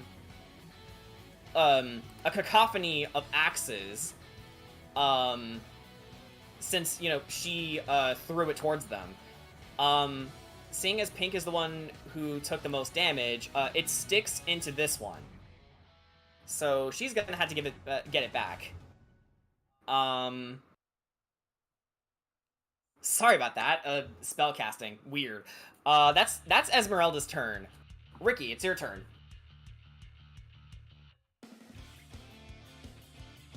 I'm sorry, let me Sorry. Yeah, I don't blame me for getting lost. That was a really bad spell casting thingy I did. Oh no, I'm vibing to the music. I need to mute myself. I'm gonna grow. That's fine. I'm coming right here. Oh, flanking! Oh, look, a Flanking! stunned enemy. Flanking, okay. He needs to make a charisma saving throw, please. Charisma save, alright. Let's see. Well, he's supposed to be a paladin, right? He'll probably be pretty good at that. If you know my rolls, then it's not gonna do anything. Okay, 7 throws. 9 plus 4. Congratulations! On tonight's show, You You've been cursed. I want a drawing of that now. I want a drawing of Ricky being a game show host. Ladies and gentlemen, welcome to the show. You've been cursed. Dude is just sitting there, like, lying on the ground in a T-pose, bleeding, stunned. How could this get any worse? Curse drop. And he's cursed. So Yeah. I'm going to attack him now. Alright. Do so with advantage because he is stunned. Okay, so that's first off a 9. Let's see what the advantage is. This man is eating a knife. This man is eating a knife, and I need more d6s. Ah! I rolled a natural 20. Mm-hmm. So if I'm doubling the dice, I do have enough d6. Okay. Who likes 10 d6? I like 10 d6. I like 10d6. I think I like the sound of 10d6. Let's hear it. Ah, there we go. ASMR. Okay. Well. How many 18, sixes you got in here? 3, and I've got a couple 5s as well. 28. 30. Let me see. 5.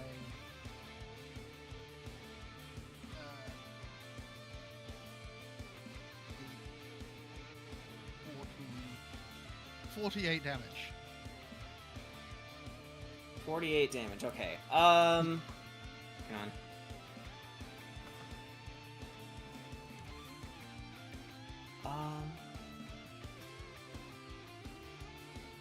Okay, so,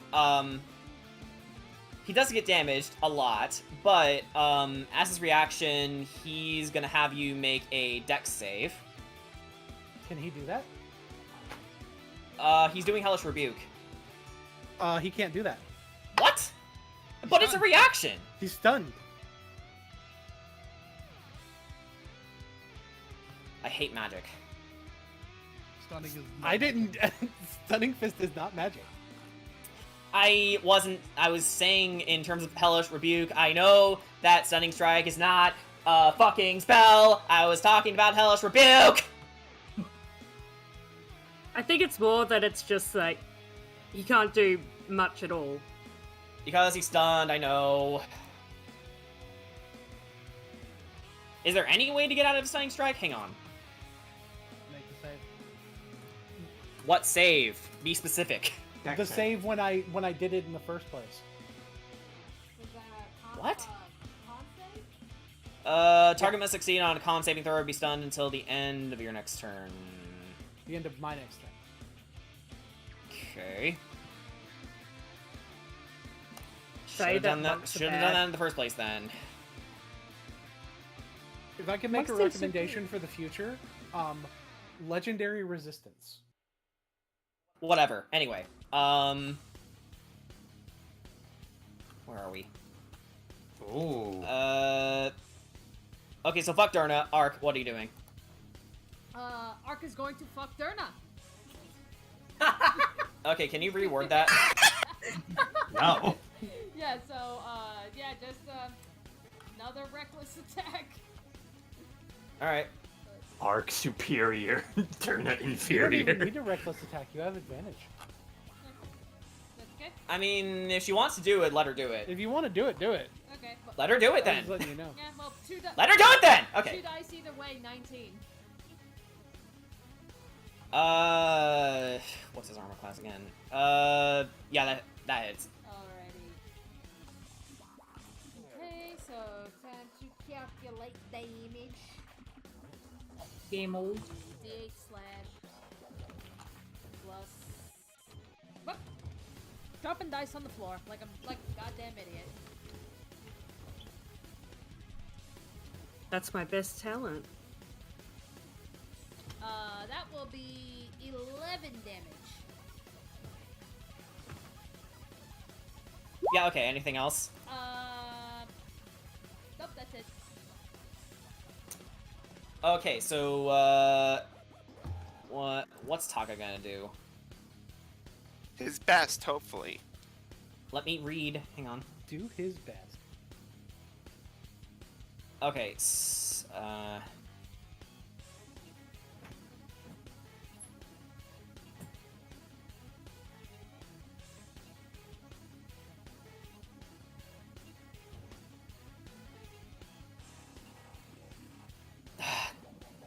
right click does nothing on this mouse.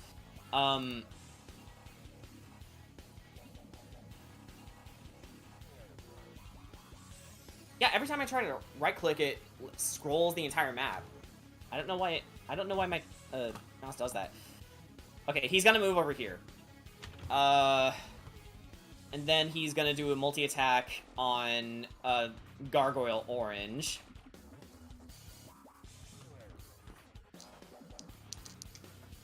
Wait, no, that's its bonus. Fuck.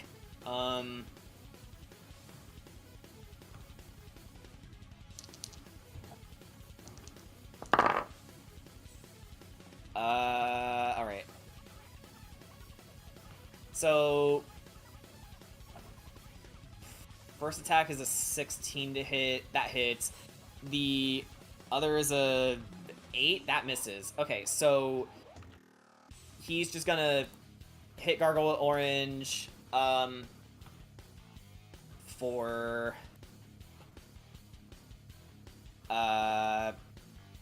7 slashing damage, and then he's gonna cast Divine Smite on them, and then that's gonna total up to 8 more radiant damage. So this one's a hurdy. There we go. And that's his turn. So, Sagash, it's your turn then. Cool. So, give him the smack.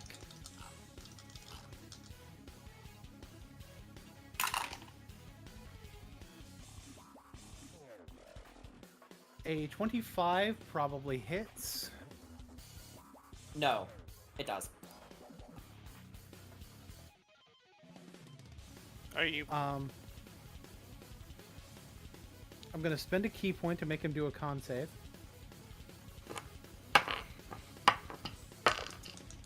Dice in the way.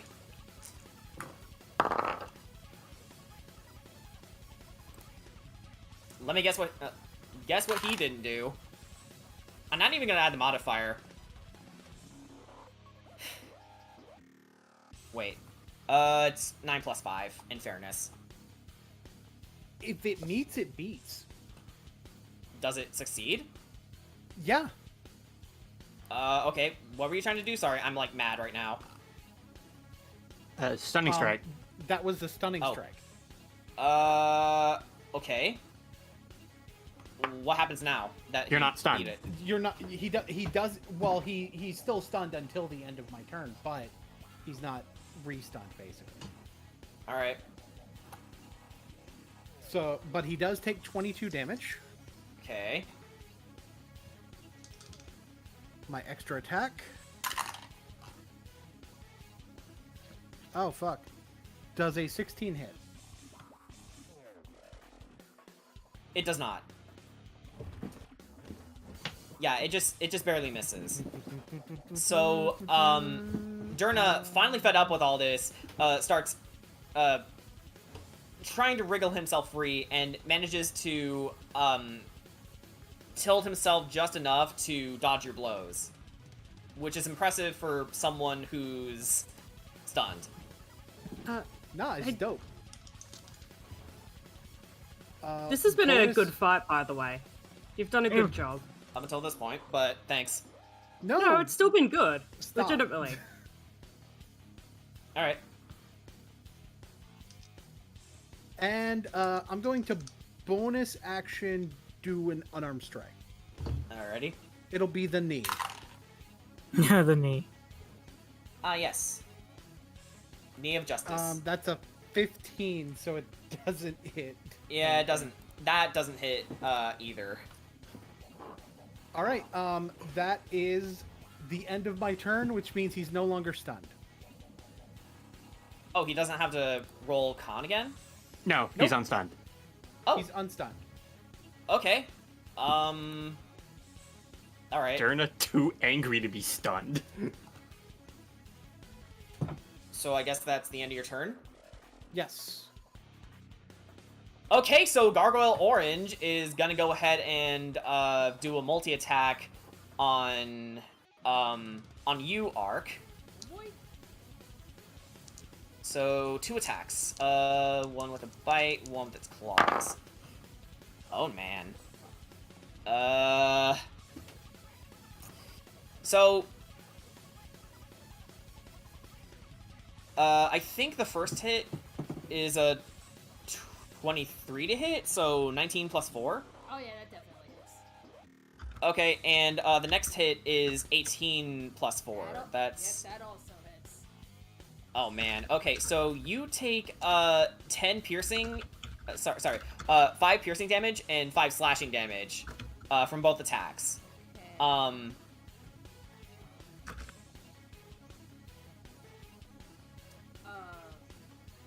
What were the numbers again? In total, the damage is 10, but they're 5 each. Gotcha. Piercing and slashing. Okay.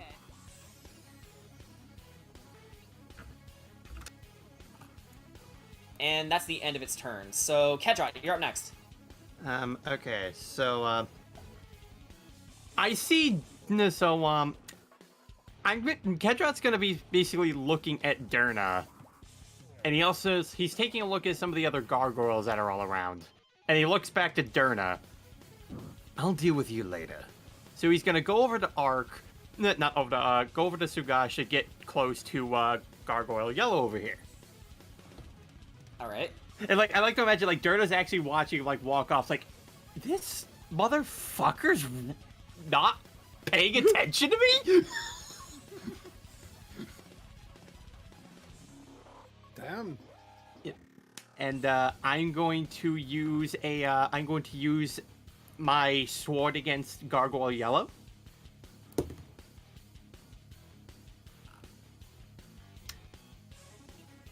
Does a 23 hit? Yes, it does.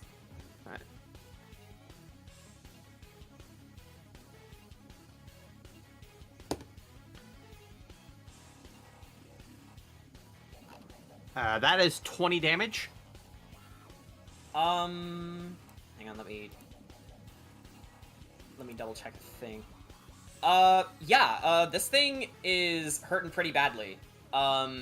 You managed to cleave through the stone that makes up its form, and there's like a big gash from its face to its torso now. Well, in that case, extra attack. Alrighty.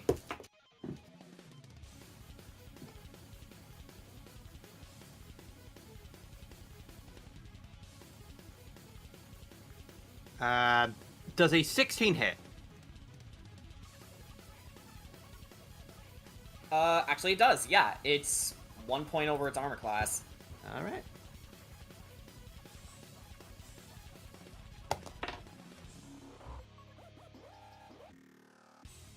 That's 17 damage. 17 damage, okay. Bye-bye yellow. And, then I'm going to use as a bonus action Twilight Step to deal 4 fire damage to Orange over here. Alright, yeah.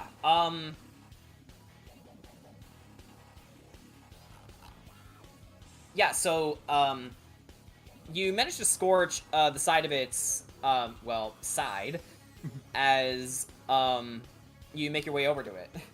Yeah. And yeah, that's all I can do. Hang on, did I skip over Taka? No. Nope. I think Taka had a turn. Okay.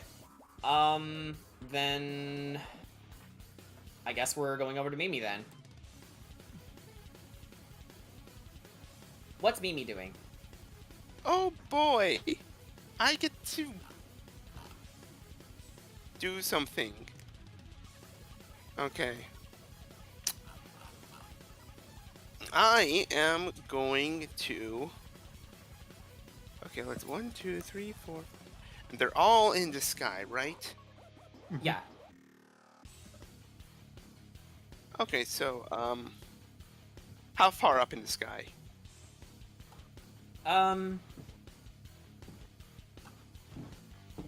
About maybe 20 feet, 30 feet at most. Yeah, Close that's a good enough. estimate. Close enough. Hey, you know what has a range of 60 feet? What? You know what has a range of 60 feet? I'll give you a hint. It's spiritual weapon. Oh, cool. Nope. Time to bomb. Okay, right here, I'll make it. So that's in between green and red. Alrighty, okay. Look at it. So spiritual. So weapony. Weapony. So weapony. Anyways, I have to make an attack roll. Do I make an attack roll against both of these? Wait, are you trying to see if you can attack between them? Yes. Whenever I can make a creature a melee attack against a creature within 5 feet. Oh, a creature. Okay. Yeah, I'm pretty sure it's one target, right? Yeah. it's Yeah. one Yeah. target. Okay. Well, which ones had no damage? Red or green? Green, I think. Green's not taking anything? Yeah, green hasn't taken damage yet. Okay. So it's 17 plus my spell attack. That's 17 plus my that's proficiency plus wisdom, right? So that's current.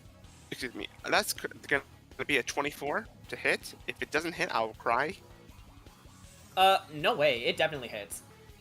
Okay. Good. Because that is No crying 1d8. allowed today.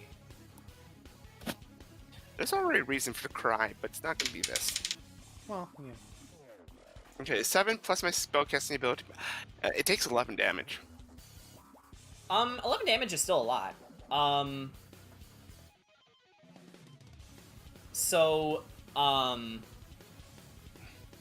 Actually, what form does your spiritual weapon take?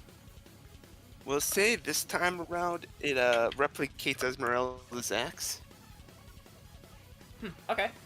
So, taking the spectral form of Esmeralda's axe, you slam it into the forehead of this creature, and you cleave right through its face. Oh. As like if there's like a equivalent to a gargoyle losing its teeth, this would definitely be it. And probably its nose. And Okay, its but- structural integrity. But it's still alive. Yeah. Still alive! However, because I can only attack one, I'm not gonna leave Red out in the dust. So, make a dex save. Reminder, the spiritual weapon is a bonus action. Make a dex save for me, please. Okay, so that's a 12. Ooh, I am sorry, but, how does, 7 plus... How does 10 damage of radiant, 10 radiant damage sound? Is it Bless you. Two. 10 radiant damage sounds, quite nice. Alright, Red's taking it. And I believe that's your turn, right? Yeah. So yeah, between Green and between Mario and Luigi over here, I got 21 damage. All right. Okay. So, Corey / Kira, it's your go. Who wants to go first? Kira can Me. go first this time. Alrighty. These guys are about to really hate me. Even though this is an action, fuck it. Kira's casting Daylight. Daylight. Hold on. Mommy. Daylight. Okay, so Daylight's an action. Yep. 60-foot 60 radius. foot, yeah, I got it. 60-foot radius sphere of light spreads out from a point you choose between within range. The sphere is bright light and sheds dim light for an additional 60 feet.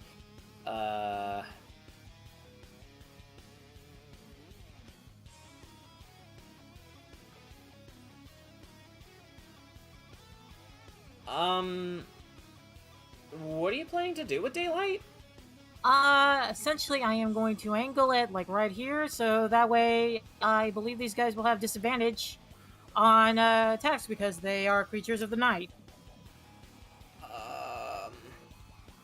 I don't think that's how it works. Check your stat block for gargoyles and see if they have sunlight sensitivity. No, they don't. Huh. Rip me, I guess. Yeah, try something else. Alright, Hang on, I can get rid of this for you. alright. Let's go with good old Eldritch Blast, and I'm targeting both red and green. Mario and Luigi, alright. Hey, Luigi, she's using an Eldritch Blast. Alright, 16. Oh, gee, Mario! Okay, 16 to hit red. That hits. Damage. He takes a full 10 damage. Uh-huh. Now for green. I assume a dirty 21 hits. Yep. Let me roll again. And he takes 7 damage. Okay. Red goes down. I like to imagine as he falls, he just turns back into stone and just crumbles. Nah, the Mario death is better. Then he crumbles to stone. Luigi's like, finally, there will be Luigi Incorporated. Finally, the year of Luigi shall be the world of Luigi. Alrighty, and that's all I can do for now. Okay, Corey. So I assume that they're like too far up for me to like burning hands, right?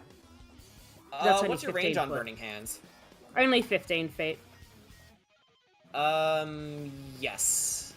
Okay, in that case, I'm gonna magic missile. Ooh, magic missile. No That's save, whistle. just... I'll do save, it. just No save, just damage! So, are we doing the run roll for all darts rule? I can't remember. Hang on.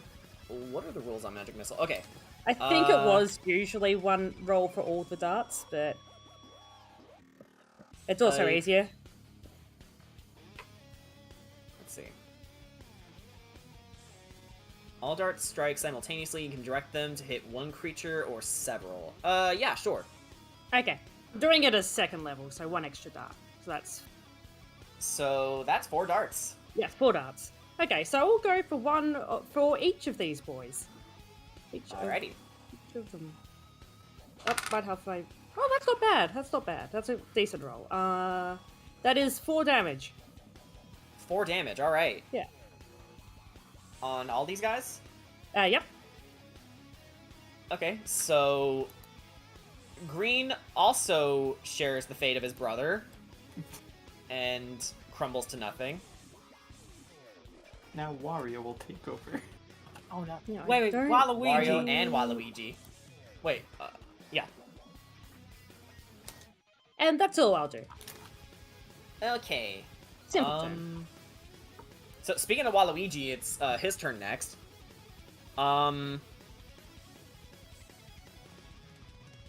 So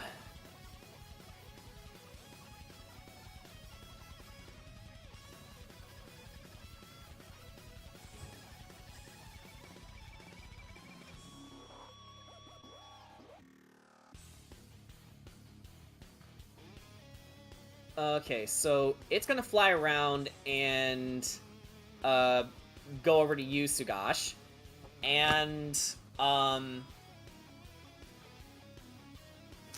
think considering that it's you're between it and Durna, it's gonna get the bonus to flanking, so it's gonna do a multi-attack against you. Alright. And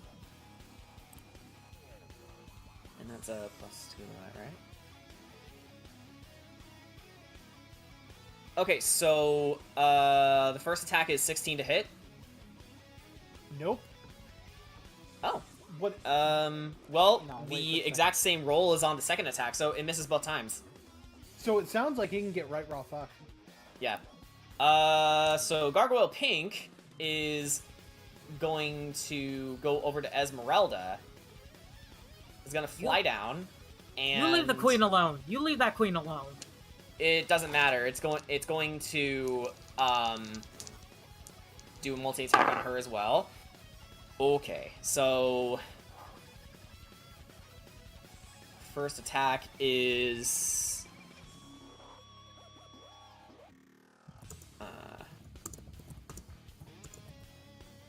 16 plus 4, that hits, and the second attack is a 15, which misses. So she only gets 5 points of piercing damage from a bite attack. First time Esmeralda got hurt, by the way. That's gonna be the end of Pink's turn.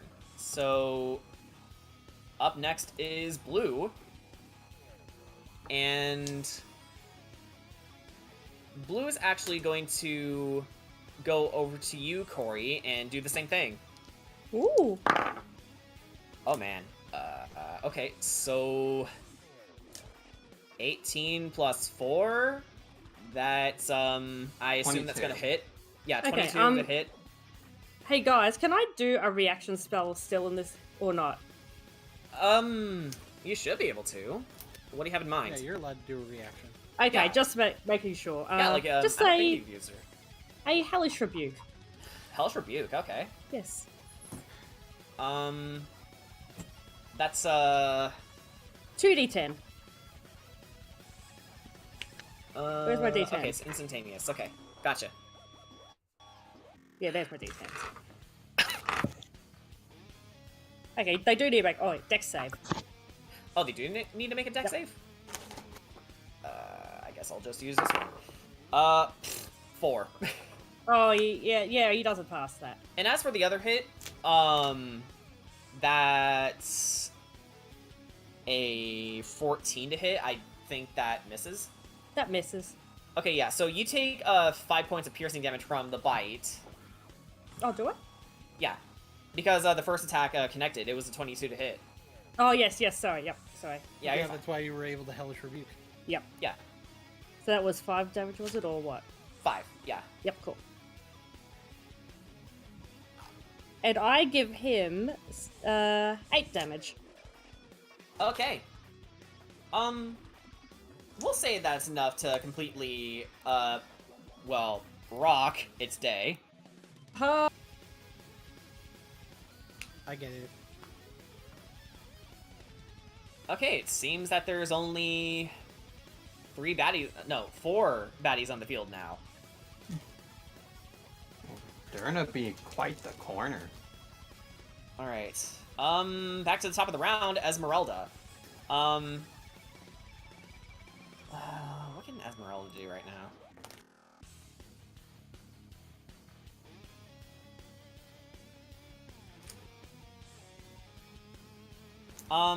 Okay, Esmeralda is gonna do, for her bonus action, Slayer's Prey. Ooh. She can focus her ire on a selected foe she can see within 60 feet of her and mark them as her target. You know, just for fun, we'll say that she got her axe back. It fell off of Pink's face, and then she catches it in her hand. And she's gonna throw it in its face again. Okay, Kratos. Okay. You know what? Accurate. Alright, so that is gonna be...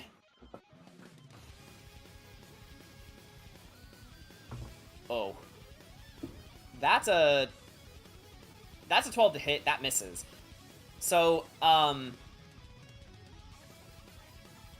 she throws the axe its way, and then it swerves out of the way, so her axe lands here now. And I'm gonna say that ends her turn? That's disappointing. Ricky, what doing? Well, Derna it is still right there, is still cursed, and is probably gonna get stabbed again. Probably? Roll melee attack and find out.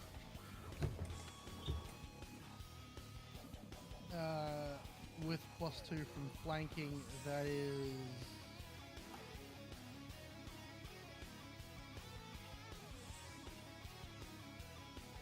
a 26 to hit. That hits.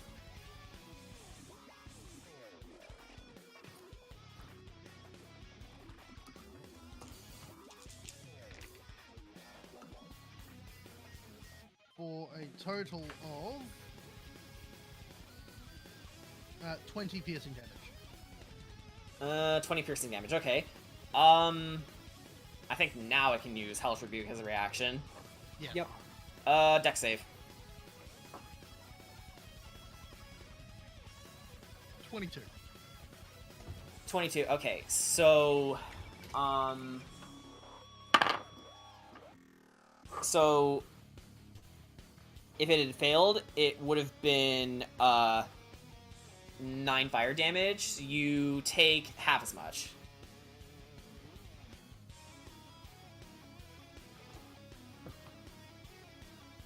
Anything else? As a bonus action, I'm gonna stab him again. Alright. Why is everybody stabbing me in the back? Though this one probably won't hit. That's an 18 to hit. No, it does. Okay. Well, actually, he hasn't moved, so he can still parry, right? He already used his reaction with Hellish Rebuke, so... Ah, fair enough. For do I use the attack bonus on this offhand attack boon? You know this.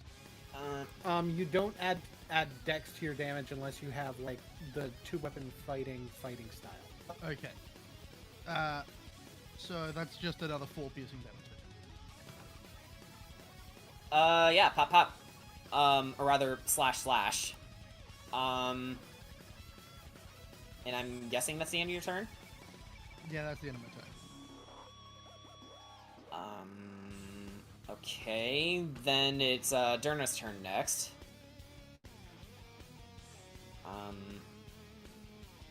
So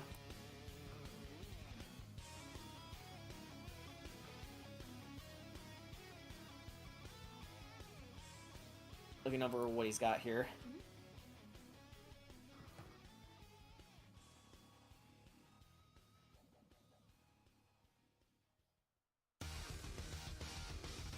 Okay, so he's got a Twilight Step directly behind Mimi as a bonus action. So you take 4 cold damage, Mimi. And then he's going to cast Cure Wounds on himself for Bata. on 3rd level. Bata. No, he is not. What? Did you counterspell? Yes. Alright.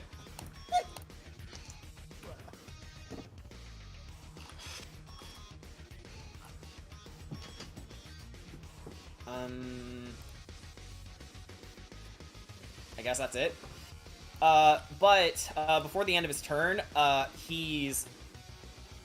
After you take a splash of cold damage, Mimi, he stares you down with both Void Blades and says, "Even if I can't get these blades to work, at the very least, I will be able to rid the world of scum like you, Tiefling." The only scum I see is That's not something you should be laughing about. I know, but in character, Kira says, Wow, that funny, is I'm racist. That is racist as fuck.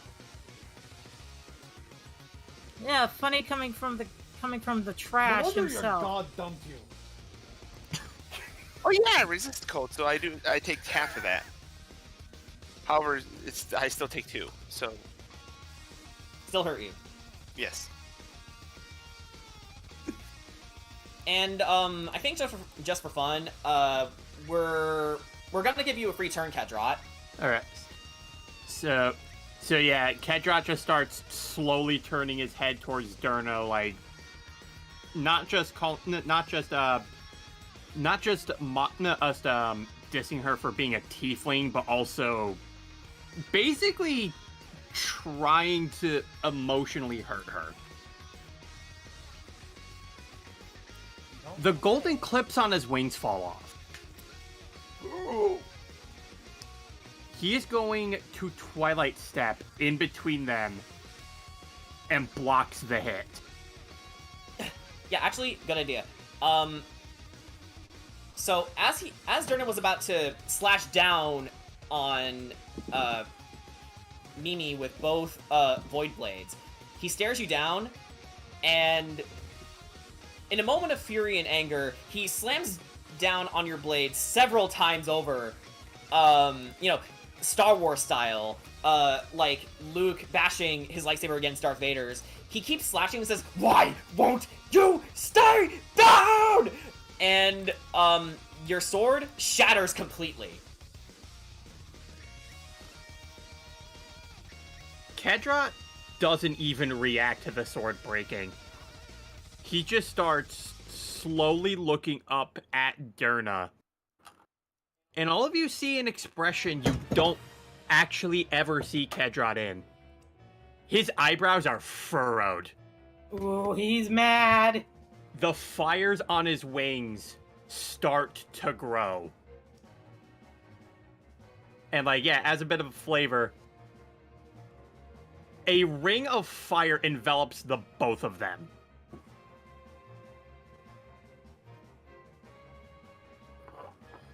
Kedrot slowly stands back up as his fists clench and he just stares at Durna with nothing but vitriolic anger. And Durna, in a moment of pride and rage, just flings both swords down and starts rushing towards you.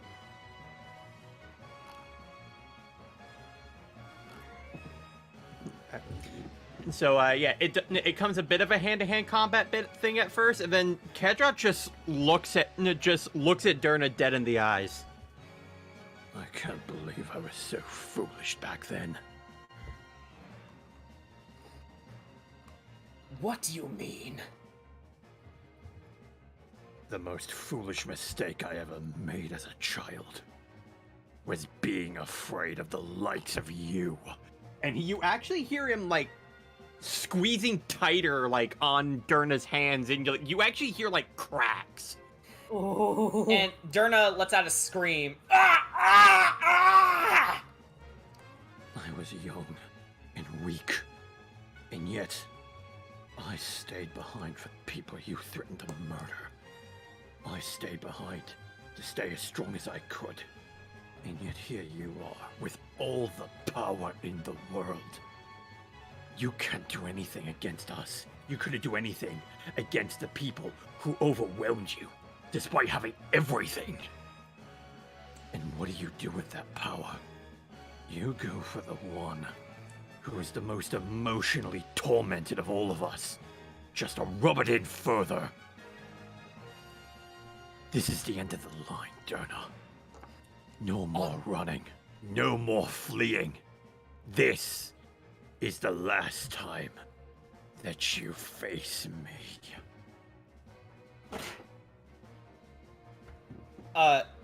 Durna,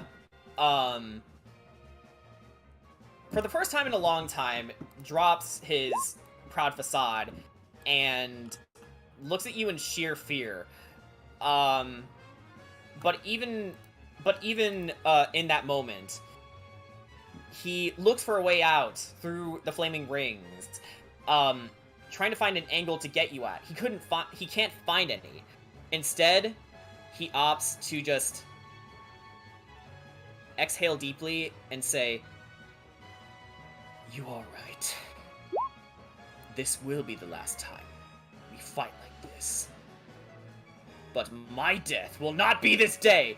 And in a moment of sheer insanity, runs through the flames, covering himself in fire, and does his best to leap out of the way and down the mountain, essentially flaming, like a giant walking flame. Since he ran past me, does that mean I get an attack of opportunity? He shoves you out of the way before you could react properly. But I'm then- on my broom. You're on your broom? Yeah. Okay. So he sees you, jumps towards you, kicks you off your broom, and then runs down the mountain. Absolute Coward! bitch. You are a coward! No He one. says nothing. He just runs. It's no wonder why. It's no wonder why people look down on a coward. But you know what he Right. did? And he left behind the void blades. The fool. Actually, with that in mind, hang on.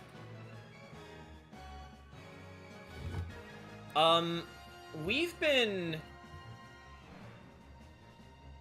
waiting for this moment for a pretty long time. So But as Durna walks away, Kadrot actually, like, sharply inhales as, like, the fire just starts coming back to him.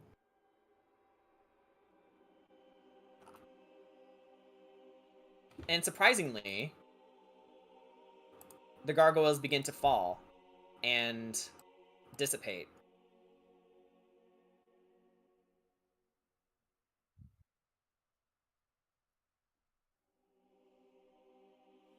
Never gonna understand half of this shit sometimes. Kadrot approaches the void blades on the ground, and he puts a hand on his chest to summon the visage of Ellison, and before her, she sees the void blades standing before Kadrot. Kadrot, you finally recovered them. He got away, but yes, he did drop them. But it seems he couldn't use them. He was always been so foolish. But to see him sink this low... She notices the scorch marks on the ground from your ring of fire. What happened between you two? He finally got to me.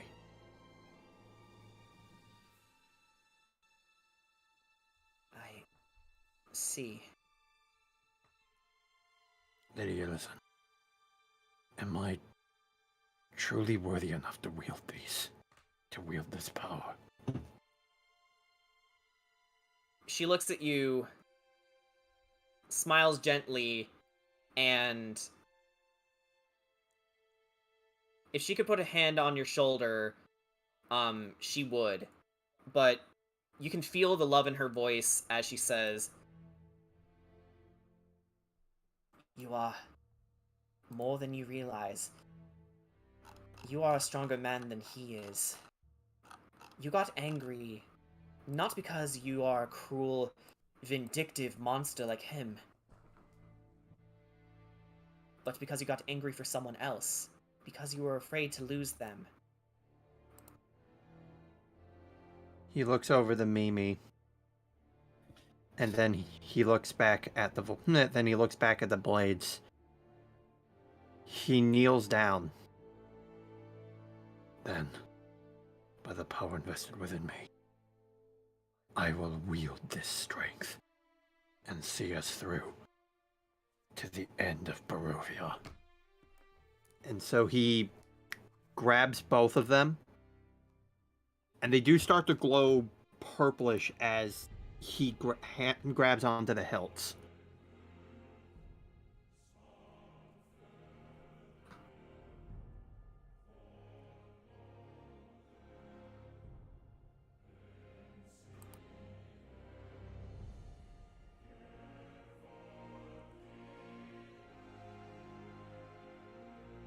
It seems they accept me.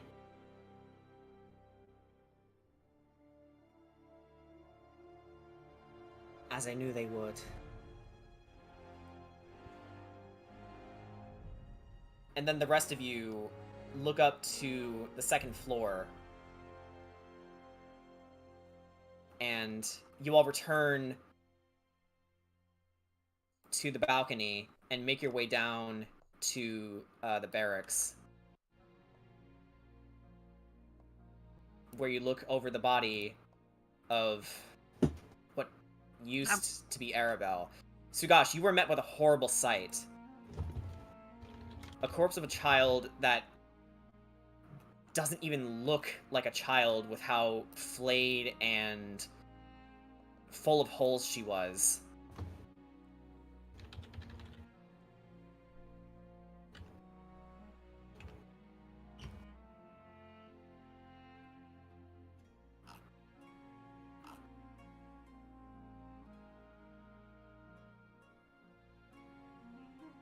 And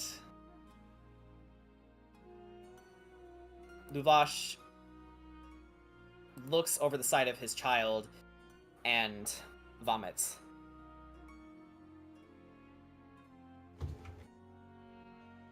Sugash cannot even look him in the eye, even if the guy was trying to look him in the eye. He just can't. Esmeralda looks at the rest of you and says, "I am sorry. I tried everything. I couldn't save Arabelle. She was already an undead for several days, and she lost too much blood."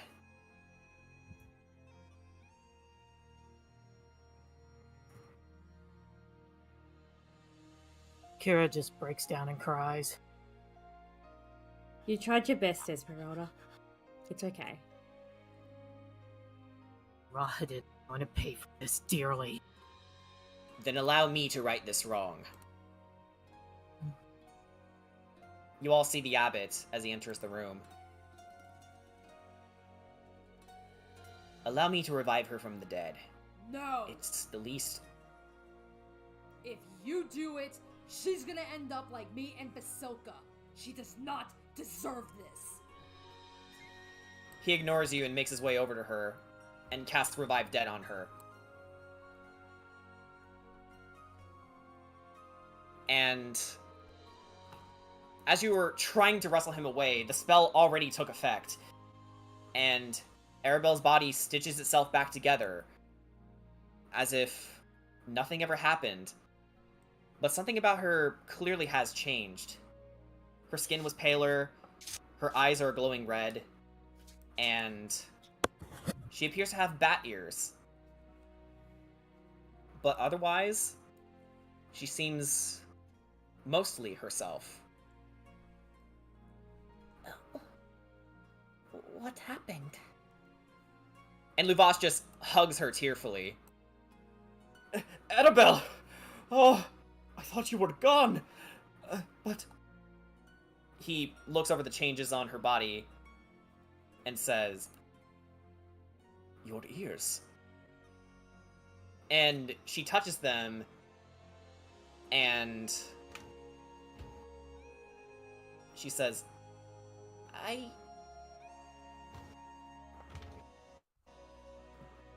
think I can hear better now.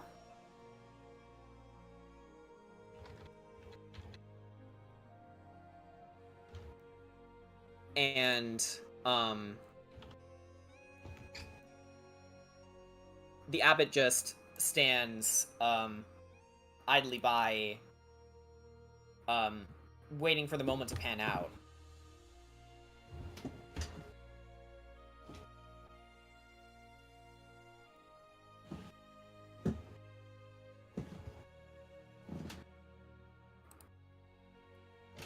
And then Arabelle, in Luvash's arms, rather, Luvash carrying Arabelle in his arms, thanks the abbot several times, and then, when he sees you, Ricky, do you have any words?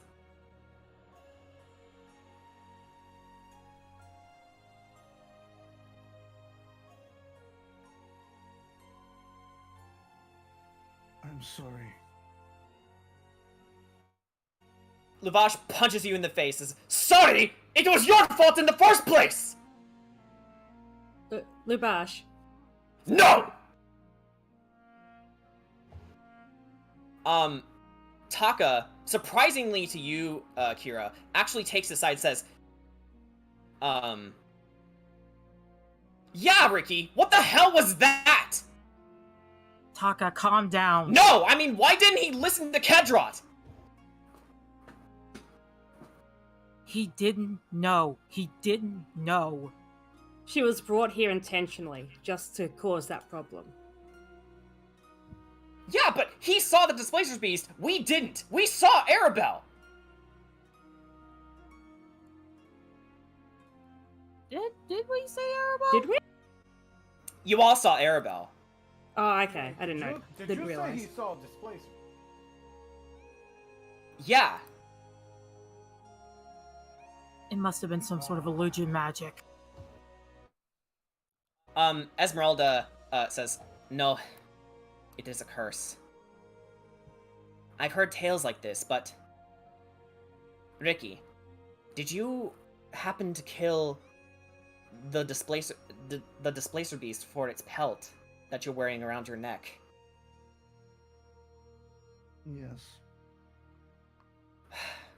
Rash fool. I was worried about this, but now you have confirmed my worst fear. You are very much unlike your younger brother. He has much to learn, but his courage, skill, and soul is commendable. But you're impulsive, you're small-minded, and you are almost impossible to calm when angered. And that makes you dangerous to your allies.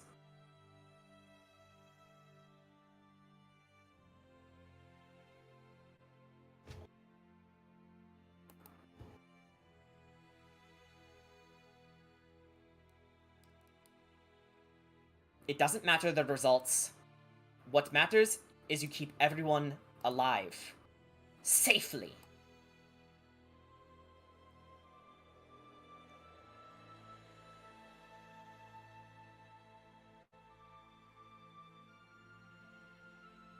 And then Taka approaches you and says, she's right. We can't save Barovia if we end up fighting one another. We're supposed to be a team. Now get a freaking grip and fall in line, kid!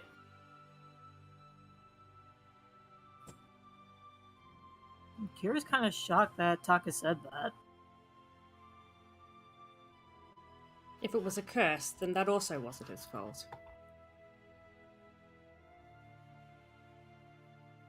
but the impulse was there. The knee-jerk reaction was there.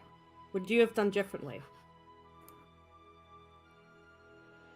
Esmeralda, do you know Ricky's history in regards to that sort of thing?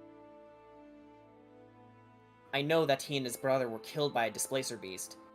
A displacer beast that only wanted to defend its territory, and he just happened to be there.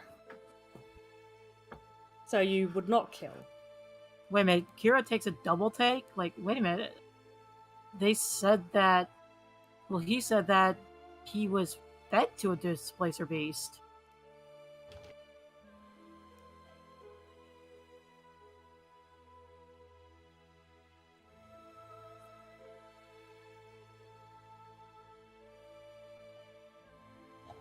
And the abbot, hoping to defuse the situation, says, Now, that is enough.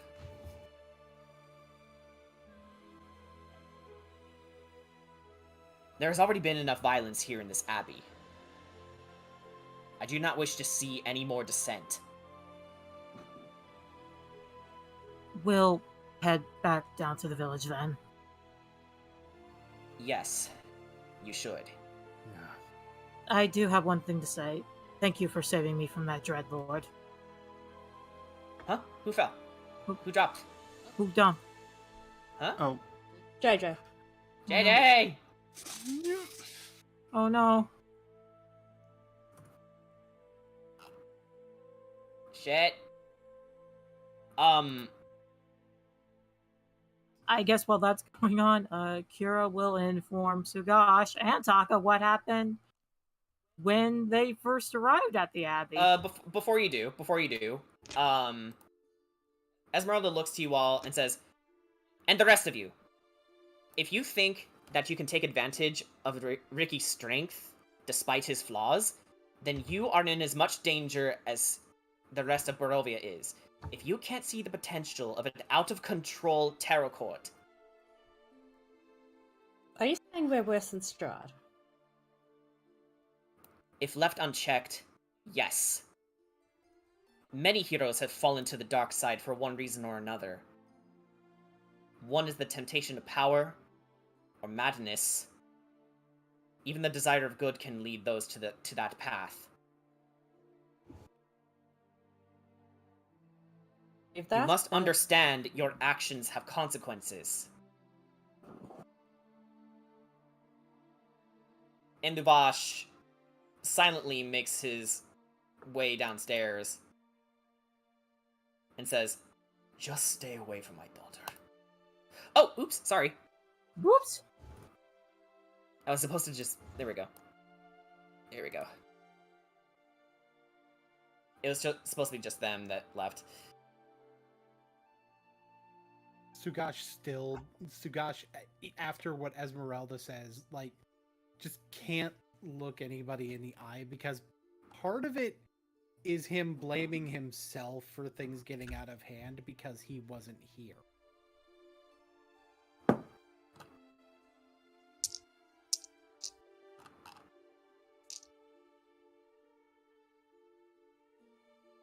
Second.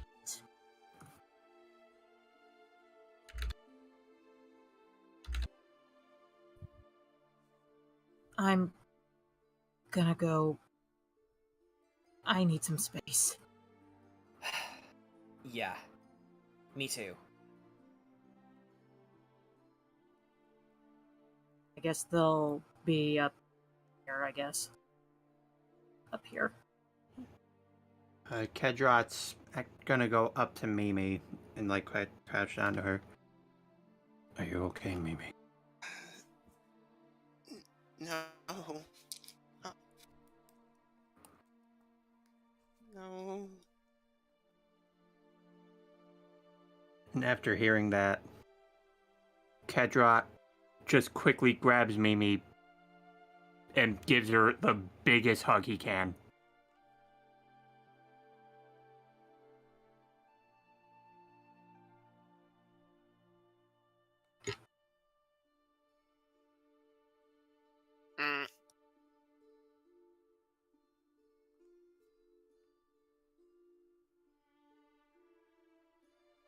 She just...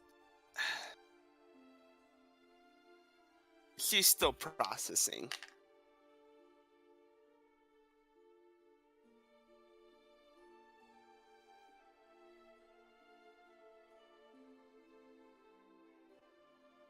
Esmeralda approaches you, Sugash, and says, Belmondo,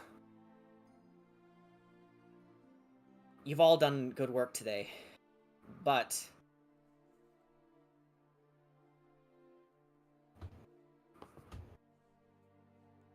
you must understand that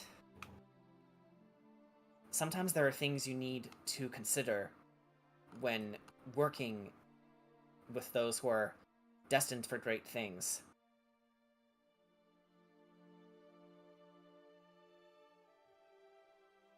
In such cases like this, you need to understand and come to terms with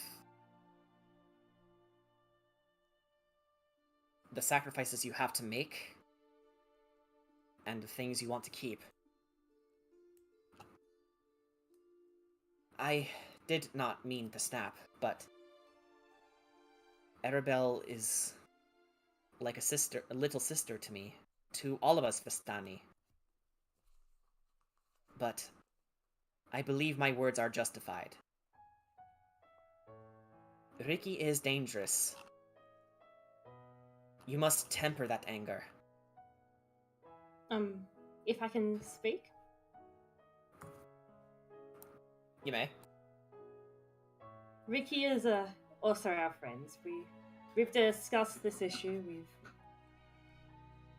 We're working on it, and he has had ways to go, but we do trust him.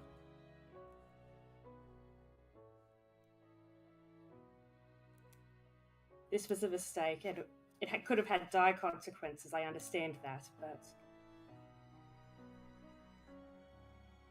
I'm sure you can understand. And I'm sure he wouldn't expect you to immediately forgive him. Have had dire consequences, Corey? Of course, but I mean, she has been revived, and changed. Yes. There were dire consequences, even if they weren't as dire as they could have been. I understand that. We can't pretend that's not the case. I'm not pretending anything. I'm just saying that we need to understand Ricky as well. I'm not saying that he isn't at fault.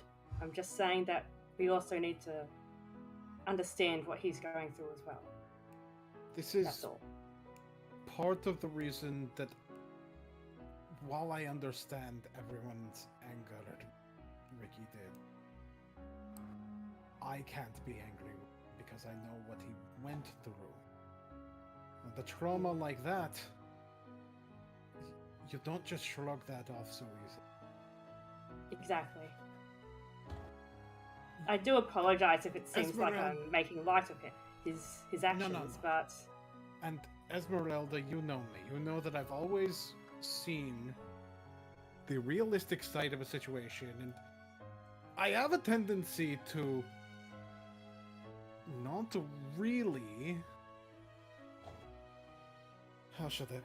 I'm trying to, myself as a player, find the right words to put what he's saying. So give me a second. It's alright.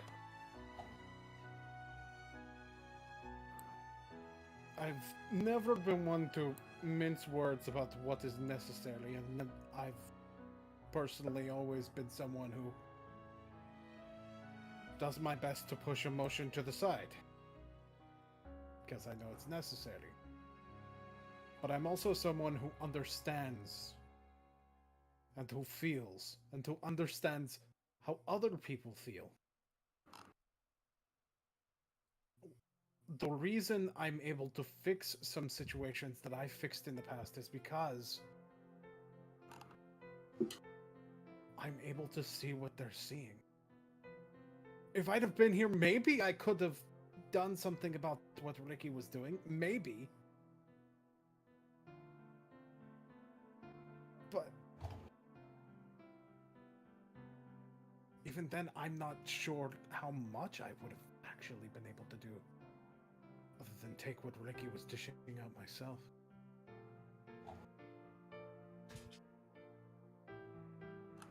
I understand.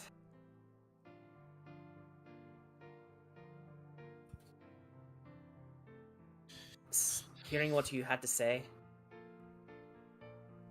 I understand now that he has his own demons to conquer. But for cases as dire as his, as James's, both of them, the first person who can help them is themselves. And they have to let the rest of you in. If they can't do that, then this land is finished. I agree.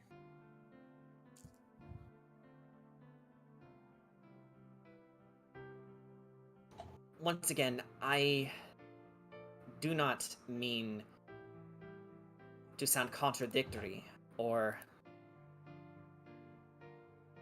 as if my fears mean nothing, that your fears mean nothing. I see the trust that you put in them both. But as a monster slayer, I have seen much death caused by even the most gentlest souls.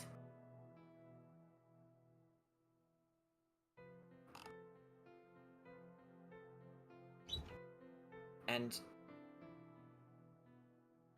to see yourselves as blameless and invincible is folly. Well, I do agree that some of us can be a bit too cocky. Ow! Loki! Brat! Loki. You okay? There's a difference between thinking yourself as blameless and knowing there's no real right decision.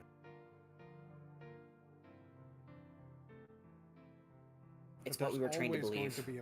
going to be there's always going to be a negative consequence no matter what choice you make.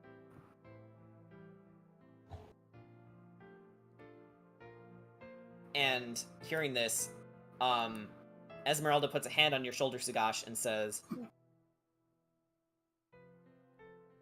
"The feelings that you're experiencing are not uncommon. But do not dwell on the past, and look forward to the future." Of course not. He says, be set.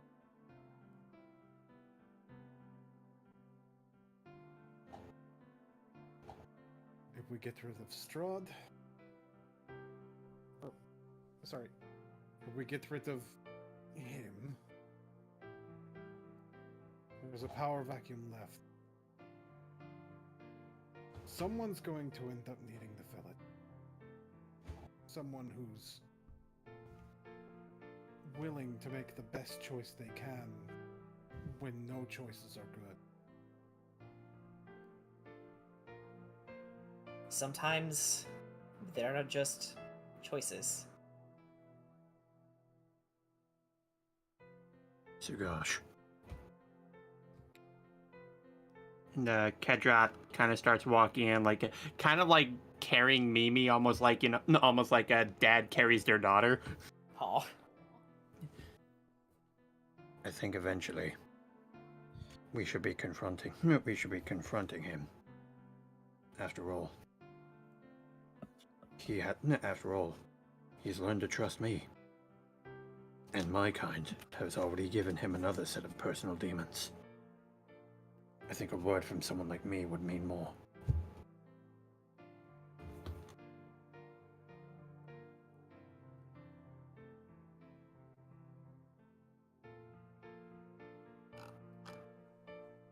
I think perhaps you're right.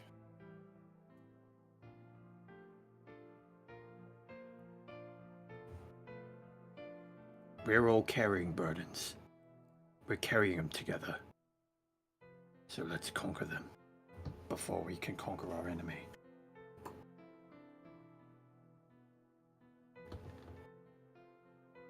For a brief moment, Corey.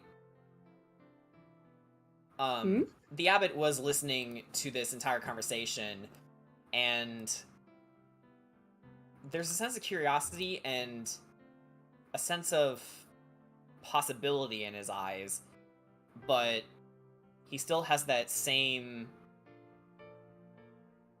otherworldliness about him. So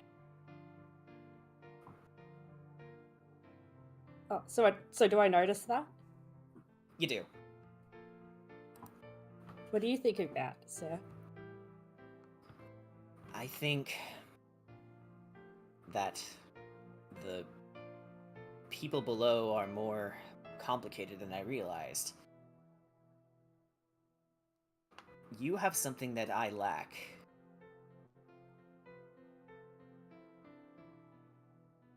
It's a very human concept. Are you the Deva they were asking about? Is that so obvious? There's definitely a otherworldliness about you. Yes, in truth, I am a Deva. I was stationed here by the Morning Lord himself to watch over the ailing and the dying. I was meant to be Barovia's greatest champion.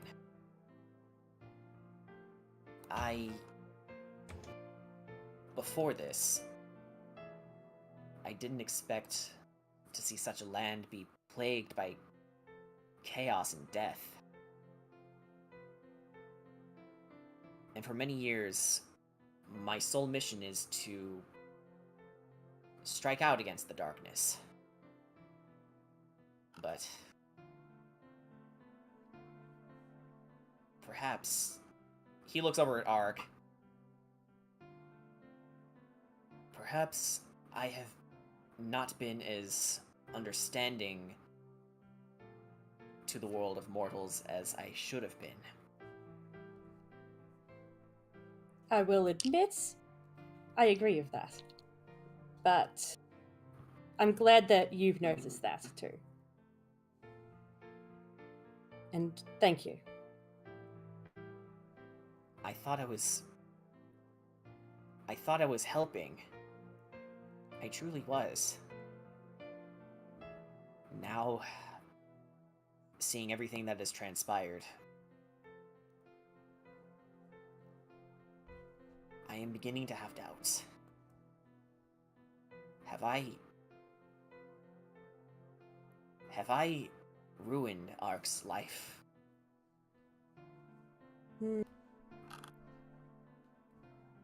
You've definitely irreversibly changed it. Well, maybe irreversibly. I don't entirely know. But I hope that it isn't ruined. You ruined you ruined Sirark's life. Sirark is gone. Exactly. But that being said, I understand that Strudel wanted a weapon.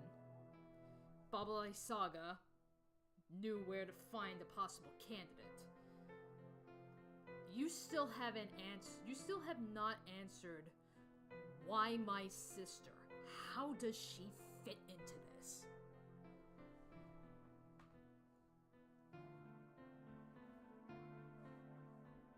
I believe you already know the answer. She doesn't. I sought to make her your replacement.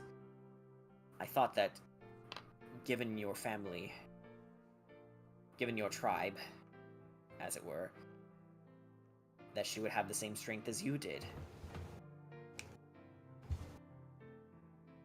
Now I see how much of a fool I have been. Abbott, if you recognize that, then I think we won't have an issue. Oh, but you do. He looks at his hands. I used to think that my curse was a blessing in disguise. But my single-mindedness of facing him. You get the sense he's trying to hold back his anger.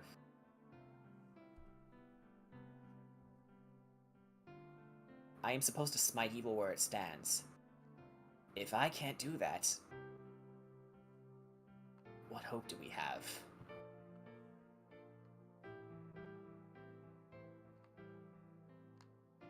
Difficult to say, but we might as well try, and what's done is done. Ark, I do not want your forgiveness. I don't deserve it. But I hope with this new lease on life you've been given, that you can wash your hands of me. I had no right to help them create such a monster, only for me to do the same to your sister. Life is not meant to be toyed with. So take mine. Ark just kind of just like is like taken aback by this. And he assumes his true form.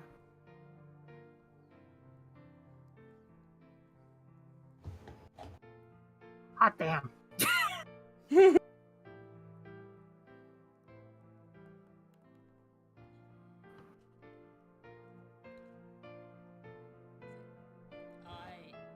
I'll be honest, I have no idea what the hell you are exactly. Is it even possible for me to kill you?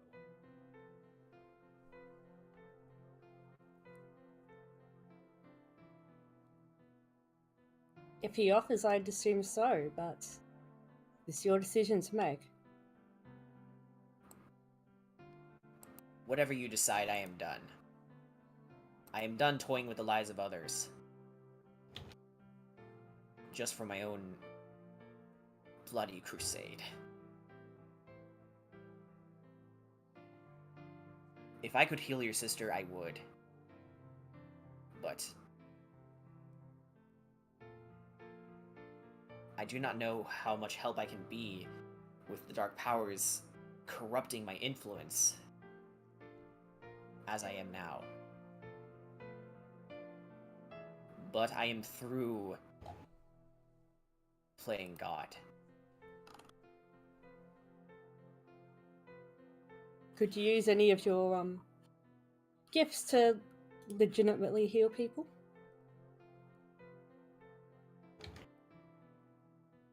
No. But there is another.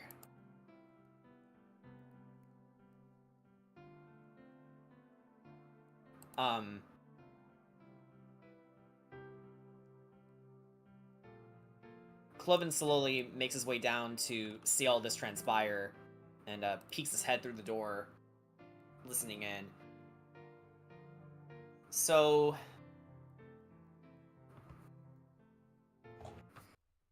after all of that, I guess Kira after look back. Actually, after this very, very long session, you've all leveled up. Yes! Finally! Level 3 sorcerer, let's go! I don't know which class I'm leveling.